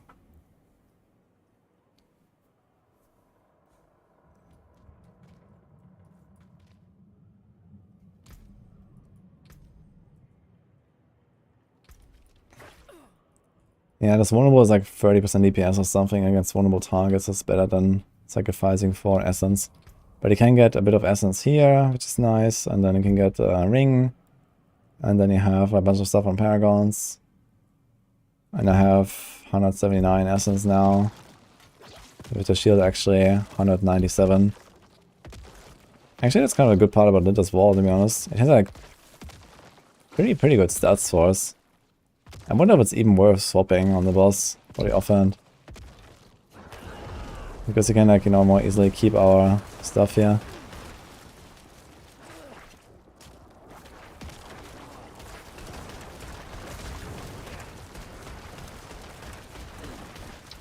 I'm gonna try a few more runs of Deathless, Lidless, and no swapping at all. So I don't do this. Don't do this.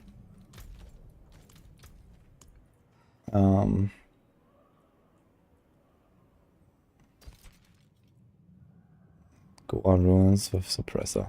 Cool. I think Shaco is great on Deathless. Probably. I mean, Shaco also has resource on it, which is pretty good. And you have like pretty similar defense, similar damage. Like here, this crit and physical damage is basically whatever. Okay, we have 17 maximum essence, which is kind of nice. So I guess Deathless Visage is a bit of a damage upgrade. But then we get 4 skills, and 4 skills is definitely better than whatever Deathless Visage offers. So I think Shaco is probably something like plus 10% damage. Maybe similar EHP. No, actually no. You have the life and a 20% damage reduction. So you have a lot more EHP actually on Shaco. And the resource is probably kind of comparable. I guess resource is slightly better on Deathless. Because of the extra procs. A lot worse essence. Is it a lot worse? I don't think it's a lot worse. Like most hits are still your splinters and stuff, and you get 18.5% extra resource on the Shaco. I can see a case for both helms. This is better for resource, the other one is like Shaco is just better for defense. It's a lot of defense on the Shaco. Because Necro, like compared to rogues, Necros just have shitty defensive aspects. Like there's nothing you really want to use.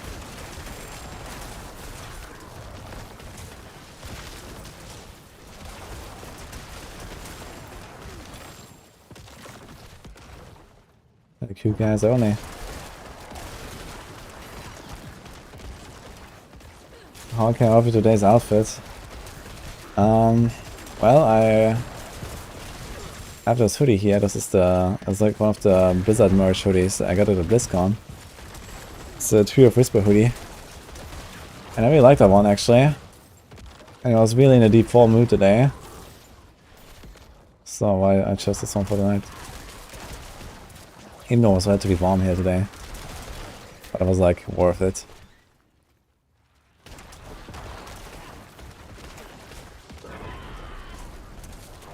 The Necro is the worst class in Season 2. Thanks to Tibor's Willbug, it is, yes. Also would be Rogue.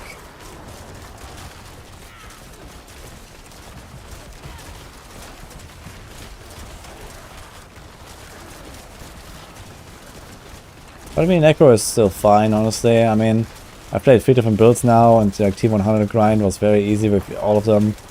And none of them were actually the best build on Necro. The best build is Infinimus right now.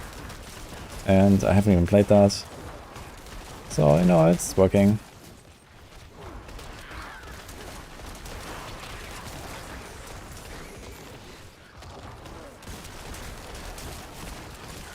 Everything was also fine. Okay, let's see the C hack. No item swapping, let's go.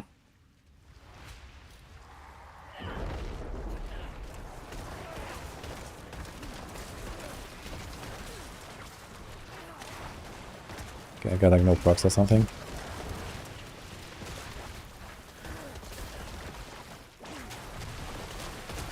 Okay, can we do this here?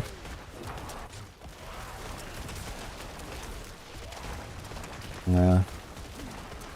Bad. Don't get resources. So I refill once.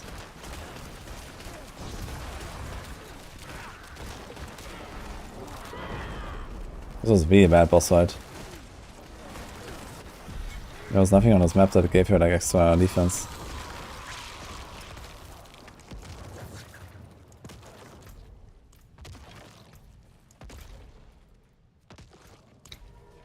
Yeah, that boss fight was really good though. Can I go over this AOZ thing? TLDR, it's like D3 Greater Rifts. Just extremely hard.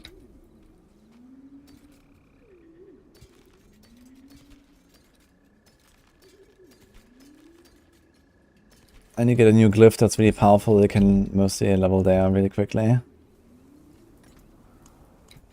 That allows you to like push higher and higher basically. Being more lucky hit would be good. And that's not really much more lucky hit I can get though. We have Sacrilegious Soul, we have a wand. I mean, what else do you want? Where do I get lucky hit? We can't even get like lucky hit barrier on the helm because yeah, I actually have lucky hit barrier on this helm, for example. So if that int was an armor roll, I guess you would be happy with that.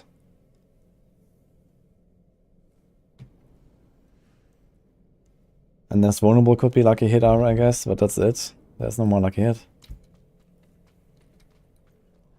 Yeah, it's like one new glyph that you get in Abattoir of Zir. It's like a very powerful one. Everyone wants to immediately use that, and you can rank it up like crazy. It will give you like an insane damage modifier at the end.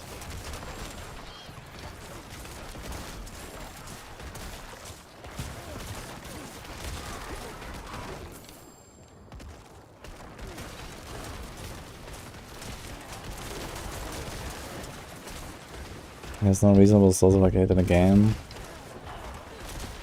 Yeah, I mean, some builds actually want something like 9% lucky hit on a ring, but it's kind of rare that you want that, I think. 9% is really not that much for most builds, but there are some builds that, you know, rely on lucky hits so much that it can really, like, be, like, an important role, actually. But I don't think this is one of them here. I mean, I do rely on lucky hits to get my resources up again with Exposed Flash. But, you know, it's not good enough to roll lucky hit on a ring over like another damage stat, I think, or something.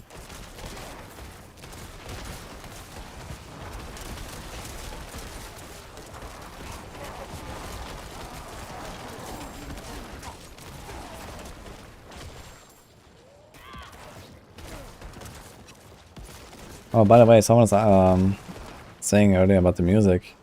If you enjoy the music, exclamation mark playlist or exclamation mark Spotify. I also have some of my own synthwave on Spotify. If you enjoy synthwave. And we're gonna make more albums soon. We're gonna get more. So if you wanna check it out, feel free.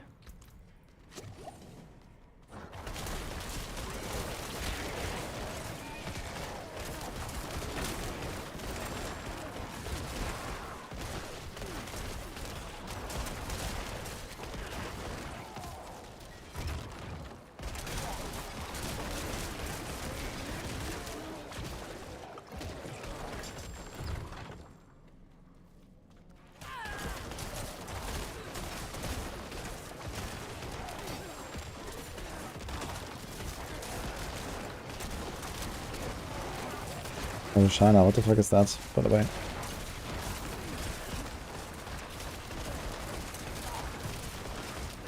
This is stuff I'm reading in chat here.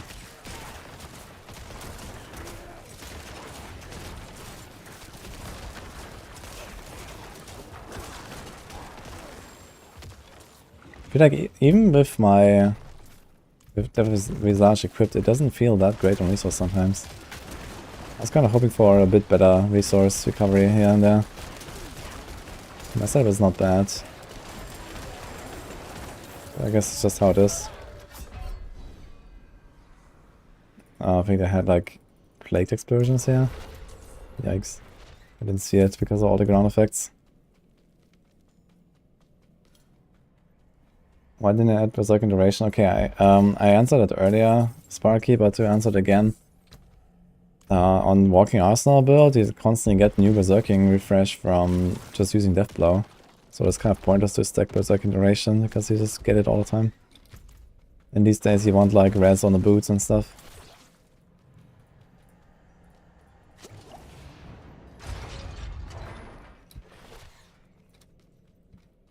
I'm glad you like it, man. Here's the album, by the way. Yeah, there's more coming.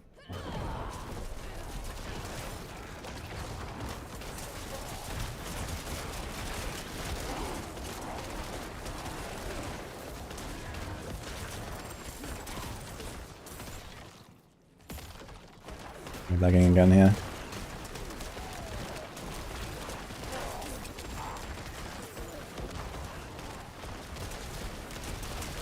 Yeah, RZ is only for the season, but it's probably gonna come back in some form after the season.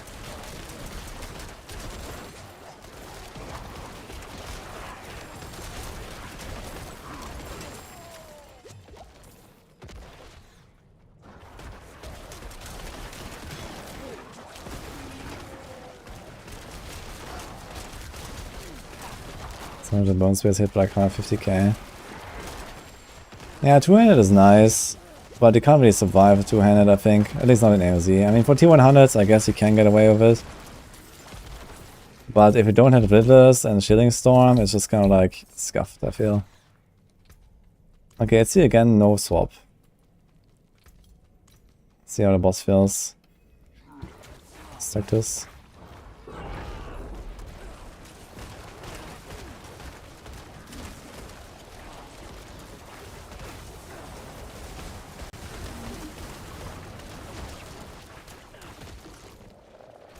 What if we do a swap to this and this?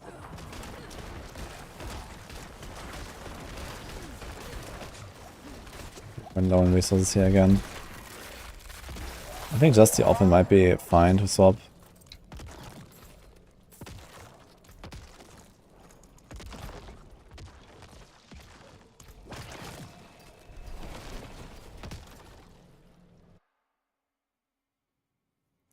Yeah, Z is gonna make glyph leveling feel worse in Season 3.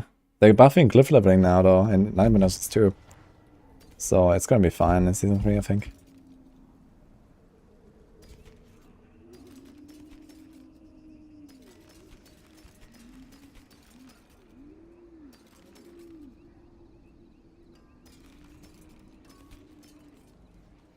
Precious stones to catch the light. Come and see. Let's try to mine ruins of physical resist.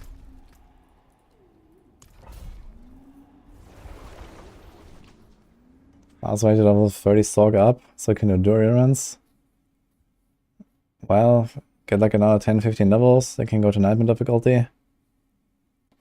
You can just farm the season zone, or you can farm Domain Tunnels, it's a dungeon in Scotland. Part 1 has lots of density, you just reset that over and over. When I get fast XP. And then once you're like in Nightmare difficulty, you can start doing Nightmare Dungeons. And they get a lot of XP in Nightmare Dungeons. And then once you're in Torment difficulty, around level 65 to 70, you can start farming Helltide and Whisper, so you get Duriel Nuts.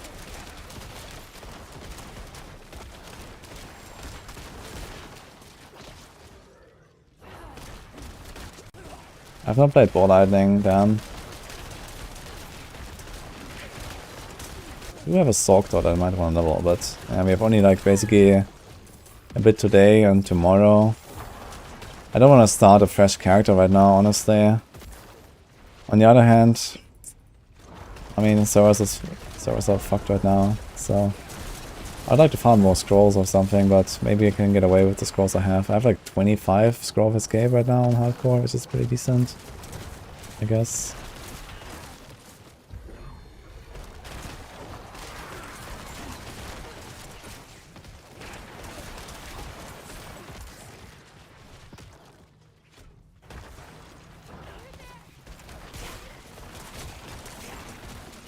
Scrolls. Scrolls is a hardcore item. Scroll of Escape where you can like TP the town. Basically allows you to get out of danger in this pinch.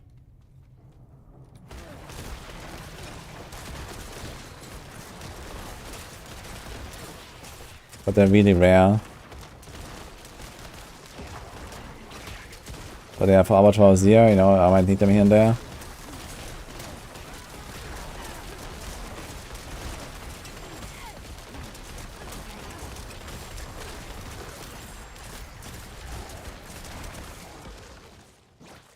It's kind of funny.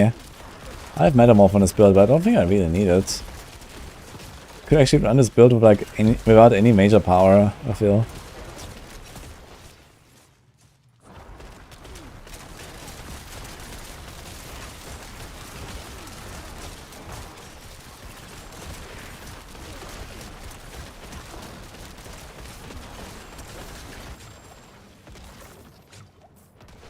Okay, let's do the offense swap, but not the helm.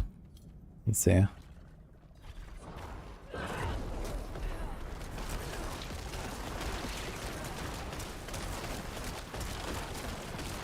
This is physical resist map, so it's kind of tanky.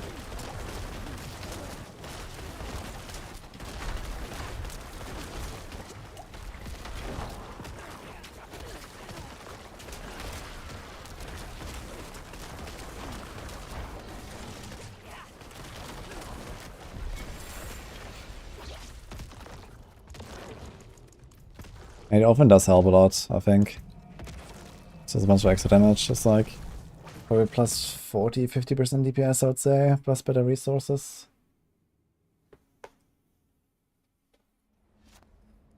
Try the overpower Vampower. Yeah, it's like 1 every 20 seconds, and we attack like twice per second or something, you know? We have really high attack speed. I don't think it's really gonna do much. I think that's a bit of a waste. Yeah, we have a perfect assimilation aspect there. Don't really need it on Necro though, I think.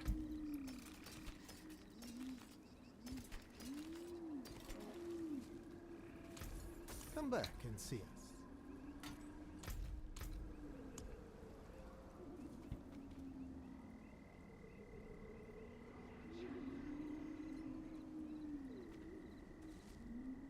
We built for AOZ Barb version.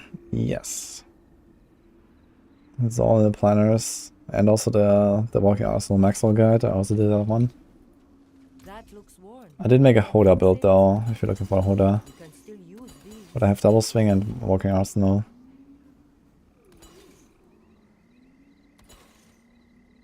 I really hate Conclave.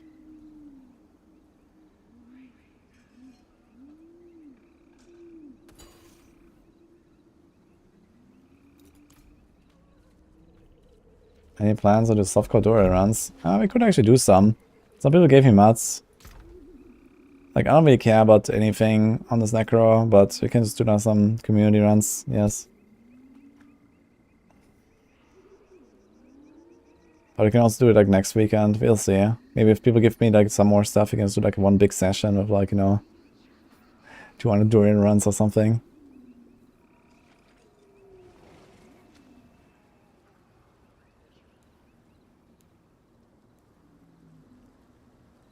I just saw the AOZ tier list. Does that mean we recommend swapping to different builds? Yes, that's the point of the tier list. It tells you which builds are good. Is it out? Apparently it's out. Let me see. Yes, it's there. So we have updated tier lists. Here's the AOZ build tier list. I already recorded a video to like talk about it, but I guess you can also just see everything here. Video is gonna go live probably tomorrow morning or something. But yeah, there's the list, guys.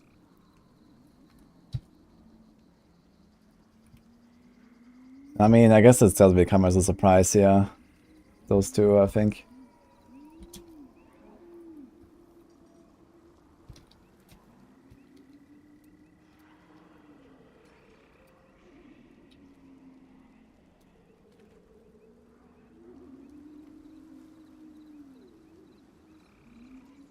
The Lightning C tier. Yeah, we actually moved it up. I think we had I think those 4 builds here, all of these. I think last time when we met, we put them all in D tier. But since there's no bosses anymore, we put them all up like 1 tier. There was like some stuff that we changed this weekend, basically, based on the new findings. Because previously we thought you had to fight bosses and stuff, and you know, these builds just can't kill bosses. So now you can actually complete the runs. It's kind of cool. But yeah. Trying to make a command here. Do we also have the other stuff? Is everything out? Don't have a news post. But don't have Abattoir yet, okay. So it's going to keep the we have like an Abattoir guide as well that kind of details everything. Wanted to put that in the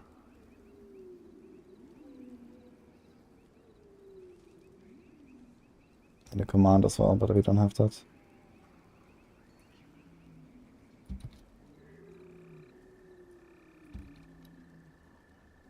That's what it is. Whirlwind should be F tier. Where do we have Whirlwind? Yeah, Whirlwind is not such a bad build, honestly. Why do you want to put it in F tier? Whirlwind is pretty solid.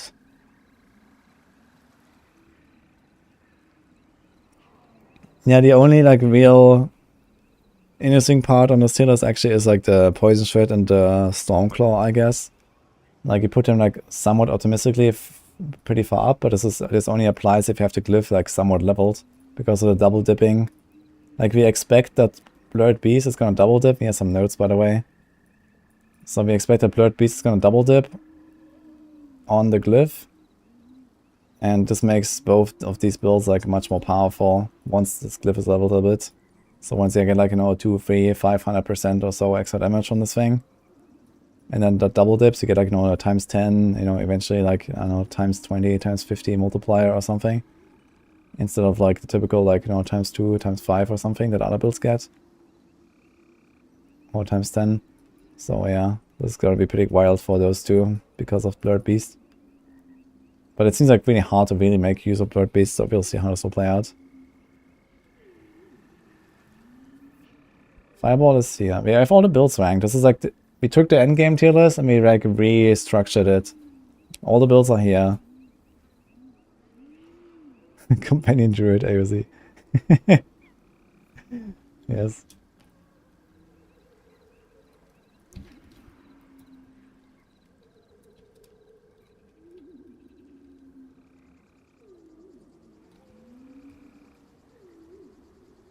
Yeah, the asterisk is what I just explained with Poison Shred and Stormclaw here. This is this note. So basically most builds will kind of like move up, you know, plus minus the same with the Tears of Blood glyph once you level it.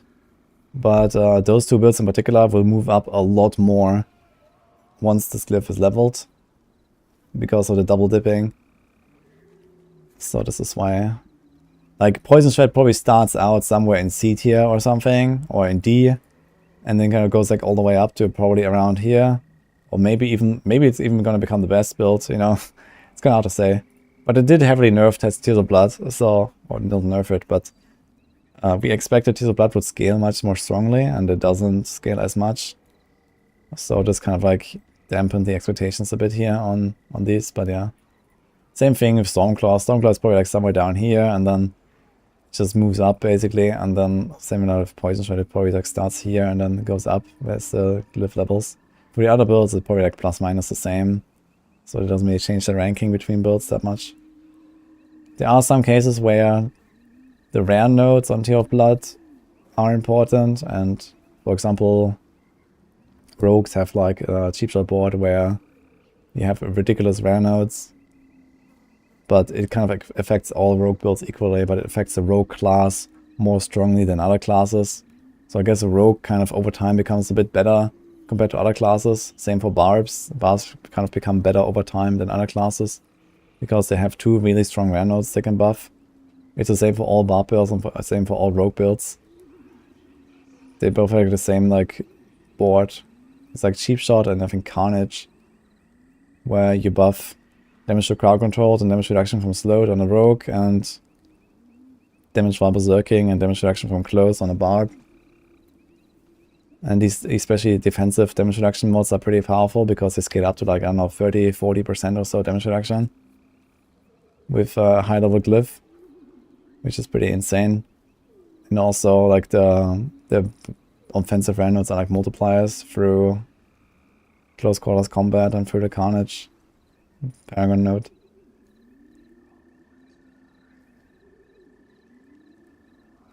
How would a minion necro build work with after leveling your glyph? Yeah, maybe. Do you have a, here's a pure summoner. You have pure summoner down here, yeah? But maybe after you leveled it a bit, you can actually, you know, have some fun with necro minions.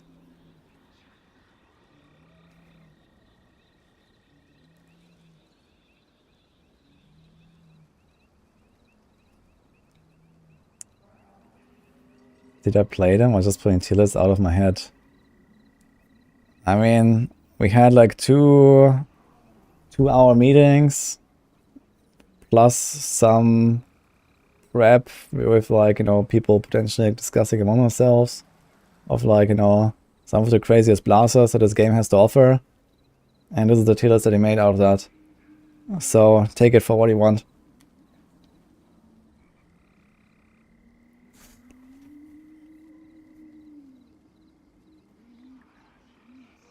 What makes Necro max B tier?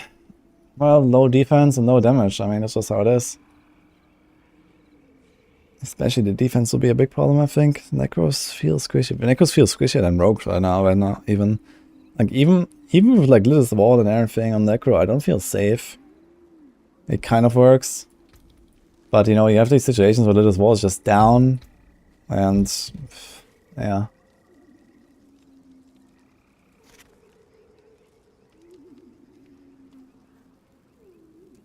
I didn't. Well, I have played... Okay, the builds that I played personally are this, this, this, this, this, this, this, this, this, this,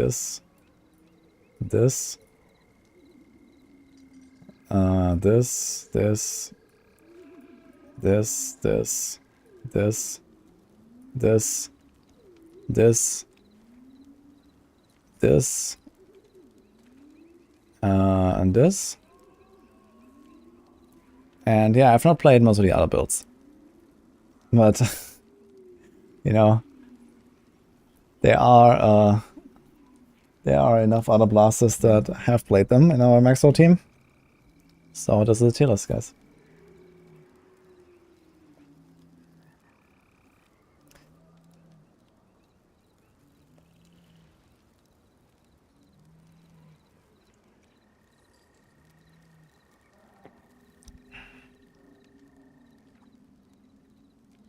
TB Rogue without Tibor's Will.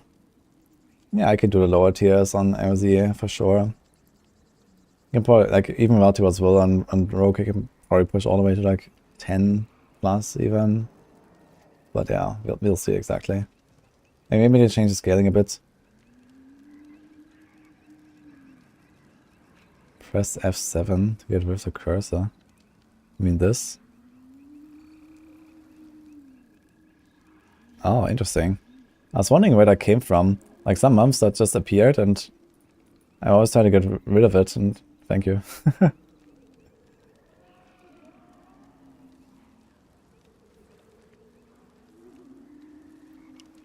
I mean, there's a chance that Infinimus is a bit better than we have it here.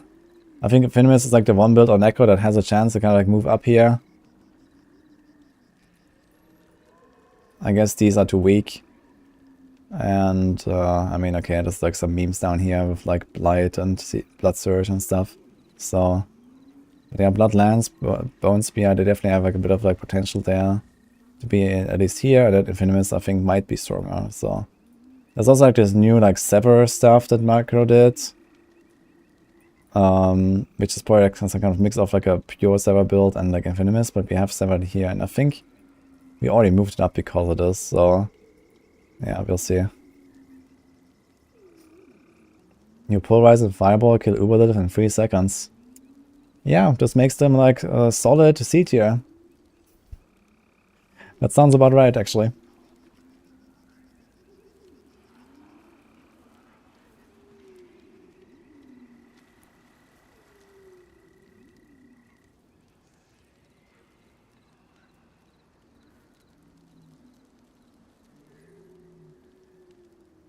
I mean, you know, on the Barb you go to Lilith and you kill her in on attack, and that attack also kills her 10 times over.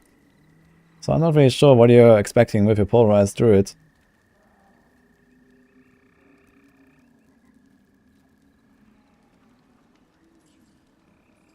You only get 1 taste of blood? I get it on every character. Like, why would you not get it on more than 1 character? You just go in, do an Abattoir of Zir, you get a glyph, and that's it.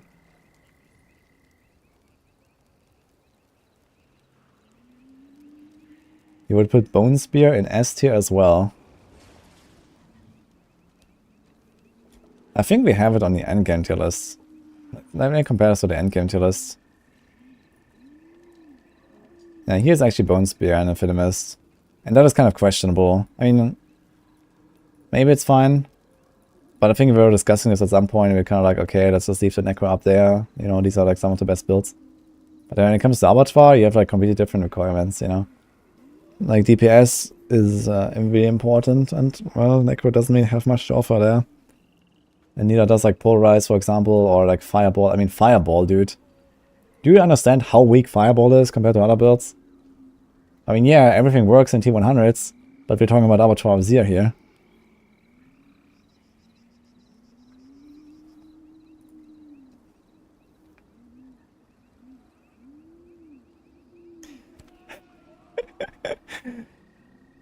Tell me more how I'm gonna explode with armor cap and 28k live. You people judge builds you never played. He says to Boiler. Uh-huh. That's a good one.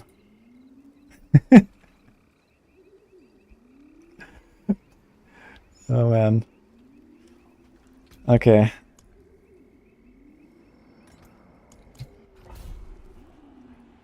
Yeah, Boiler probably spent like half the week reworking his Druid guides or something for Abattoir of Zir ready. Putting Thorns Barb in B tier.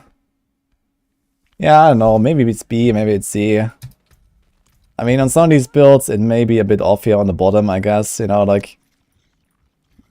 I can't be 100% sure that, you know, for example, Frozen Orb is really worse than, I don't know, Blood Surge or something like that. Or, you know, that Thorns is really worse than, like, you know, I don't know, or better than Polarize or something. So yeah, maybe it's a bit off on the bottom end. I guess what really matters is that the top end is, like, kind of accurate. You know, it's kind of hard to judge every single build, you know, with an unknown type of content. But the fact that you don't have to kill bosses, for example, makes Thorns definitely a lot better than we previously thought, for example.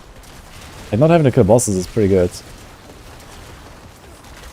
As long as they can survive stuff and you play like a Thorns build to make like decent pull. And on Barbs, it can be very tanky. So I think something like Thorns is definitely realistic up there in B somewhere. Like on the level of like the bad rogue builds or so. They're also all in B roughly. Sounds about right, I guess, from what I've seen from Thorns Barbs. Dude, look how laggy this shit is, by the way. What is going on? I have 350 MS.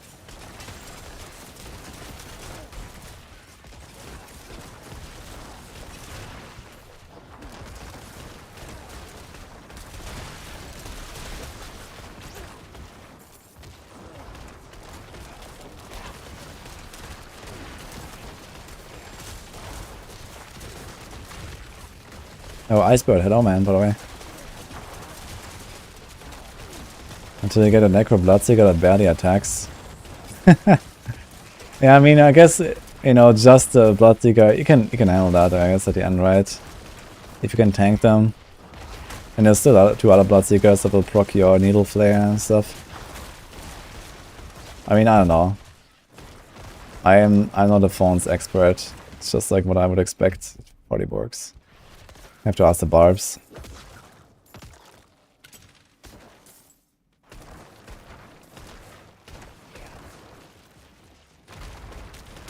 Am I doing a 24-hour stream on Tuesday? Hell no. That could not be a nice schedule now. I woke up at 5 in the morning. I guess we're gonna shift that to something like 7, 8 or so in the next days. And then we're chilling. So yeah, I'm probably gonna only get to play like a few hours on Tuesday for Abattoir before I go sleep. But Wednesday we log in, man, in the morning and go.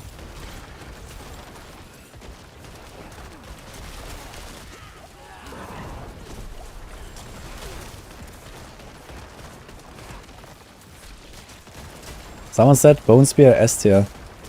Yeah, I can't even like kill these elites sometimes in like less than 3 or 5 seconds. Look at these boss fights, by the way. Sometimes they're like 20 seconds.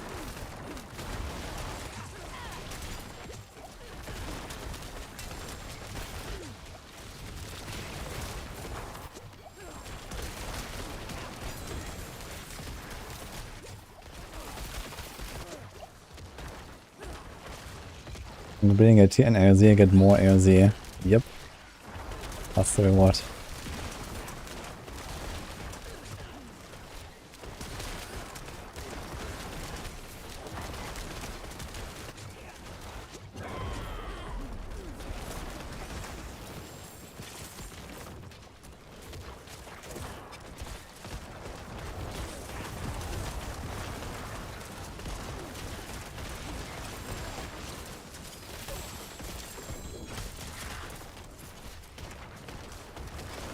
Darius, Selig, and Doombringer and 79 kills today. Wow, that's pretty good loot.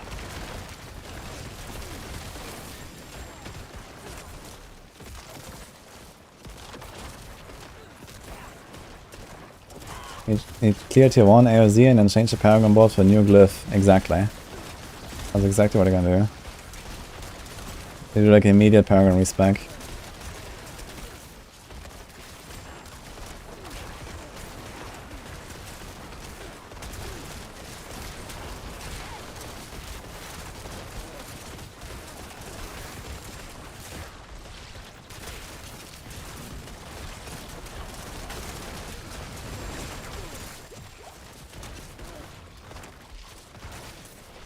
Hey, where's the other? You level 50, no scrolls dropped, and that's not uncommon. It's a 1 in 4,000 drop, so can take a while.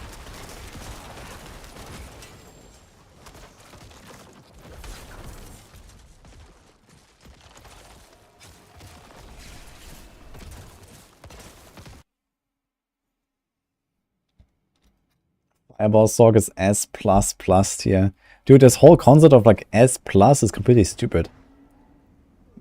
Like we have 1, 2, 3, 4, 5, 6 different tiers to put builds. Why the fuck do you need an S+? Who makes an S+? For what? Just put everything down. S+, dude.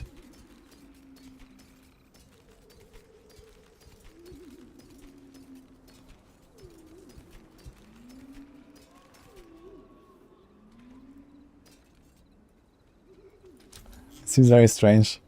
Bless, may the light keep you.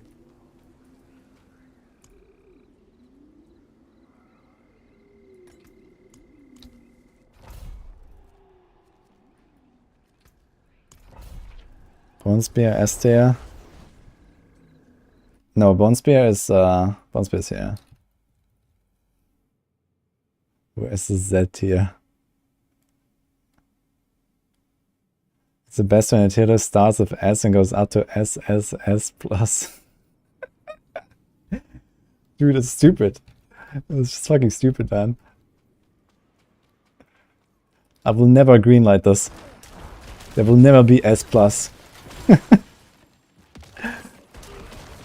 Not as long as I have a say in it.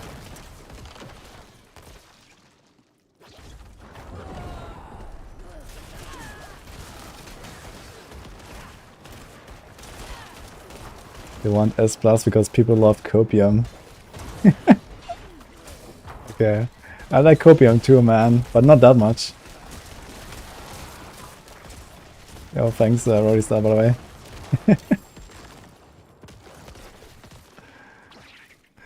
Not S+, then surely S++. Okay, there's S+, S++, S+++, and then there's like SS+, and SSS+. Like, what is actually better? Is the S better or is the plus better?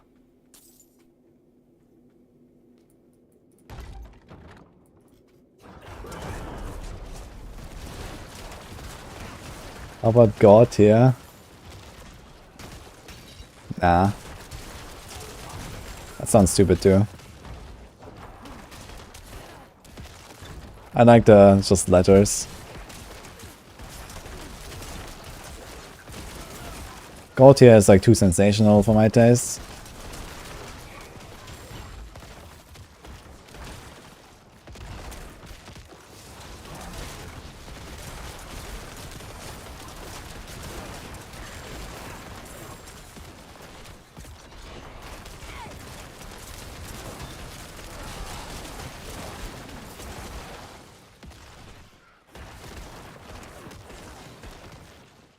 God here would mean a fix is needed. Yeah, because these two builds don't need fixing, right? What do you mean?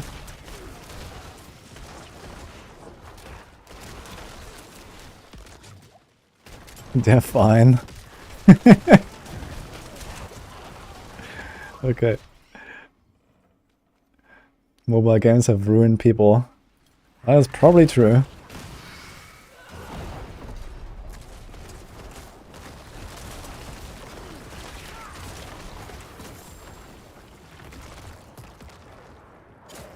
The others need buffs. Yeah, I think everyone should be completely immortal and also one-shot all the hardest content in the game. I think that would be very healthy for this game, for sure. Let's just buff everyone to be on the level of Hoda. What can go wrong, guys? Oh wait, like half the builds in the game actually straight up just don't work like that.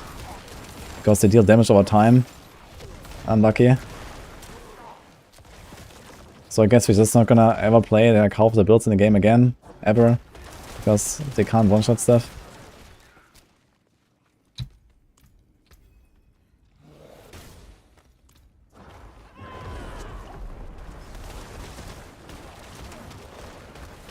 Unless you buff them enough so that, you know, like the first tick of the dot actually just kills everything instantly.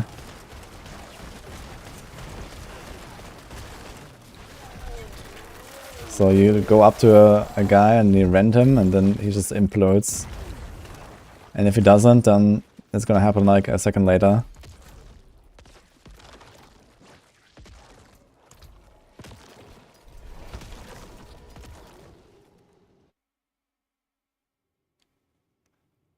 People were crying that Select Amulet's being fixed.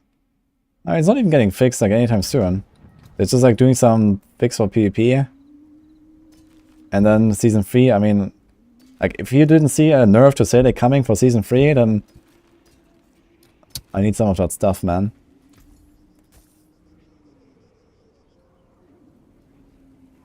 Another time, then.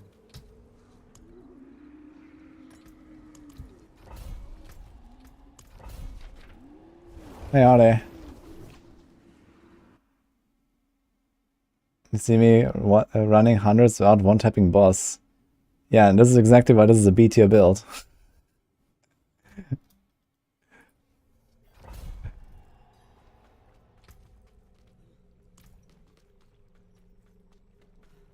C tier stands for copium tier. Actually, what is in copium tier? Yeah, sounds about right.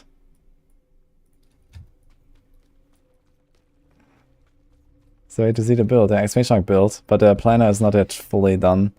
I was just kind of like It's kind of like a work in progress, but I think I kind of got the setup I want now.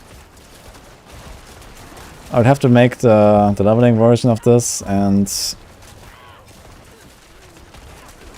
probably the AOZ version. I mean, AOZ version must use the glyph, I guess. We have to like change our paragons a bit and stuff.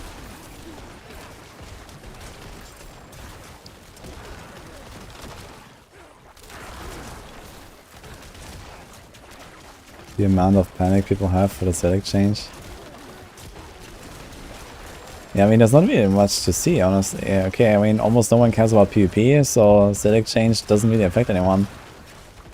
If anything, it just like, you know, makes PvP 1,000 times less obnoxious because of immortal barbs actually not being 100% immortal, just like almost immortal. Which is not a bad change.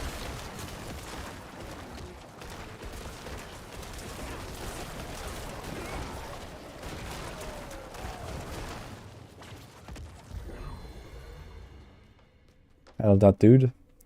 It's the only cosmetic items we get to carry from season to season. Pretty much, and the renowns. Like if you complete renown, the map exploration, the altars, this carries over as well.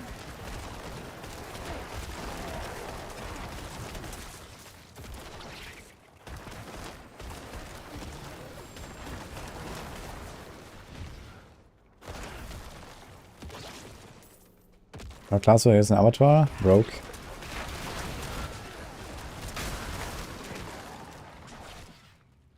What's the best Druid build this season? Currently, I would say Polarize probably. But yeah, in 2 days, that's gonna be probably Poison Shred. After leveling the glyph at least a bit.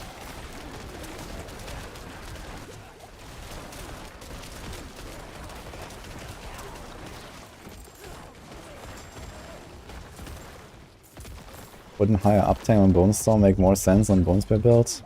Ah, we have 100% uptime. What do you mean with high uptime? We have lit as well. We have perma Bone Storm all the time.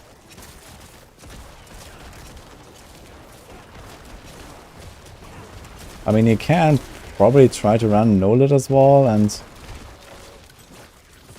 I don't know. You can put like Osseous Gale or something, and then you can have like Decapify cooldown reduction. You can have like 4 or 3 points in the passive to get cooldown reduction. But I think you can just well run just lit as well, I guess. And have it be consistent enough.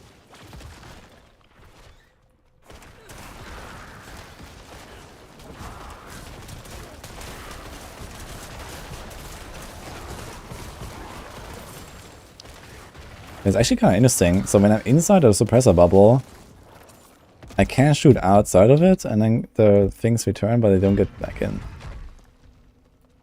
That was interesting.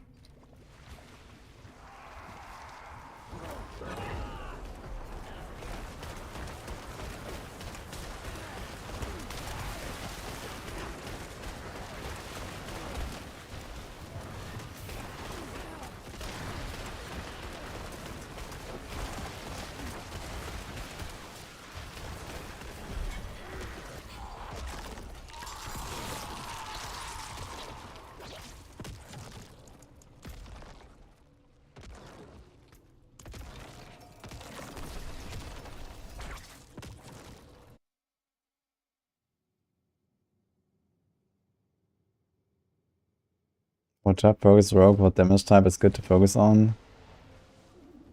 Well, Trap Rogue is actually the only rogue where you don't go for damage versus crowd control. Because you have exposure passive and not close quarter combat. So I usually just go skill ranks, crit, maybe resource, maybe something like close damage, all stats, dex. That's kind of how it goes. Let's try a Bloodstock Crag again. Thoughts on Shadow Dot builds or Necro? I've not really played any of those. Only builds I've played is Sever, Bone Spear, Bloodlands, Blood Surgeon, they were all crit builds. I want to try some Infinimus on this character, possibly. Just to kind of like see it once.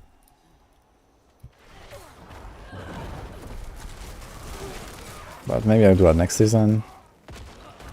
We'll see. I have a bunch of like stuff stacked up, so maybe we can just waste back. I want to do this like a bit of like Bone Spear now. It's a fun build. It's been a while since I played it. Kind of like testing more stuff here.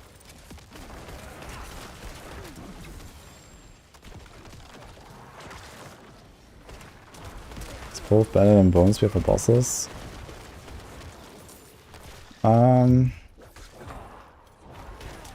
Actually, it feels like it's, yeah. I feel like I kind of fared a bit better on Polarize in general compared to this here, including the bosses.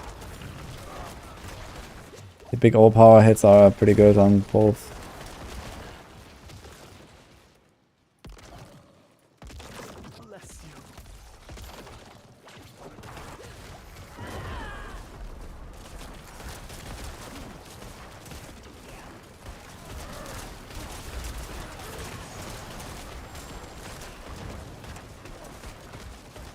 What's the best build period that I've made? Double swing, I guess.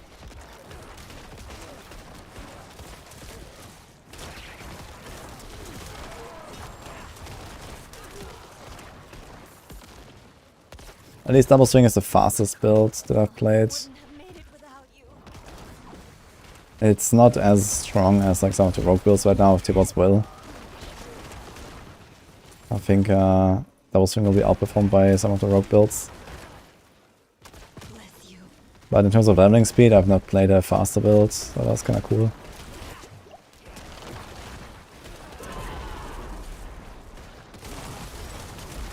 God, relax.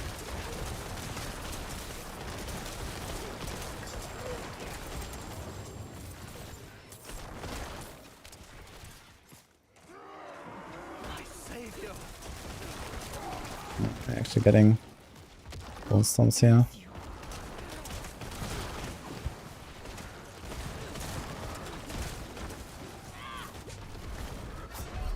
Dude, this like suppressor guy with like 2 elites and then the civilians is down. It's actually insane how squishy they are. It's like a super shitty situation.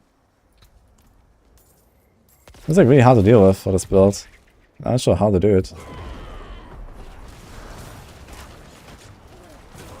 And then we have the dot thing. Look, I just can't do it. It's crazy. Because I can't get my disobedience up. And we have shadow damage over time here. I wonder if the shadow damage over time actually scales with me having not kept armor. It kind of feels like I instantly die from the dot. So I think it might actually scale with the actual damage that you take and not just like the base damage or something. I guess I could like try to 1v1 this guy real quick. Then he should be better. Like this.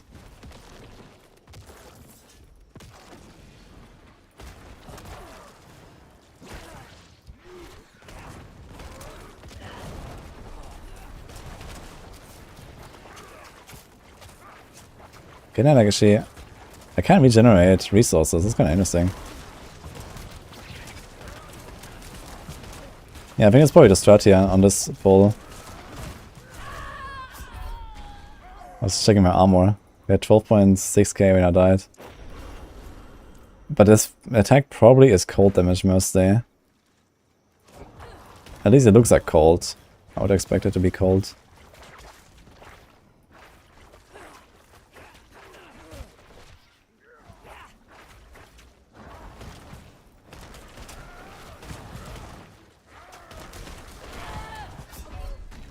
Oh man, it kind of sucks because this like he didn't charge. Like previously, I spawned behind him. Hey, I spawned behind the door. What the fuck? Why? Wait.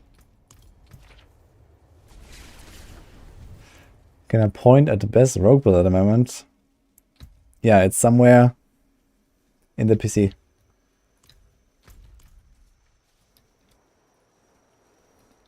can also link it.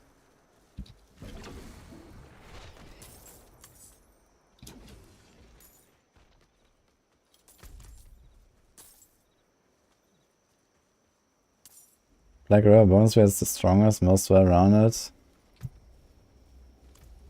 What's really the advantage of Black River, besides getting a bit more resources? Is there any other advantage? I mean, you give up Serration, I guess. And a bunch of good stats. And that's it, I guess. Doesn't help me at all in this situation, I think. If anything, I have less damage.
Oh. Holy shit, dude. Way harder than any Uber boss in the game, yeah. Suppressor dude in Bloodstock Crag, man. He's the hardest guy in the game. For this build. I definitely died way more to this guy than anything else combined so far on this build. Because he has 3 affixes, one of them is a fire thing. He one-shots you with the charge, so you have to like outplay the charge. And then you have to do like, you know, a few rounds against him to like actually try to beat him. And then you have the Stormbane thing as well, man. Blah. No corpses, no Bone Storm shield, nothing, man. Because there's only one single guy.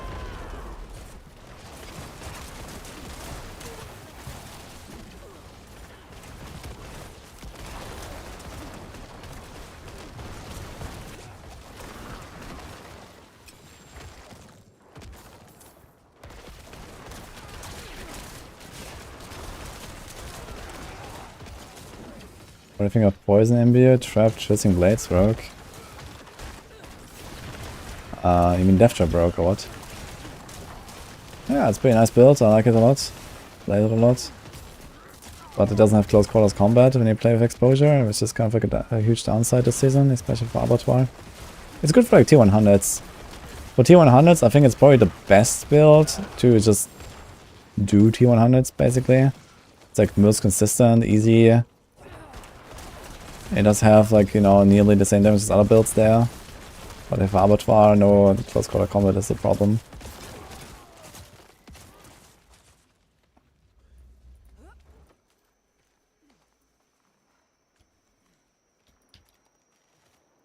Here's a website for trading if you're looking for one.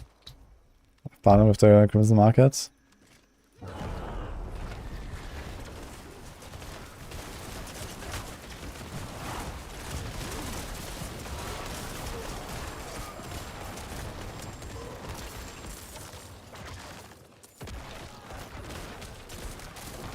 I think I have a Black River lying around somewhere, but the thing is I don't have another Serration aspect. I never really... I mean, you don't need Serration aspect actually. We need to put Splintering, I guess. But then I don't have like a Serration aspect to go back. Because I have all my gloves right now. I could move the Splintering to the glove. I have more of these, but I don't have Serration. Never really saved them. That was my Codex.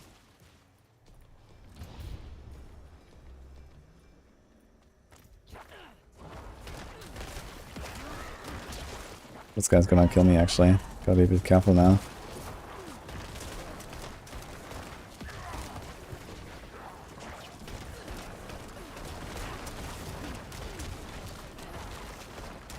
I guess once I stagger him, I can probably just like straight up kill him.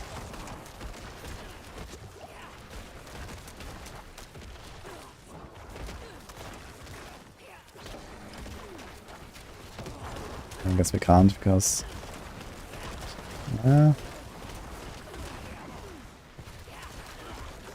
if I had started in a better moment with like more resources, I was going to like refill my resources before. That was a crappy run.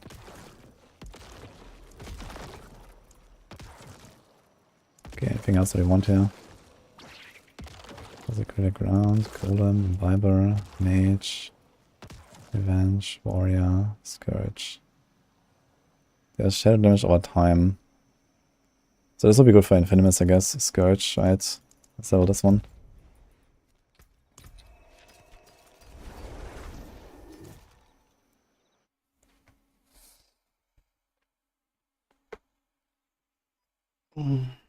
It's fine, Green Reaper.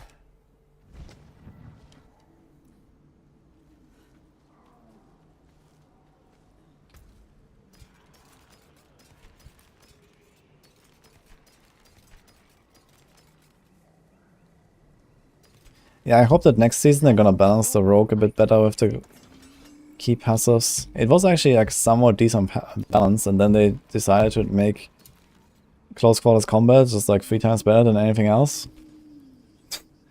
That was a very stupid decision, I think. Whatever that came from. I feel like close quarters combat was already kind of like, you know, slightly outperforming others, but it was still like, you know, okay, you can play momentum, okay, death trap is fine with exposure, okay, even precision has a bit of a reason to be used. But now it's just like close quarters combat on like every single build. It's kind of strange. And then there's death trap where you have to run exposure, but else it's on a death trap build. And you're like, You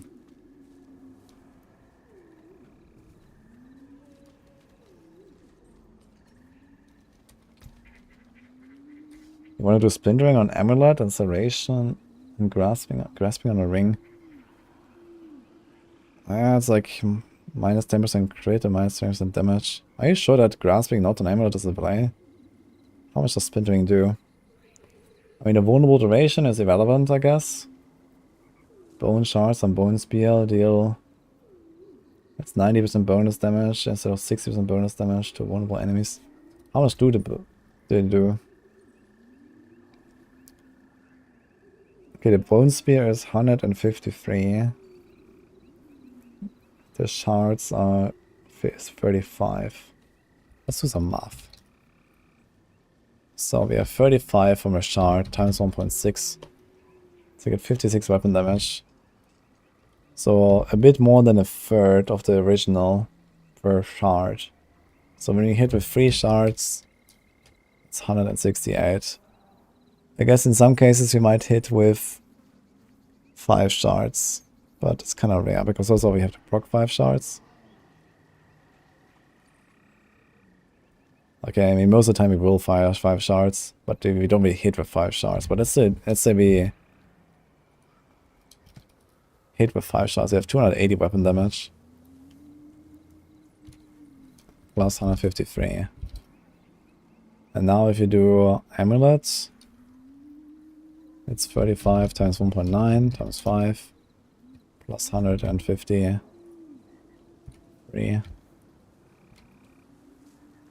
So if you put if you put splintering on amulet, it's not that much more damage. It's like 52% weapon damage. It's like 12% DPS. And this is only if you hit with all 5 splinters. If you hit with less, is less value than that. Like, this is nowhere close to what Grasping Veins gives you. And Grasping Veins is up nearly all the time with Sacrilegious. I think Grasping Veins on Amulet is definitely better. Yeah, Washinzo, thanks for replying, by the way.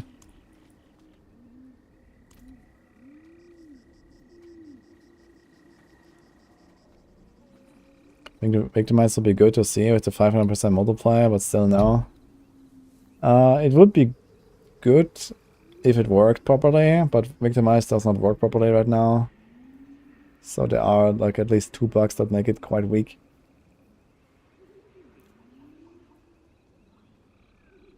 Found splintering on amulet does more consistent damage. Kinda interesting. I mean, yeah, either you have grasping veins or you don't, and there's a bit of downtime. But I don't think there's like enough downtime to not put it on the amulet.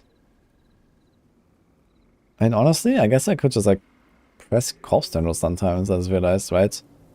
Because this buff lasts 6 seconds, and if you pay like a bit of attention to a corpse tendrils, you can just like press it sometimes, and then you have perma grasping veins. Because you get 1 every 8 from the ring, and then you can also cast it once every 8 seconds or so yourself.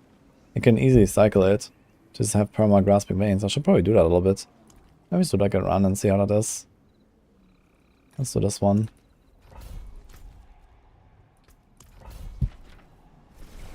Yeah, Victimize. So there's like 2 problems with it. So Victimize passive. Number 1, if the targets that get hit by the explosions are not vulnerable, they take massively less damage. And number 2, I think this vulnerable damage scaling is also like not working properly, so you don't get like as much as it says on the vulnerable thing.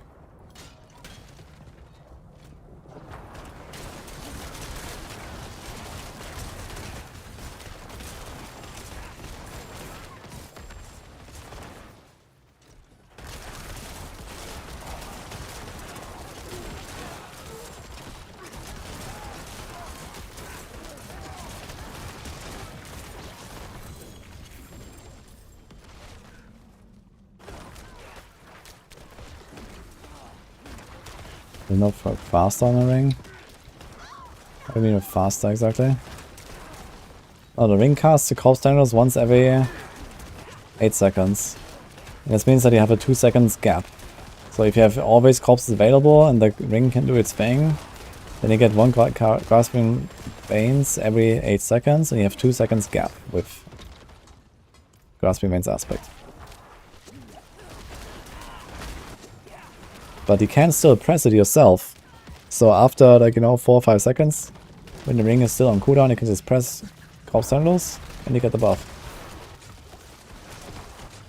But yeah, you have to pay a bit of attention to it, I guess. I guess realistically you should pay more attention to like, what is actually going on. Like here, like in most fights, I don't need the grasping veins minus that, like, not that necessarily. And I guess in there's elites and then just press it. Like here, I just press it, and now I just kill this guy. Because you don't really find elites that frequently most of the time. And yeah, I could do a bit of min-maxing about like when you actually press that. But I guess, realistically, I want to pay more attention to other things. And not so much to this grasping veins effect. Hey Ubilat, by the way. Thank you for the sub. Wish Deathtalk Unique was in pants.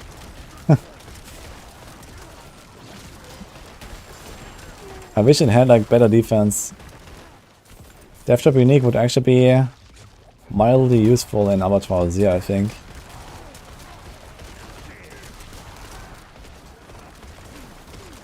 But yeah, like, since defense is so important there, like, we need like content where like stuff is like super tanky and you don't have to be very tanky. But you can do stuff like Deathtrap Pants.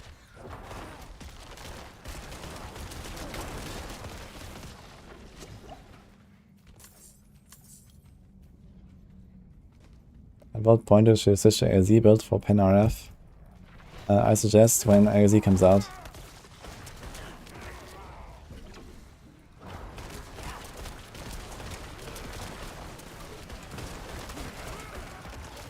Or maybe after clearing your first ARZ, and then you like the Paragon respec and stuff with a glyph. You can probably do like a T1, it's just like a leveling build, pretty much. As long as you have like the defensive requirements. Or at the least you can like maybe spec to the poison stuff, but not redo your Paragon. And then after clearing your T1, you're just gonna respec your Paragon.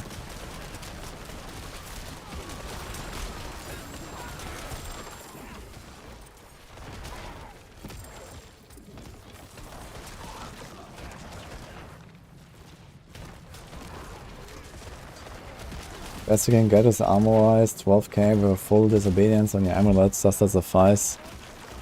That sounds horrible. What kind of build are you doing? 12k with amulet disobedience. Holy. Yeah, I suggest that if you have a fully stacked disobedience, you should have minimum 15k. Because you don't want to rely on a fully stacked disobedience to actually have your armor capped, you know. At least it depends on the build on builds, but not every build can stack disobedience that easily, that you have like perma full disobedience. If you have 12k with a fully stacked one, that is terrible.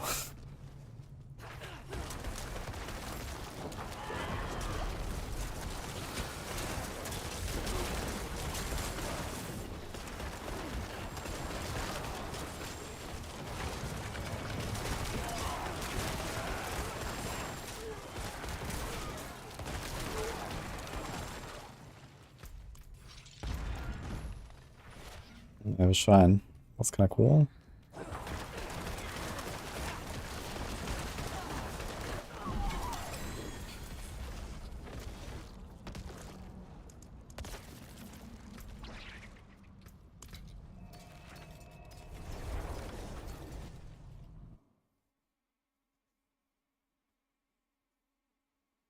You have any experience why you're missing 2 Paragon points? Well, I suggest you go and click altars.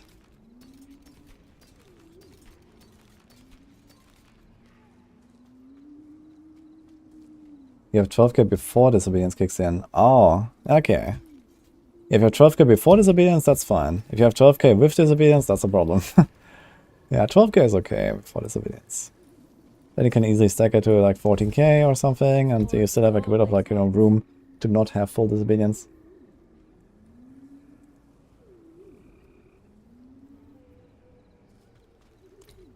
How's Arclash damage-wise compared to ball lighting? About half, stronger, weaker? I don't know exactly. Probably have to ask Nova for that. But I mean, Arclash is basically just like a scuffed ball lighting build in disguise, I guess, as far as I know. Because you just like proc ball lightings of your Arclash and all that.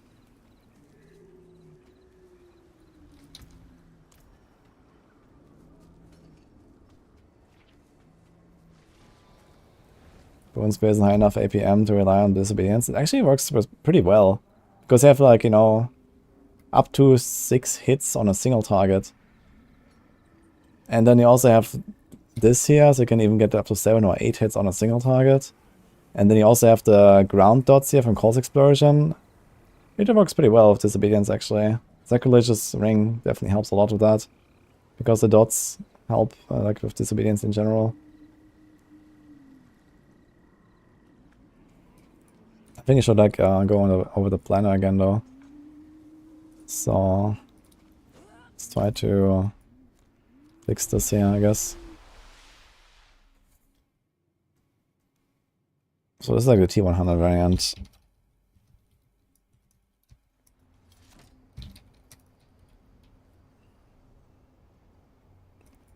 So I think we're gonna move this and we're gonna put, alright, so we have like a range generator.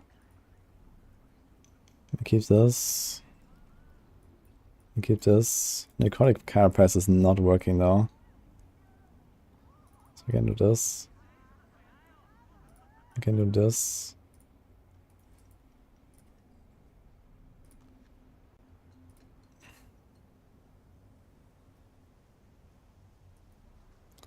I think we keep the Reaper's Pursuit, it's kinda nice for the speed.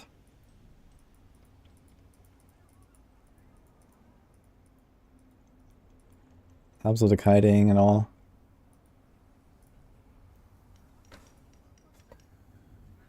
Yeah, I'm not really sure if I like this Undaunted Glyph very much. It's like anything else. This is 8% damage while per willpower, and this is 10% damage. And then you have a healing bonus. I didn't really check like how much Fortify I have. I guess it's generally pretty high up with Sanguine Embrace.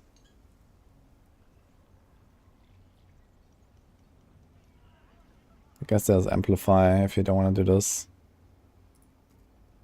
How much is this? 61%. We put Amplify.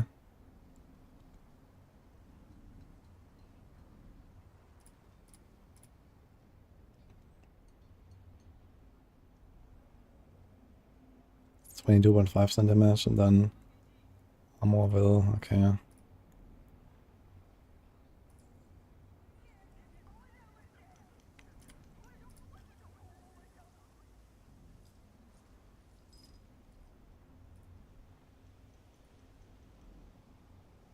When did the limit Blighted Cross Explosion? Only goes to 5 pools and starts despawning. Really? Oh, yeah, maybe they nerfed it at some point without us knowing.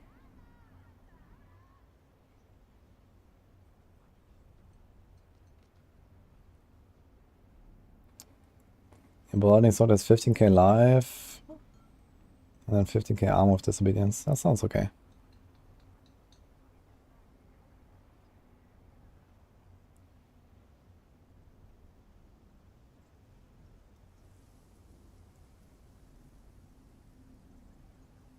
Does resource gen start dropping from 725 eye level and higher? No, from 780.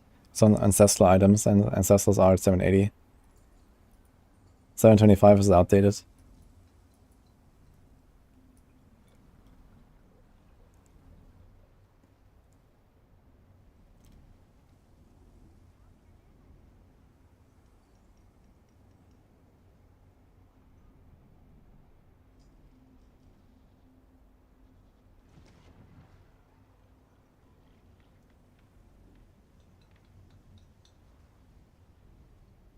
I want to try Tibotsville again a little bit more. I think currently it's probably better to just run this and a Tibotsville, right? But off season, like I was playing like off season setup actually without Tibotsville. But I guess you should probably do this.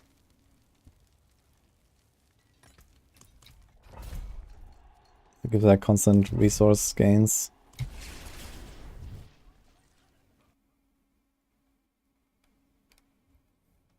We didn't get any information if Uber items will drop from AOZ. I kind of doubt it. It would be cool though if they had like maybe some scaling chance per tier to give you like Uber uniques or so in AOZ. That would be like something to look forward to.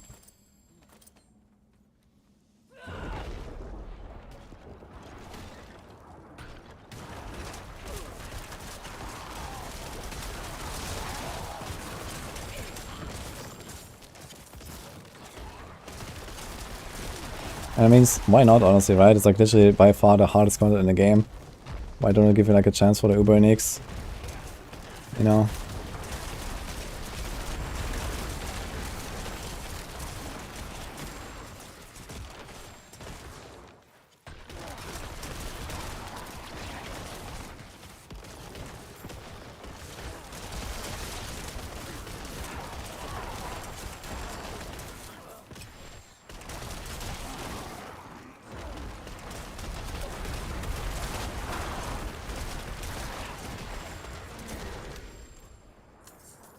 That's all.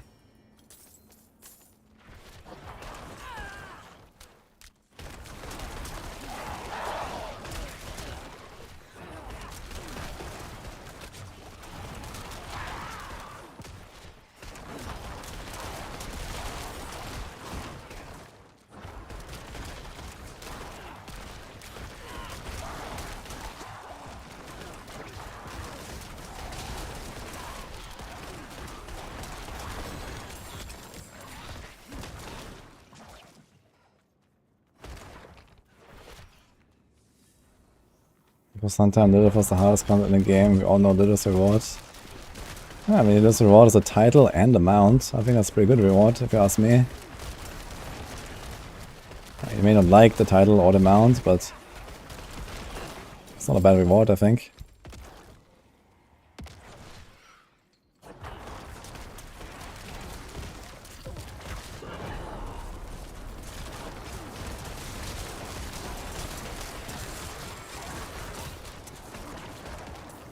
Yeah, Blurred Beast only procs up your personal poisons, it doesn't work with other people.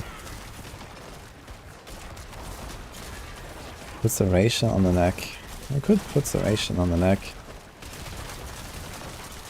I think Grasping Hands is just so strong. Like, Grasping Hands is basically two aspects in one. It's pretty OP, Phil. Like, there's not really a reason not to run it on the neck.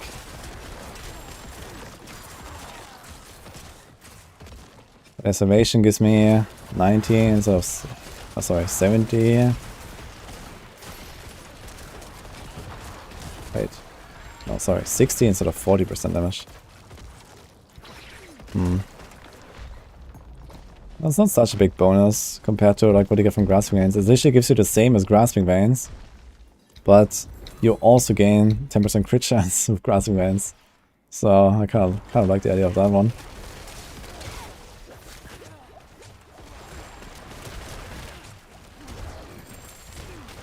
Acceleration is just the worst Grasping Veins, basically, right? Without a crit chance.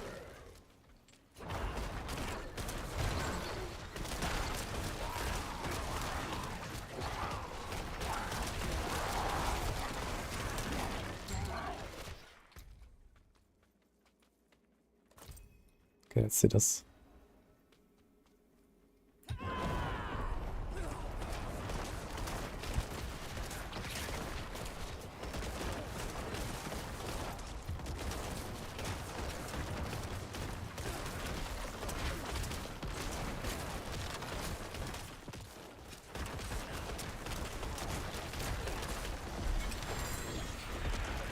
I think I should have kite him directly to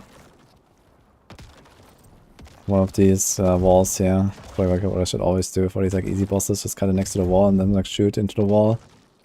It's kind of like the strat. Why does the endgame content not reward drops? Because that's how it works in D3, I guess. It's a timer, so you don't get distracted. You get the loot at the end. And I mean, for Abattoir of Zir, you're kind of supposed to be done with your character anyway. So there doesn't really have to be much loot, I think. But it would be nice if there was like a chance to get like Uber uniques and stuff. Bless and thank you. Because you don't necessarily have those.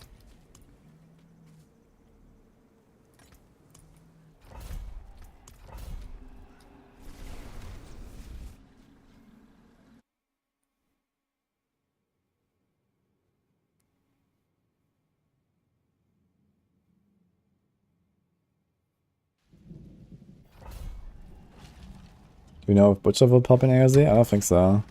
I'd be surprised to see Butcher.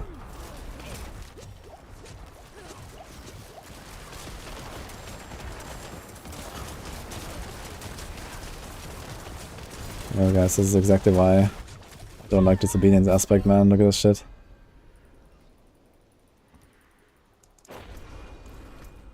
Monster has poison damage. And poison shot, that's kind of funny. It's a lot of poison here. Where is this bear?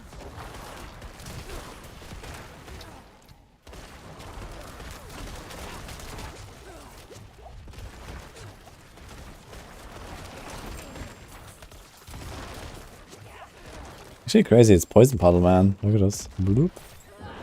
Melts.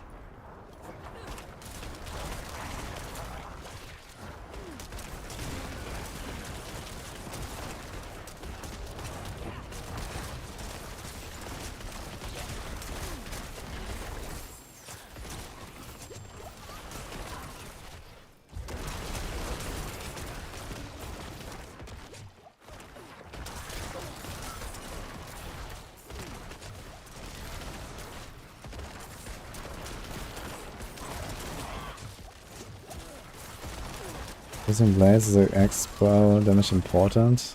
Nope. In their build it's not important, just the stats.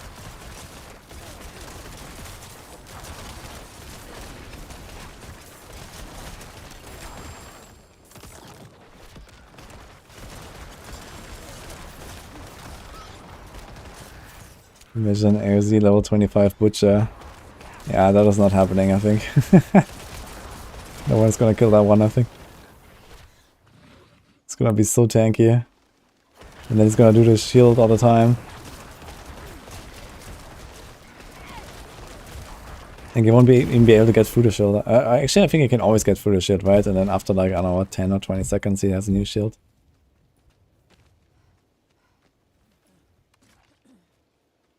The damage on Bone Spear is just broken. That's a very interesting take, Adam, I gotta say. Are you still playing Season 1?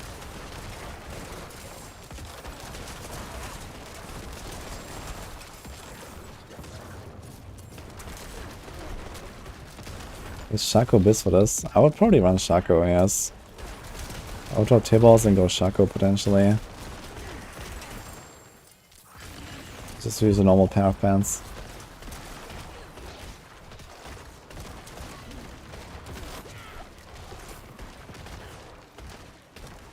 Is in Helltide, or will be in Helltide? What is there? The Butcher, I mean? It would be cool, but it's not.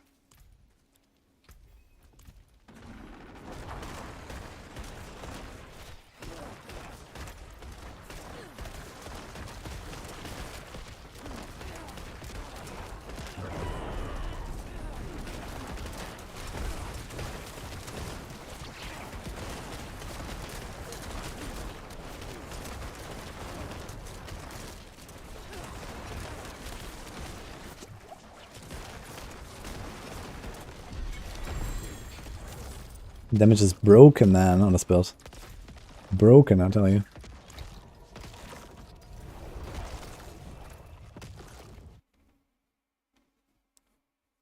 Maxwell Poison tried to get an update. Yeah, Fluffin told me yesterday that they were like still testing stuff. Like they were trying to figure out like, you know, the best setups and all that, like what is actually going to be like, you know, the way to go for Abattoir. So I'm not sure if it's like updated yet or if they're gonna do that. I think they want to do it like sometime today. Oh, it's actually a helm that we want. There's armor, essence, hint. So I could try to roll life on this. And then we get at least 20 extra essence. That's quite a lot actually.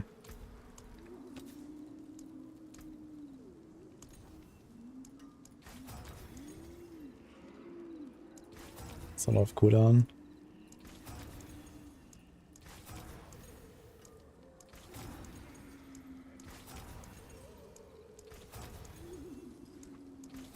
$600 life. Use it well. It's 900, so it's like minus 400 life. Bit better armor, 20 essence. That's pretty good.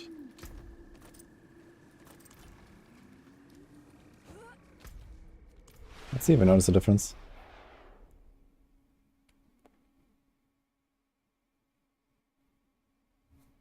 Your plan to update the Maxwell builds once 3-4 days of IOZ has passed and more data is known. Unlikely. I think the rogue builds are kind of like where they should be. Unless we learn something like really out of the ordinary, I might change them, yeah, but there's not really much you can change anymore on these rogue builds, I think, that I made at least.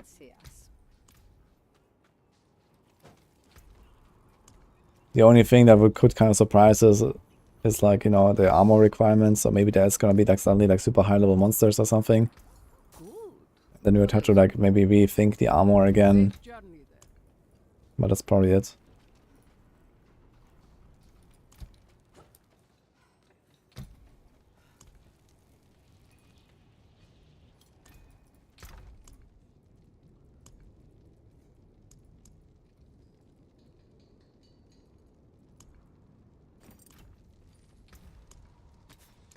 All finished.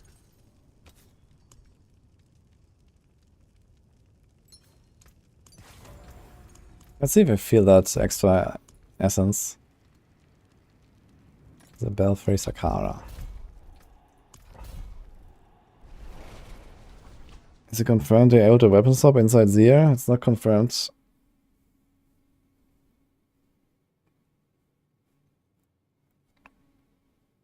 I'm using one-handed shield right now, Adam. I think going without this wall is like suicide, really, for this build. You can do like one-hand offhand, or I can do like one-hand and two-hand or something, but I think it's like mostly low-end stuff.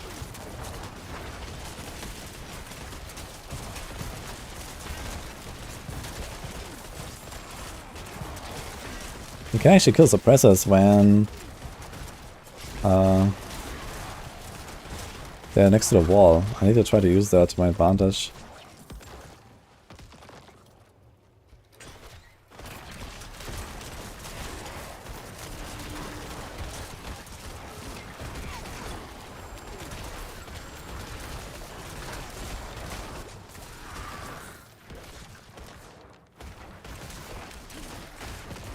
Blue items do have a magnet or mouse cursor.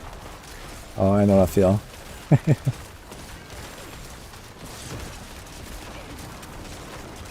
I really have to like train myself to not pick up blue items again all the time, and like also at the vendors, man, I check the blue items. Oh my god, dude.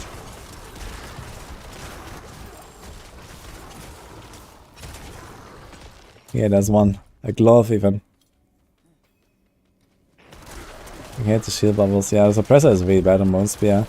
It would be nice if, like, you know, you're inside the bubble of the suppressor, and then you shoot a Bone Spear, and then, you know, it's just like basically the suppressor needs to act like a real wall, so that the Bone Spear comes back inside of it, and then it would be pretty good actually. Could easily deal with all these guys. Right now it's just kind of frustrating when you have suppressors and there's not really that much counterplay sometimes.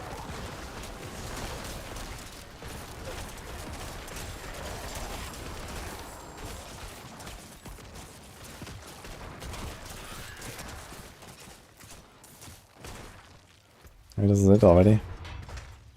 Okay.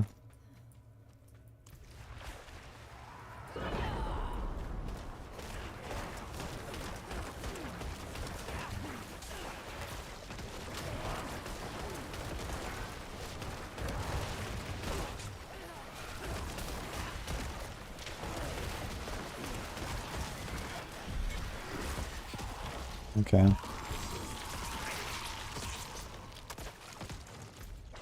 Yeah, Tears Sword makes everything quite easy.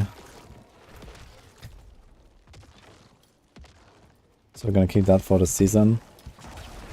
And then after season, we're gonna remove that. What do you use for Essence feature? This was Tibbot's will, but there's also exposed flash aspect. This one, this is like the main thing. Has like a hit to get a lot of resource. There's also like a hit to get resource on the shield, and I also put it on glove, so we have like 3 different procs. Each of those like a hit rolls here is worth roughly half of what the aspect does. So basically I have like 2 times this aspect.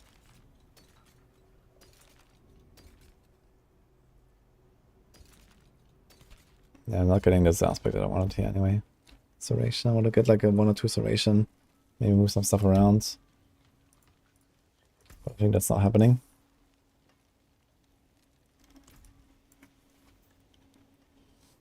How do I identify for Forgotten Souls?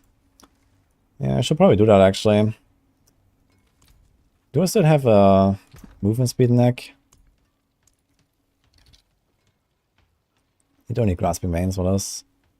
We have movement and energy. Or essence. Here's movement, essence, gloom.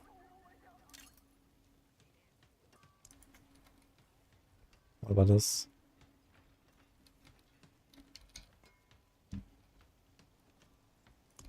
We have 1 wind striker. 15%. I think I'm gonna take this.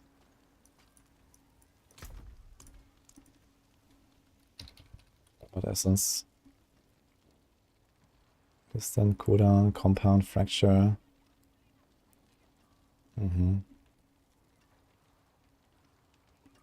Armor fortified, fueled by death. Essence, close distance, movement speed after killing your mate.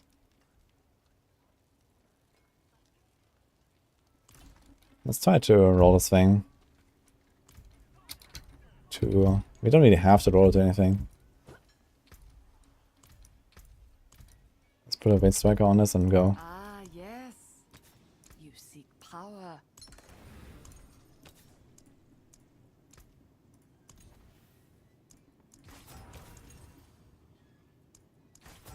Double movement speed on lead kill. That's probably overkill as hell. I'm not sure what I would have really done here anyway. So, why not? Let's do this. Let's do this.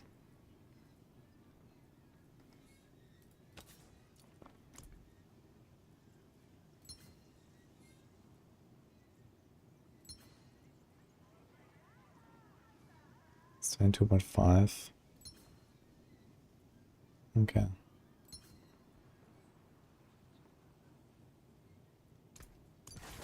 Wind favor you.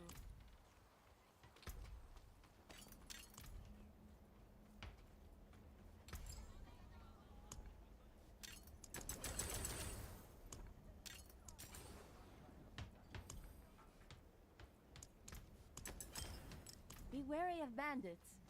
Damned vultures. How did I finish these things there? Abattoir is in. Where's that coming from?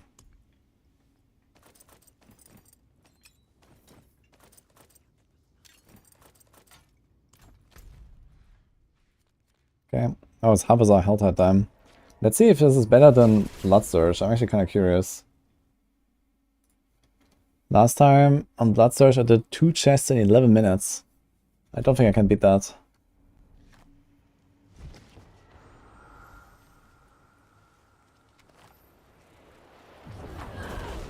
Boy doesn't mean best. Yeah, that is correct. I'm actually probably not gonna run the Shaco myself right now on my rogue, at least to get started. Because it's just like less defense. And I'm more worried about defense than offense for the start. And we'll see kind of like, you know, how it will go. I actually have all my stuff. I don't use lands, that doesn't matter, I guess. Oh man, the movement speed feels so good when you have double movement speed aspect.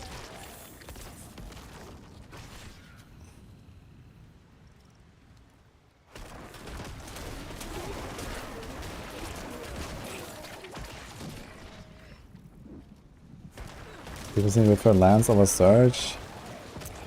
Yeah, I think Blood Surge is a bit better for like general blasting right now, but Lance is much safer because it's like ranged. And also like Lance kind of scales better with like higher end content, I think. Because you have decent single target and also like you kind of like, you know, you stack up the lances everywhere and then you do like your big nukes once everything is lanced.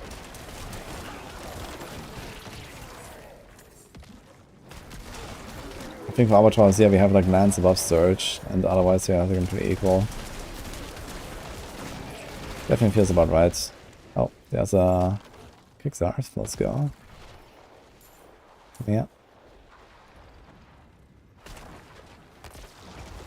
Also there's all these sinners here. What the fuck? I can't.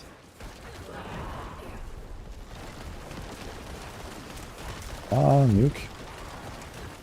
Oh.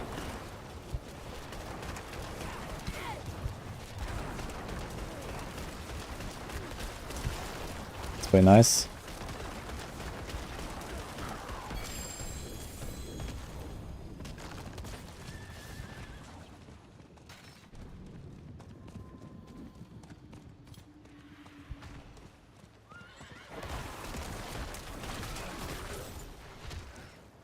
That's like a really good boss for this build.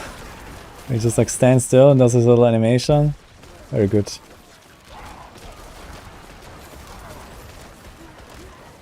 It seems like we're on track for like a lot of Cinders again. It seems like it's like a Havazar thing, it's just like so good, Havazar.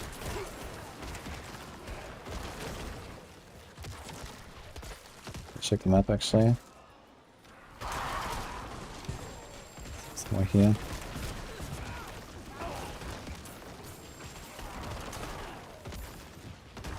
Necro is surprising. Yeah, I played a bunch of Necro last week.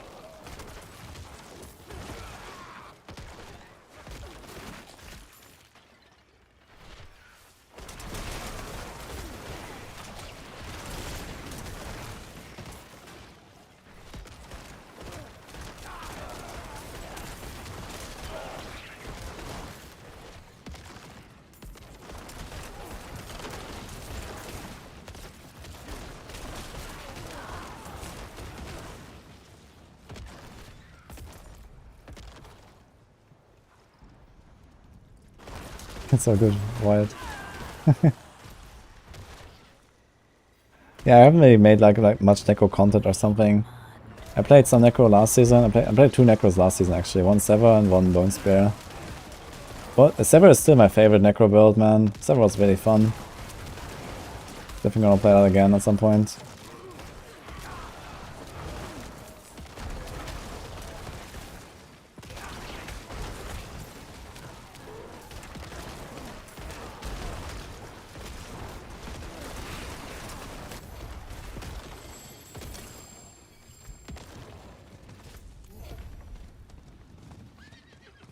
Matches in 2 days. And 25 minutes, probably.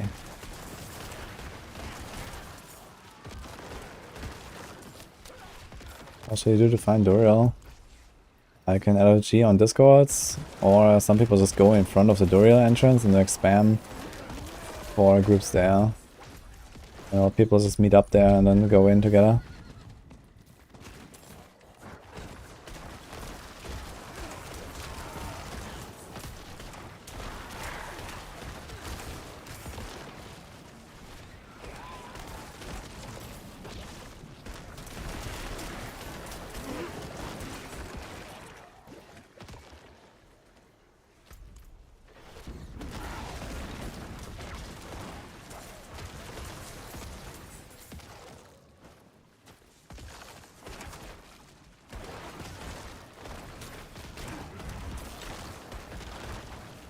Only Verbals and Druid drops 925. They do a pretty guaranteed, yes.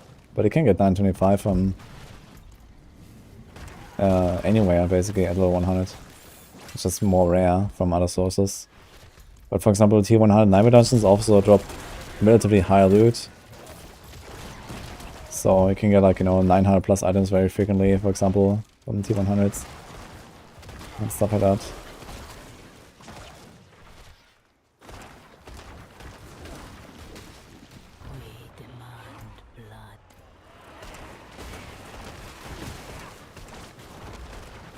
Yeah, this is actually like 6-minute chest here. That's pretty good. How is that?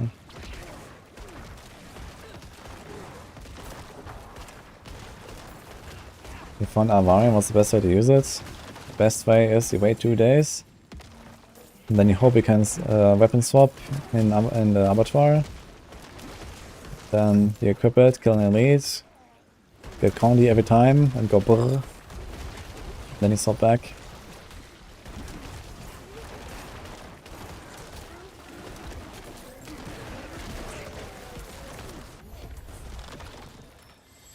You roll of overpower damage or like a hit chance for dex on glyphs.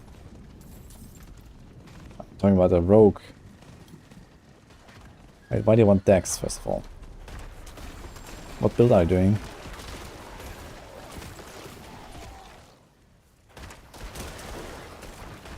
You have runic gloves, it's like a rogue build. Which build are you doing? I mean, usually on rogue builds they want the main skill and then crit attack speed. And then usually it's like lucky hit chance to slow or just lucky hit or so. I guess dex could be an option in some cases.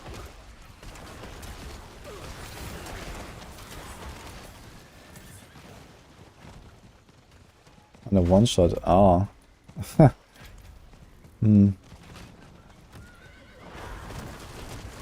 Someone is actually really try-harding with the one-shot build, huh? Well, I would probably roll off overpower for dex.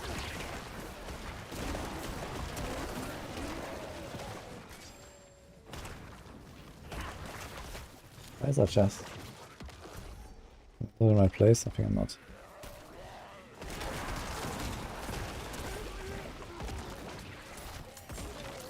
Okay, in 20 minutes the chests change. So I think we're gonna like just grind 1200 cinders here. We get some god souls meanwhile.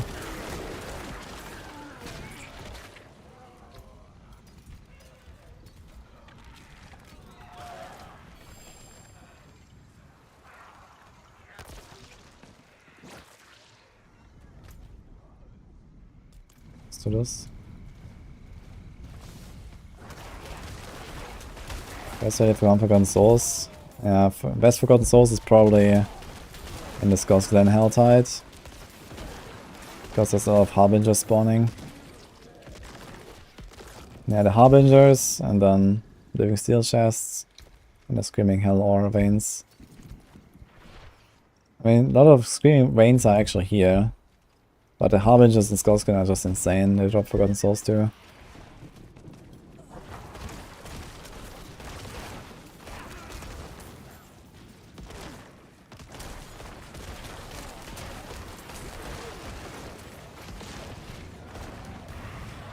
So no build that works around Avarion.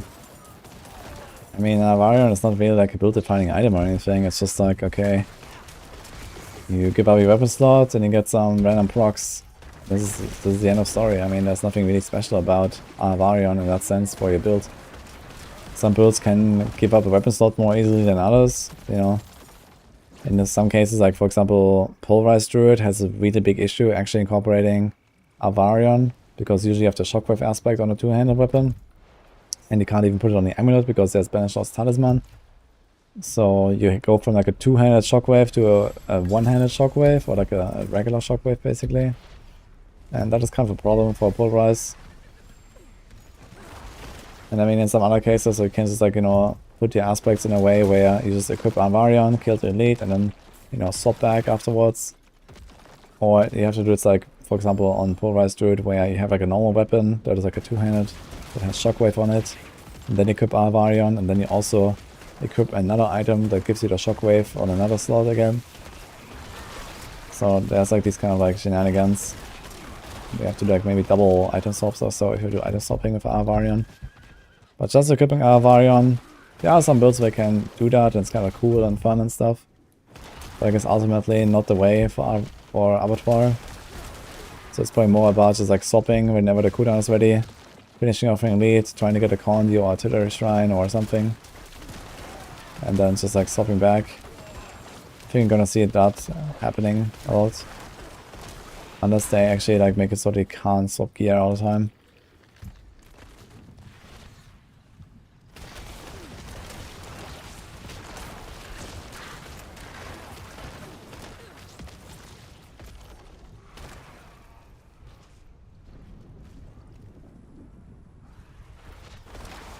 Yeah, 50x and no chance of Uriel.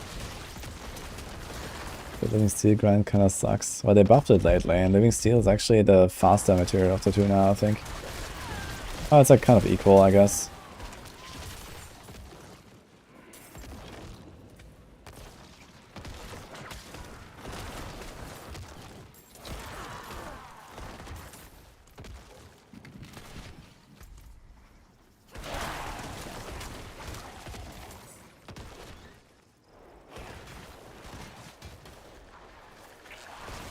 Yeah, I really hope there's no gear swapping in Abattoir, it would be nice. In general, I don't really like the idea of like gear swapping, you know, just to like make up for some weaknesses of your build or something. Like there's also here, like I'm doing this right now for like the necro boss kills and stuff. But I would prefer to not have to do that basically. Right now it just feels like too bad not to do it, because it takes like 1 second to gear swap. And I can save like, you know, 10 or 20 seconds on the boss fight. It kind of adds up if you do like hundreds of runs.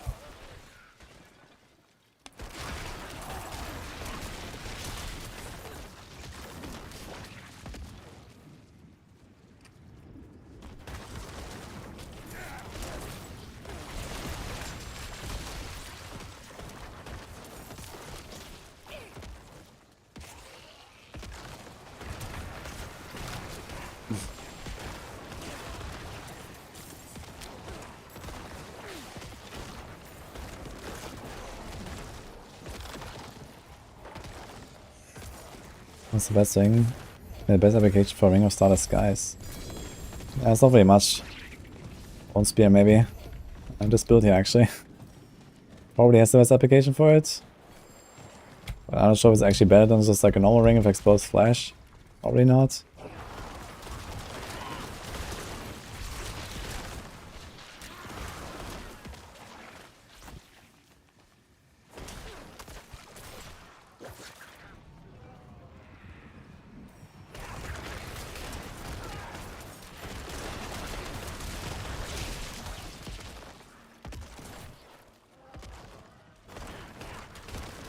Makes it awkward to write it in Maxwell Guide. I think Boiler might have mentioned some stuff like gear swaps in his Maxwell Guides and stuff.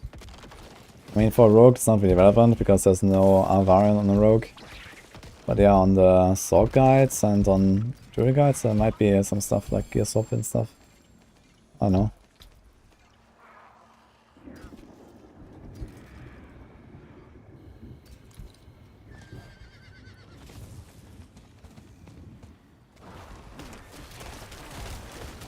I think the immortal builds will make AOZ too easy. mean, in the case of Barb, I'm sure, yeah. In the case of Sork, I'm not exactly sure. I mean, there's no more builds on that anyway, when it comes to Selig.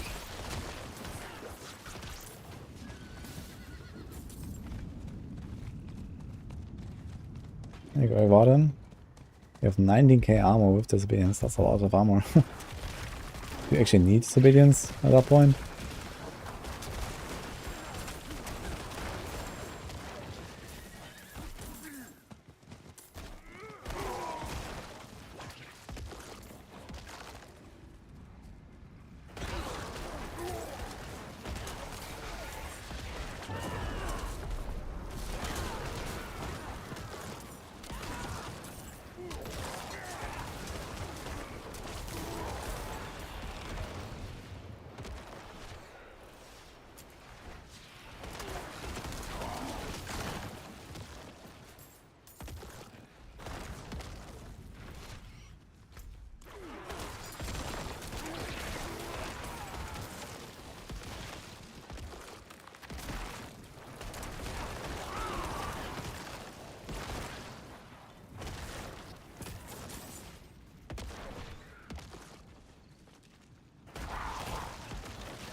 Abattoir 1 gives you 1k glyph XP, yes. So if you have any other glyphs to boost, still, you can just do that real fast once Abattoir comes out. It gives you like a big catch-up mechanism, I guess. Just want to speedrun like tier 1. I don't know, maybe get like really high glyph XP in the later tiers as well. I guess it would be stupid if you have to only grind out like tier 1 Abattoir. I could imagine that you even get like, you know, thousands and thousands on the higher tiers in Abattoir or something if you can handle them. We'll have to see, I guess.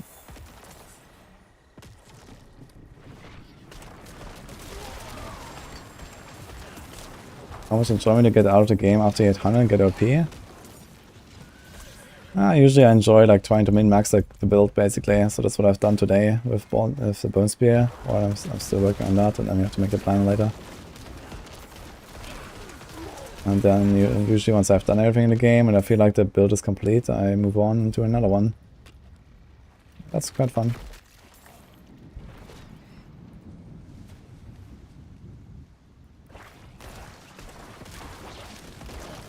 How much ambulance level above you should go for max damage? Have max XP.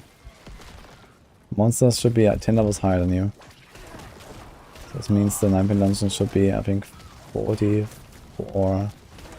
But the tier of the 9-pin dungeon is like 44 levels lower than your character, I think. If I remember correctly.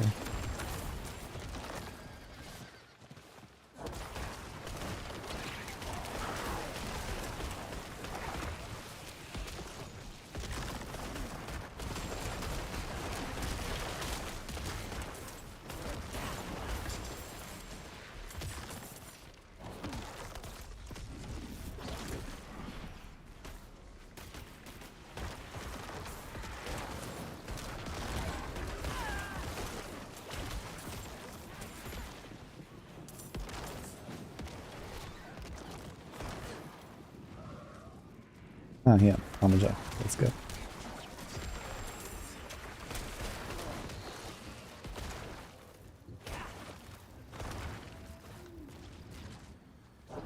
So rumor true, they want to add a $100 DLC.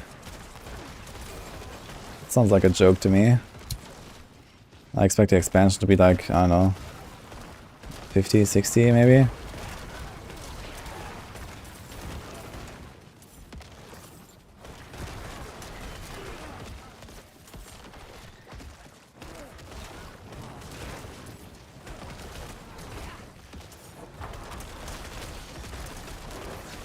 $100 for an expansion. Is there even a game that costs 100? I guess like any game that costs 100? Like the full price without it, like no expansion?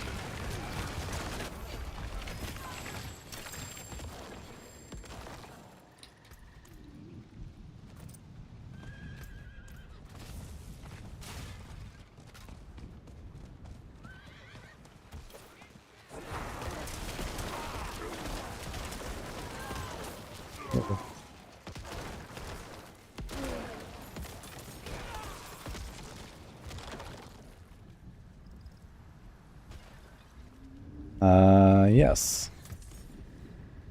That is actually correct. I don't know the exact cutoff.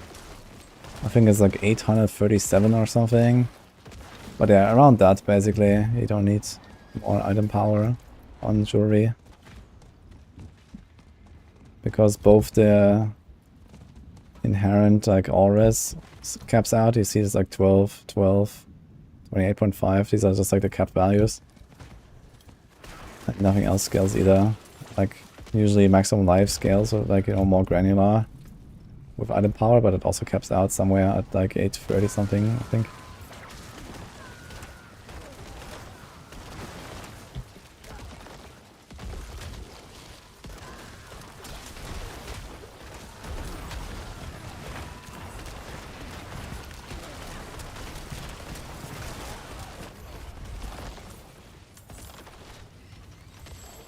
Oh, true, there's like the skimming head or tech with like multiple characters, right?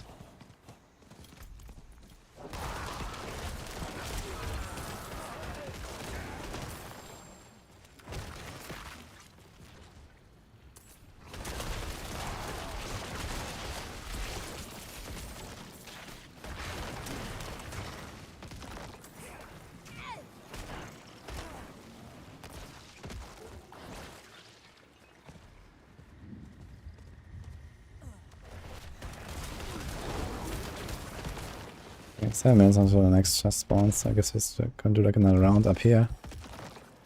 And then just open them. What do I say, Shaco over Deathless for this? I mean, I haven't tried Shaco. Deathless is not bad. But I would guess Shaco wins. At the very least, if Tibor's Will. Because Tibor's Will gives you like lots of resources. Shaco buffs that as well. I'm not sure if like off season it would be better to run Shaco, but I would probably still try at least.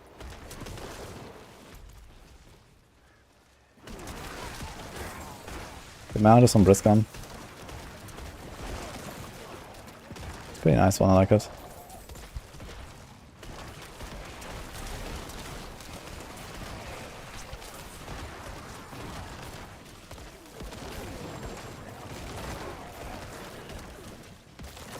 Yeah, the explosions from Deathless Visage giving you resources is really the only reason to run Deathless Visage to begin with. Like, the explosions don't do any damage. The stats are relatively bad on this thing. I mean, okay, damage reduction is nice, and essence is also relatively good for this build. But then you have like 2 pretty useless stats, I think. And they use this proc that does nothing besides give you like explode flash procs. It's really the main advantage. It's just helpful to sustain, but I mean, so does Shaco. Shaco also gives you more resources. And I think the difference should be not really noticeable. Cuisinets. Yes, you're correct.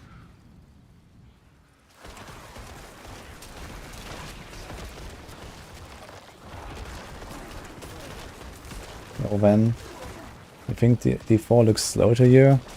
I mean, if you have played Gaudimanter for years and then now you wonder if you're gonna enjoy D4, then maybe not actually. Because there's nothing like Gaudimanter in this game, and the game in general is like, you know, way more complicated and effort than D3. Especially Gaudimanter. On the other hand, I mean, D4 is the future and D3 is not. Like in D3 there's nothing really happening anymore, I think. Besides like this patch now.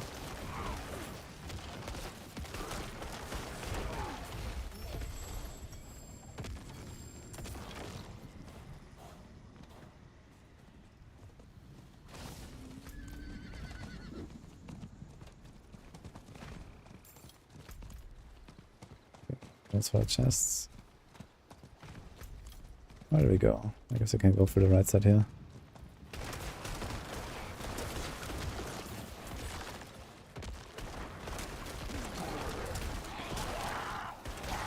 Best place to put splintering. I just have it on a one-handed slot.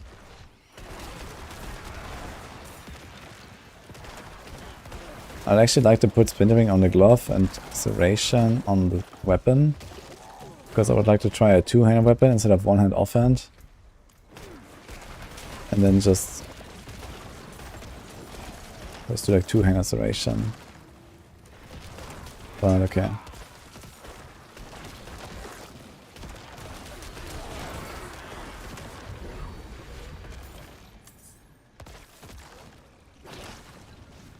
Make a predictive AZ tier list. We did.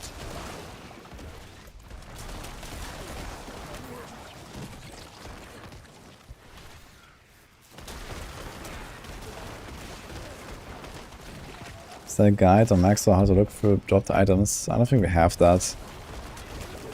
I wouldn't really know where. I mean, I can tell you what I do. I just like scan items. And if I see more than one stat that I don't like, I just like instantly mark it as salvage and then get rid of it basically. Like at least when I'm at the stage where I have good gear already. It's much easier to find stuff that you don't want than you look through everything that might be good for you. Because there's so many trash stats. So if I ever see like, you know, 2 of them combined, I just like trash the item.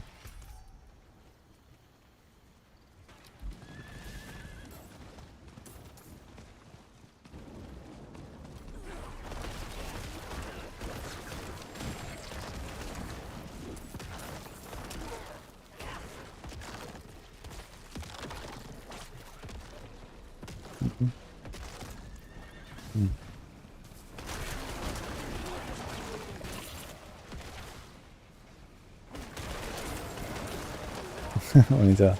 Maybe the Harlock is not the worst super unique. Can be used on some builds.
It was actually a pretty smooth chest, like a full chest in like 30 minutes, a bit less actually. Didn't arrive here on time. It's cool. There's a kickstart.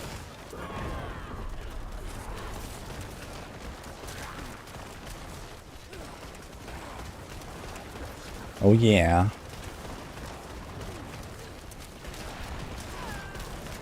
That's a nice nuke.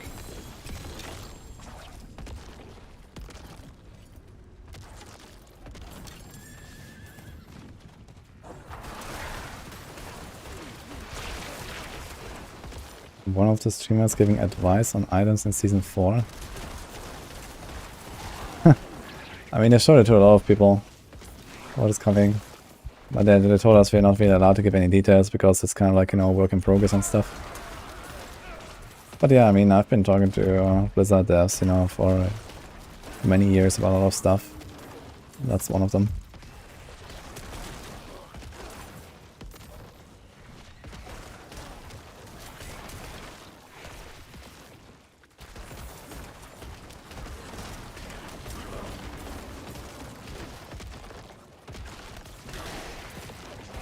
How good are the gaming glasses? I don't have them here right now. I was actually looking for them earlier. I was thinking about putting them on because I'm about to go to sleep right after the stream.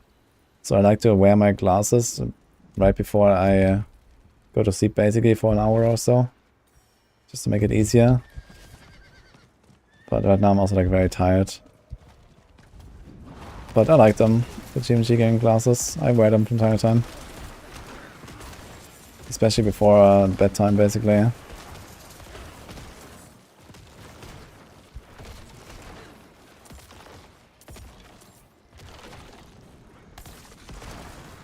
What man is that? It's a Blisco man. I have a big weight on my shoulders.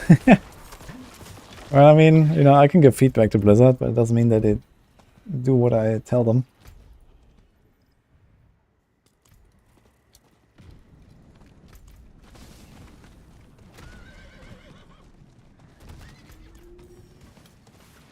But of course, I mean, Blizzard is actually like really open to feedback and stuff in Diablo. Like in the last 3 years, like I've been like in touch with the devs, for example, and some other people, and they've actually done a lot of stuff based on feedback.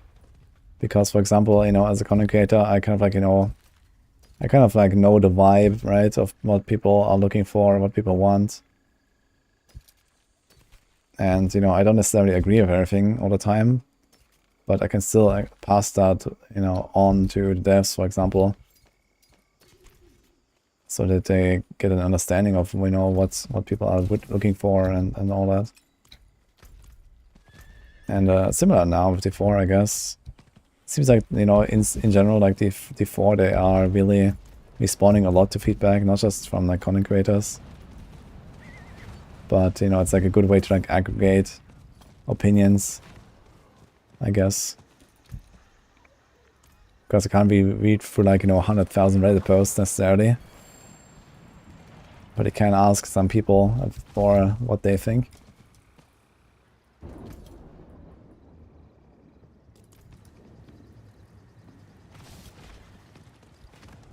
Is there an attack speed cap?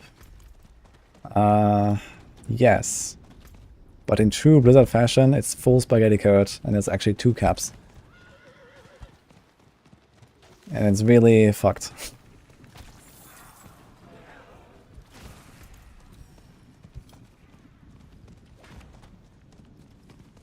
I was actually going to make a video on that soon, to like talk about that a bit.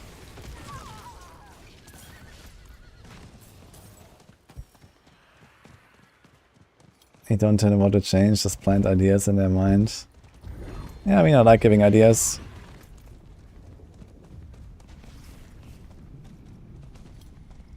I always have a lot of ideas about a lot of stuff.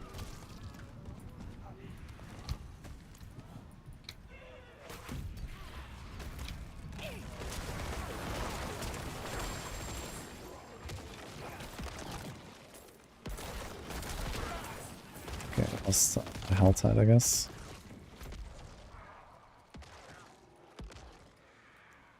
What's the world boss coming in 26 minutes?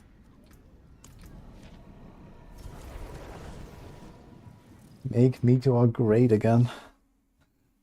Yeah, I need like a way to like make Meteor literally greater, you know? It needs to be like triple the impact size, and then that'd be great. Imagine if they add something like increased area of effects to support to Meteor.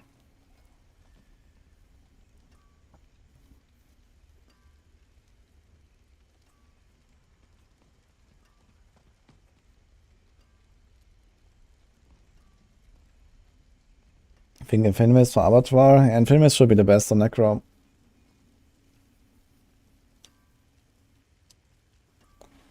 What's up with the Necro skill tree video? I compare like how the Druid skill is and how the Necro skills seem all over the place. What's up with the Necro skill tree?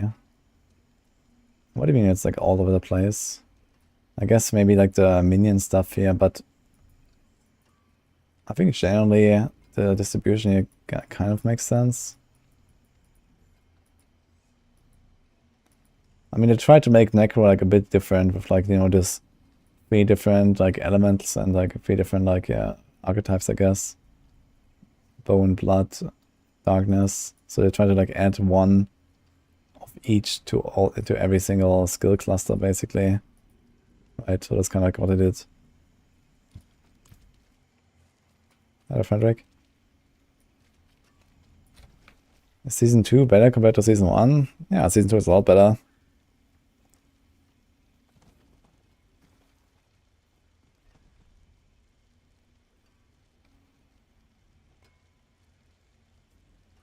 Hello, Dr. K.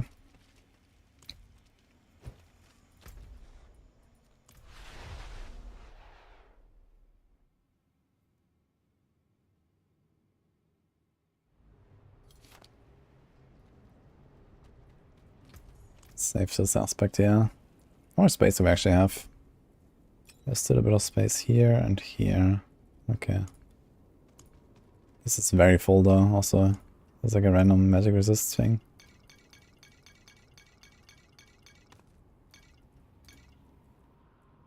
I mean, you have so many mats there. I have to like move this, I guess, at some point or something. There's this tilt fear as well. I found so much health out on this character, it's crazy.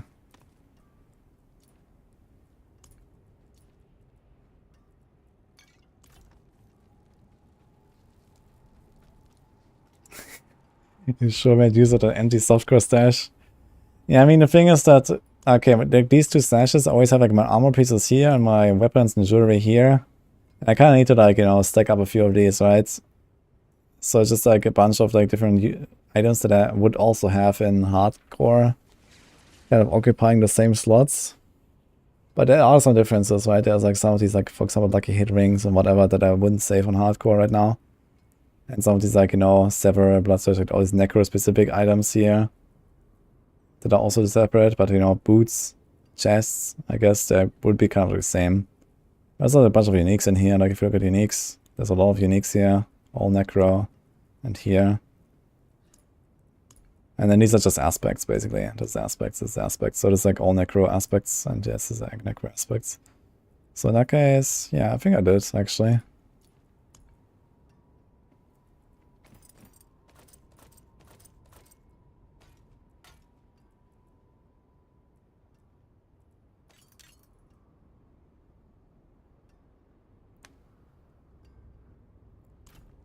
I'm planning to do softcore AOZ first.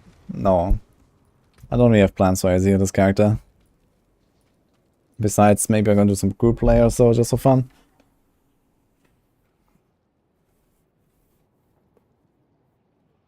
Some items I can sell on the other trade. Yeah, I definitely have a bunch of really good items I could sell. Like, if I sell some stuff, I could probably have like 1 billion or 2 gold, actually. I have a bunch of like stuff saved up here, a bunch of good amulets. A bunch of good like armor pieces. Weapon or 2. There's definitely some stuff you can sell.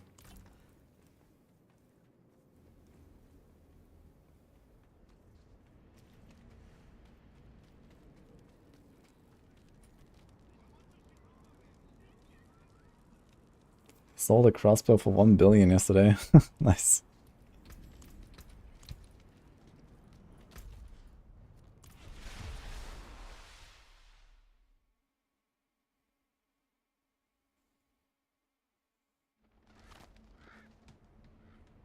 Yeah, I mean, like a 925 crossbow that has the right stats. If it has like crowd control damage and, I don't know, like dex and all stats or something, and then like +1 stat you can roll, that's definitely easy billion, I guess. For like the pen shot rogues.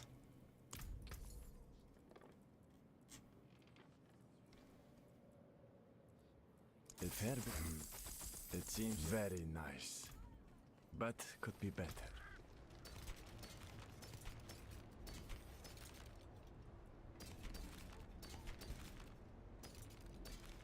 Yeah, I think it's the weapons have like some of the most impactful stats. And then they also like, you know, have the most impact because of the item power. Yeah, we got an almost perfect sacrifice and a perfect ghost walker here.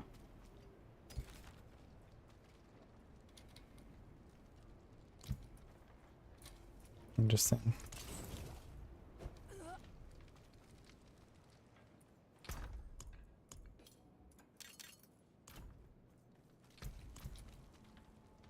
Okay, can we take a look at the Bone Spear again?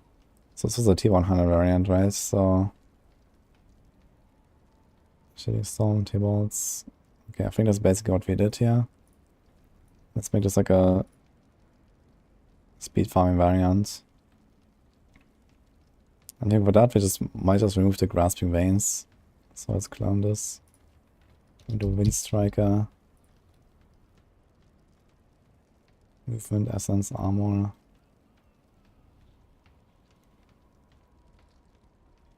We'll probably just keep the same, honestly.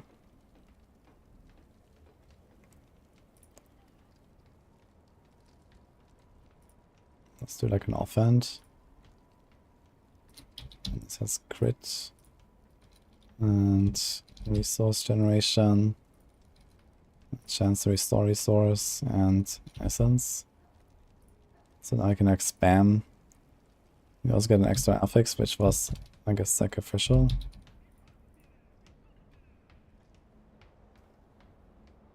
Then we get this.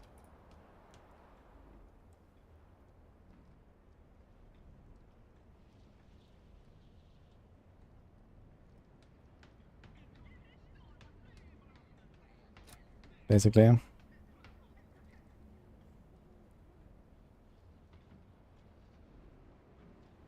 Found a cellar full of 6 treasure goblins. That's cool. I don't think I've had a treasure goblin cellar, like, ever. That's interesting.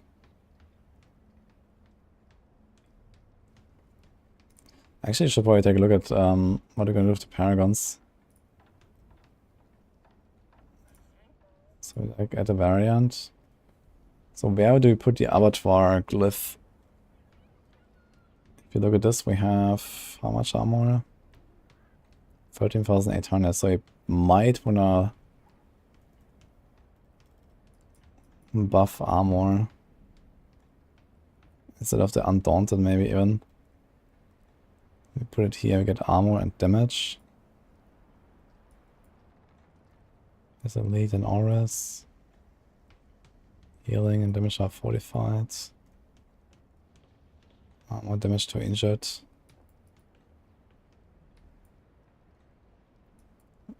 But it's a starting board, man.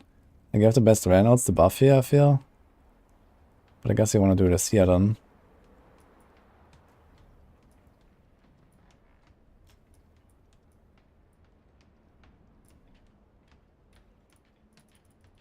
Can't go to 5, I guess.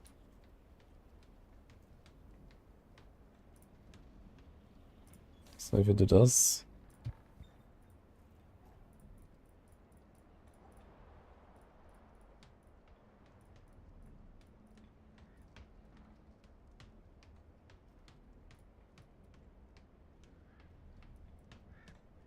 And it's 13 points.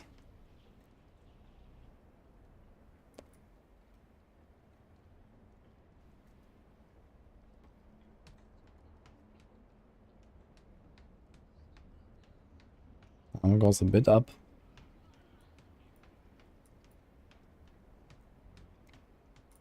I guess you could also start removing some of the smaller armor nodes in that case, basically. You would also have to put exploit here then.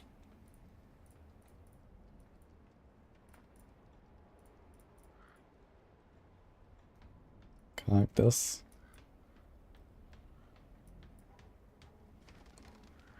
That's like a very strange layout here.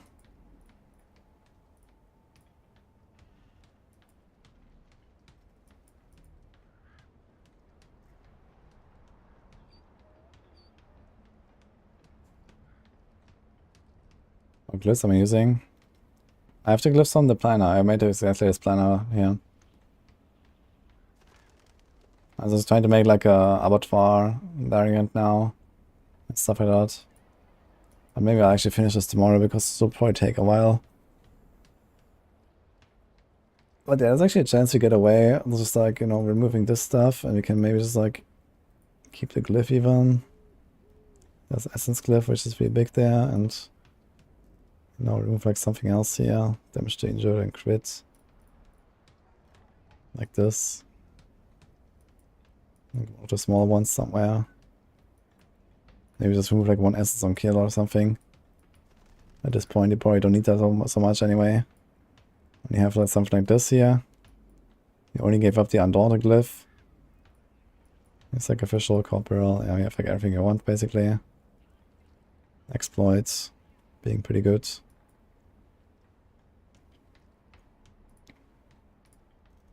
And then we have the high level.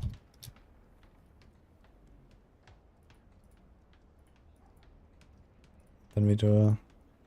Well, at this point you probably wanna like, you know, go out here. So you actually have to like adjust this, I guess, to be a bit different.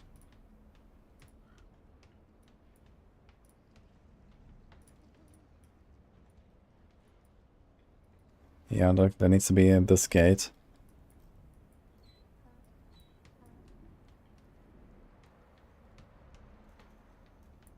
Two, three, four, five.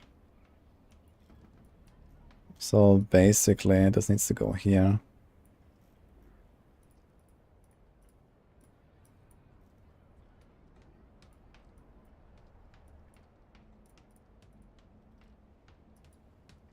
And probably same here.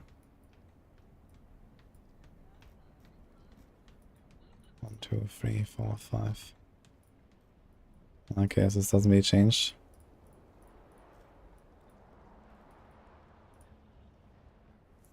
That's kind of funny. But this has 4 int nodes and a will. This has 2 int nodes, 2 will, 1 dex. So the int is probably just better. Now we need like 5 more nodes though. I mean, armor goes way up anyway.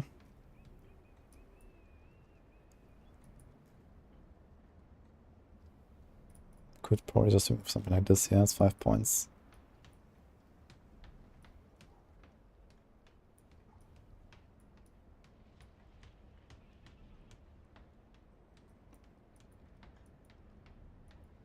I don't really see much else to remove anyway, so that's probably okay.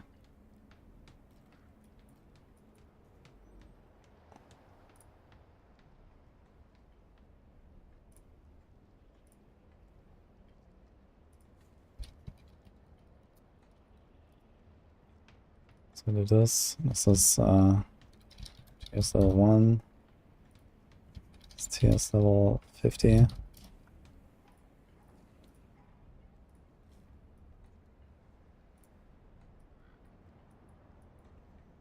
think that works. I think Flash Eater for all the nodes. Yeah, Flash Eater is pretty good for the new glyph as well. You also get elite damage, which is not bad, and you get res. So you could put it here and then just get the res here. I put it here now to get the armor. I guess either way works. It depends a bit on like what you need, I think. Do you need armor or do you need res? Like, I don't think there's like really such a huge difference in like the total amount of stats. Like if I put this glyph here, it's like 4,125. And I guess... Actually, like I'm to swap this. That's 450. It usually always ends up like roughly around that number. But we can do a second version here and then see how much it is on the other board. Fit a variant, we put this one here. We have to remove this.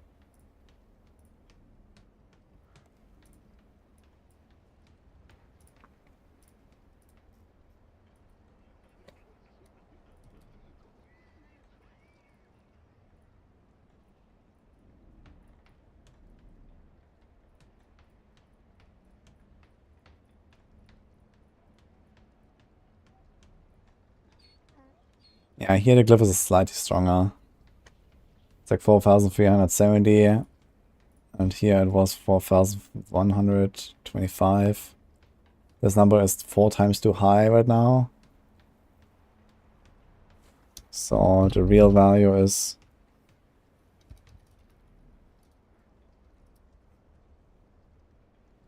$22 divided by 81.6. So 27% of this value.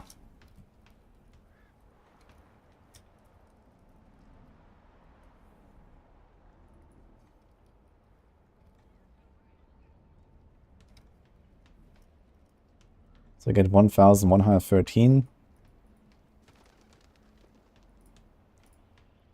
And here 1,179.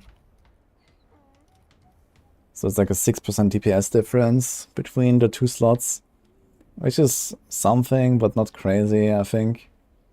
So you can definitely like choose to put it on like a different board, but it is a good board. It's like there's like the same board where you put it on Barb and on Rogue does like a cheap shot board, or like I think Carnage on Barb has the most stats. You have good nodes, and yeah, the res node. But the thing is, you're gonna like overcap on res potentially like way too hard. But yeah, you could actually make up for it by putting like a skull, for example. And it may be fine actually. I can put a skull. That's 250 base armor. So maybe this is better actually, because he has injured as well. I don't like the injured that much. You get plus 350 armor, but you can just put a skull. You have the res here. This is 6.8 res right now. And we could probably even like save some other small points with the res, and then this is gonna be fine. This might actually be better, yeah. I'm making a Hoda Barb build guide. No. I'm gonna release a new video for Double Swing though, and maybe for Kratos Barb.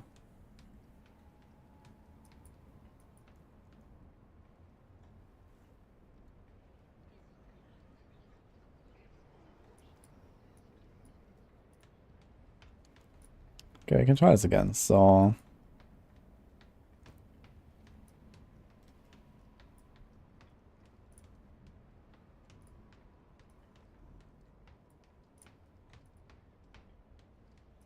let's clone this.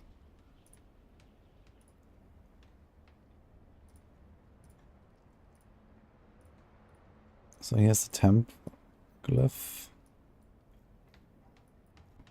And I guess you're also gonna keep this here.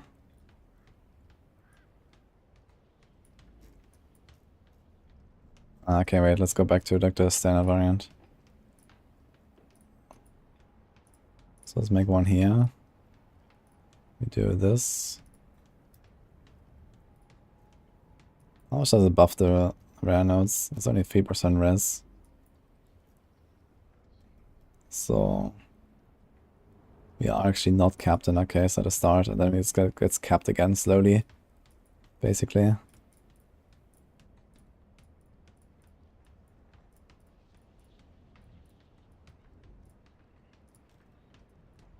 $18 points. So remove all of this stuff.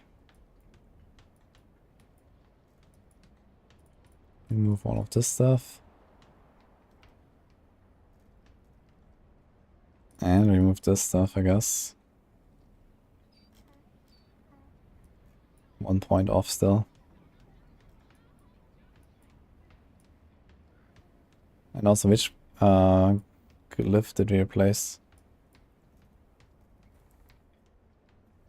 I guess you put Sacrificial here then, instead of Undaunted.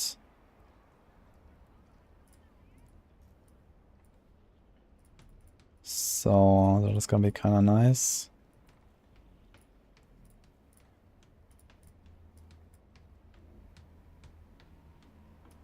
Yeah, 40. Let's move this. So you're gonna be like slightly undercut, and then once you like rank up the glyph a little bit, it's gonna be fine.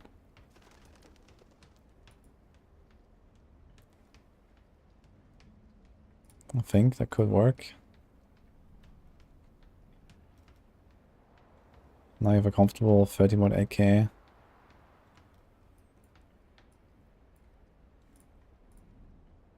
Armor, it's like the same armor basically right now. A bit more.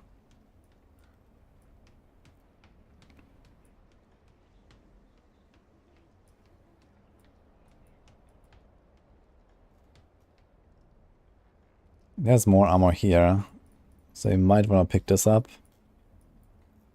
and drop this instead.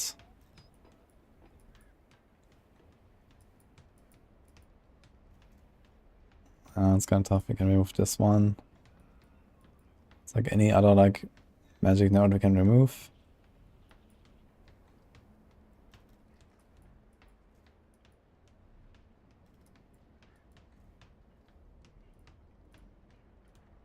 This actually breaks this entire like path here.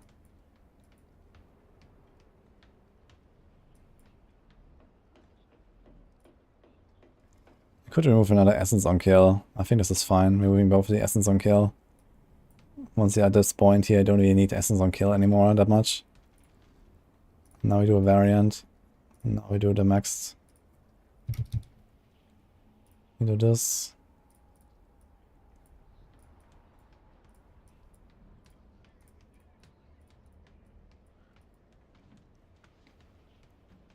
We could probably even move this one. This and this. Because this thing is maxed, we can definitely get rid of these. 8% overcapped. Dude, we're not actually hitting. The armor, the requirement for this.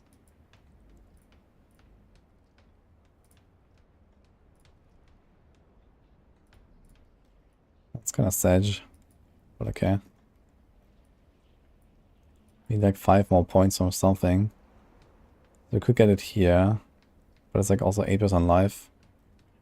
If we do this, would be kind of sad.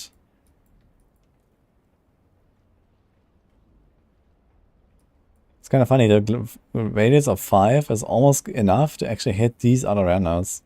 Imagine if we could buff this rare node and those rare nodes, that would be insane, like the starting board.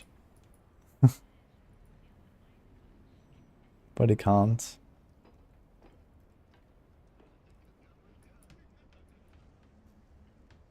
Well, actually, if the rest beings are overcapped, I guess he's gonna like replace this here with Skull.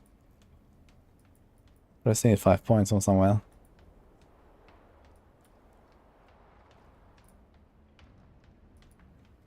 So remove this.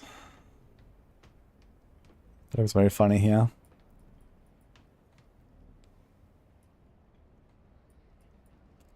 Does this here is an advantage? No.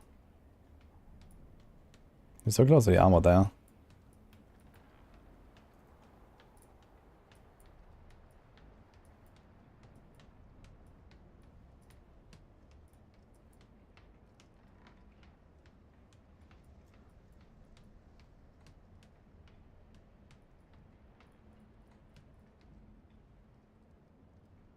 And now we have like kind of the same armor as before, so it's like 40.2.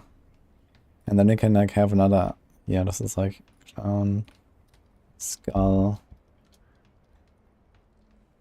like this, 40.2. It's actually the same armor, dude. What?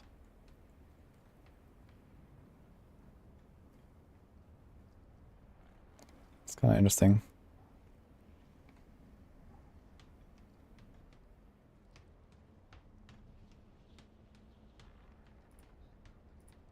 Yeah, I think this might be the way.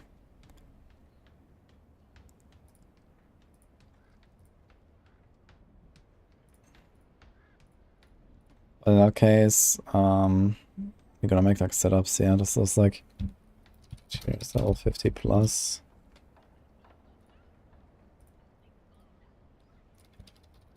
Level 1.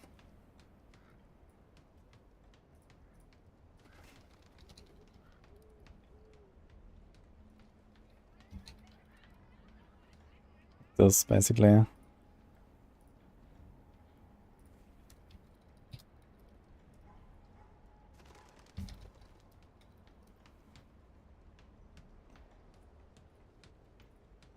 Wait, why are 2 points unspent?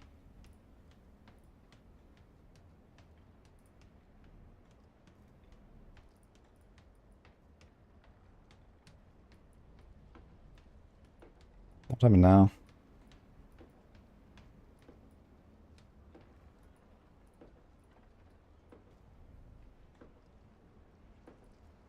That's a small glyph. Did I actually remove like these magic nodes and then forget about them? Okay, which way do I pick up here?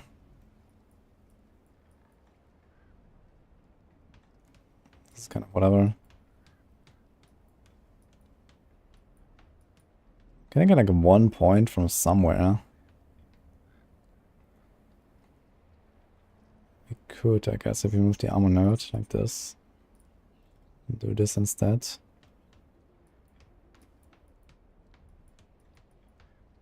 We can take this.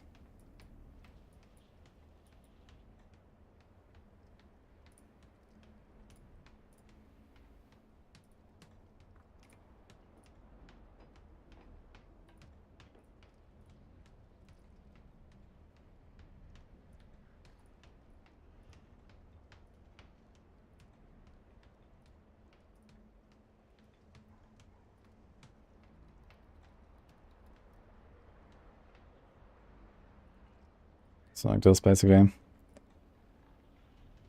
And then change the amulet to this.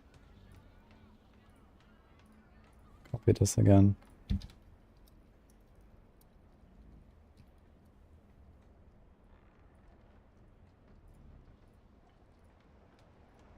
Let's see like that. And this is like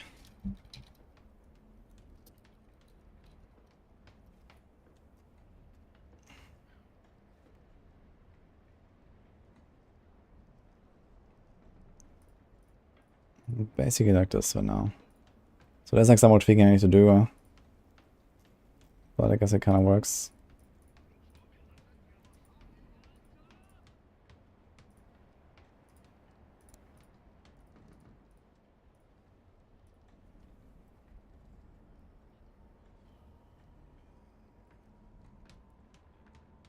Hello Kangi. Why is some highlighted in green in the stop priority section? That's like the kind of the must-haves, basically.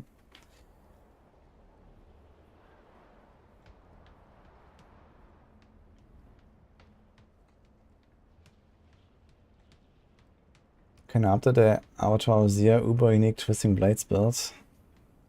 What do you want to update there? I have a Shaco on hardcore, Johnny, but not on softcore. Alright, if anyone wants to get that built, I'm gonna link it one more time. I'm gonna go now, guys. I'm extremely tired. I woke up at 5 in the morning.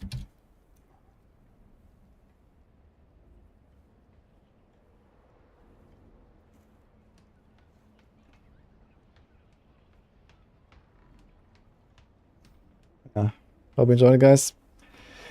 Well, we have one more day before Abattoir of Zir, so I'm not sure what I'm gonna do tomorrow. I guess we're gonna see if we can actually go on, like, do something on hardcore next time. I hope that the lags are not gonna be bad on Tuesday at least, when Abattoir releases. I wanna kind of play. Yeah, but I'm kind of done today, guys. I'm fucking tired. Hope you enjoyed it.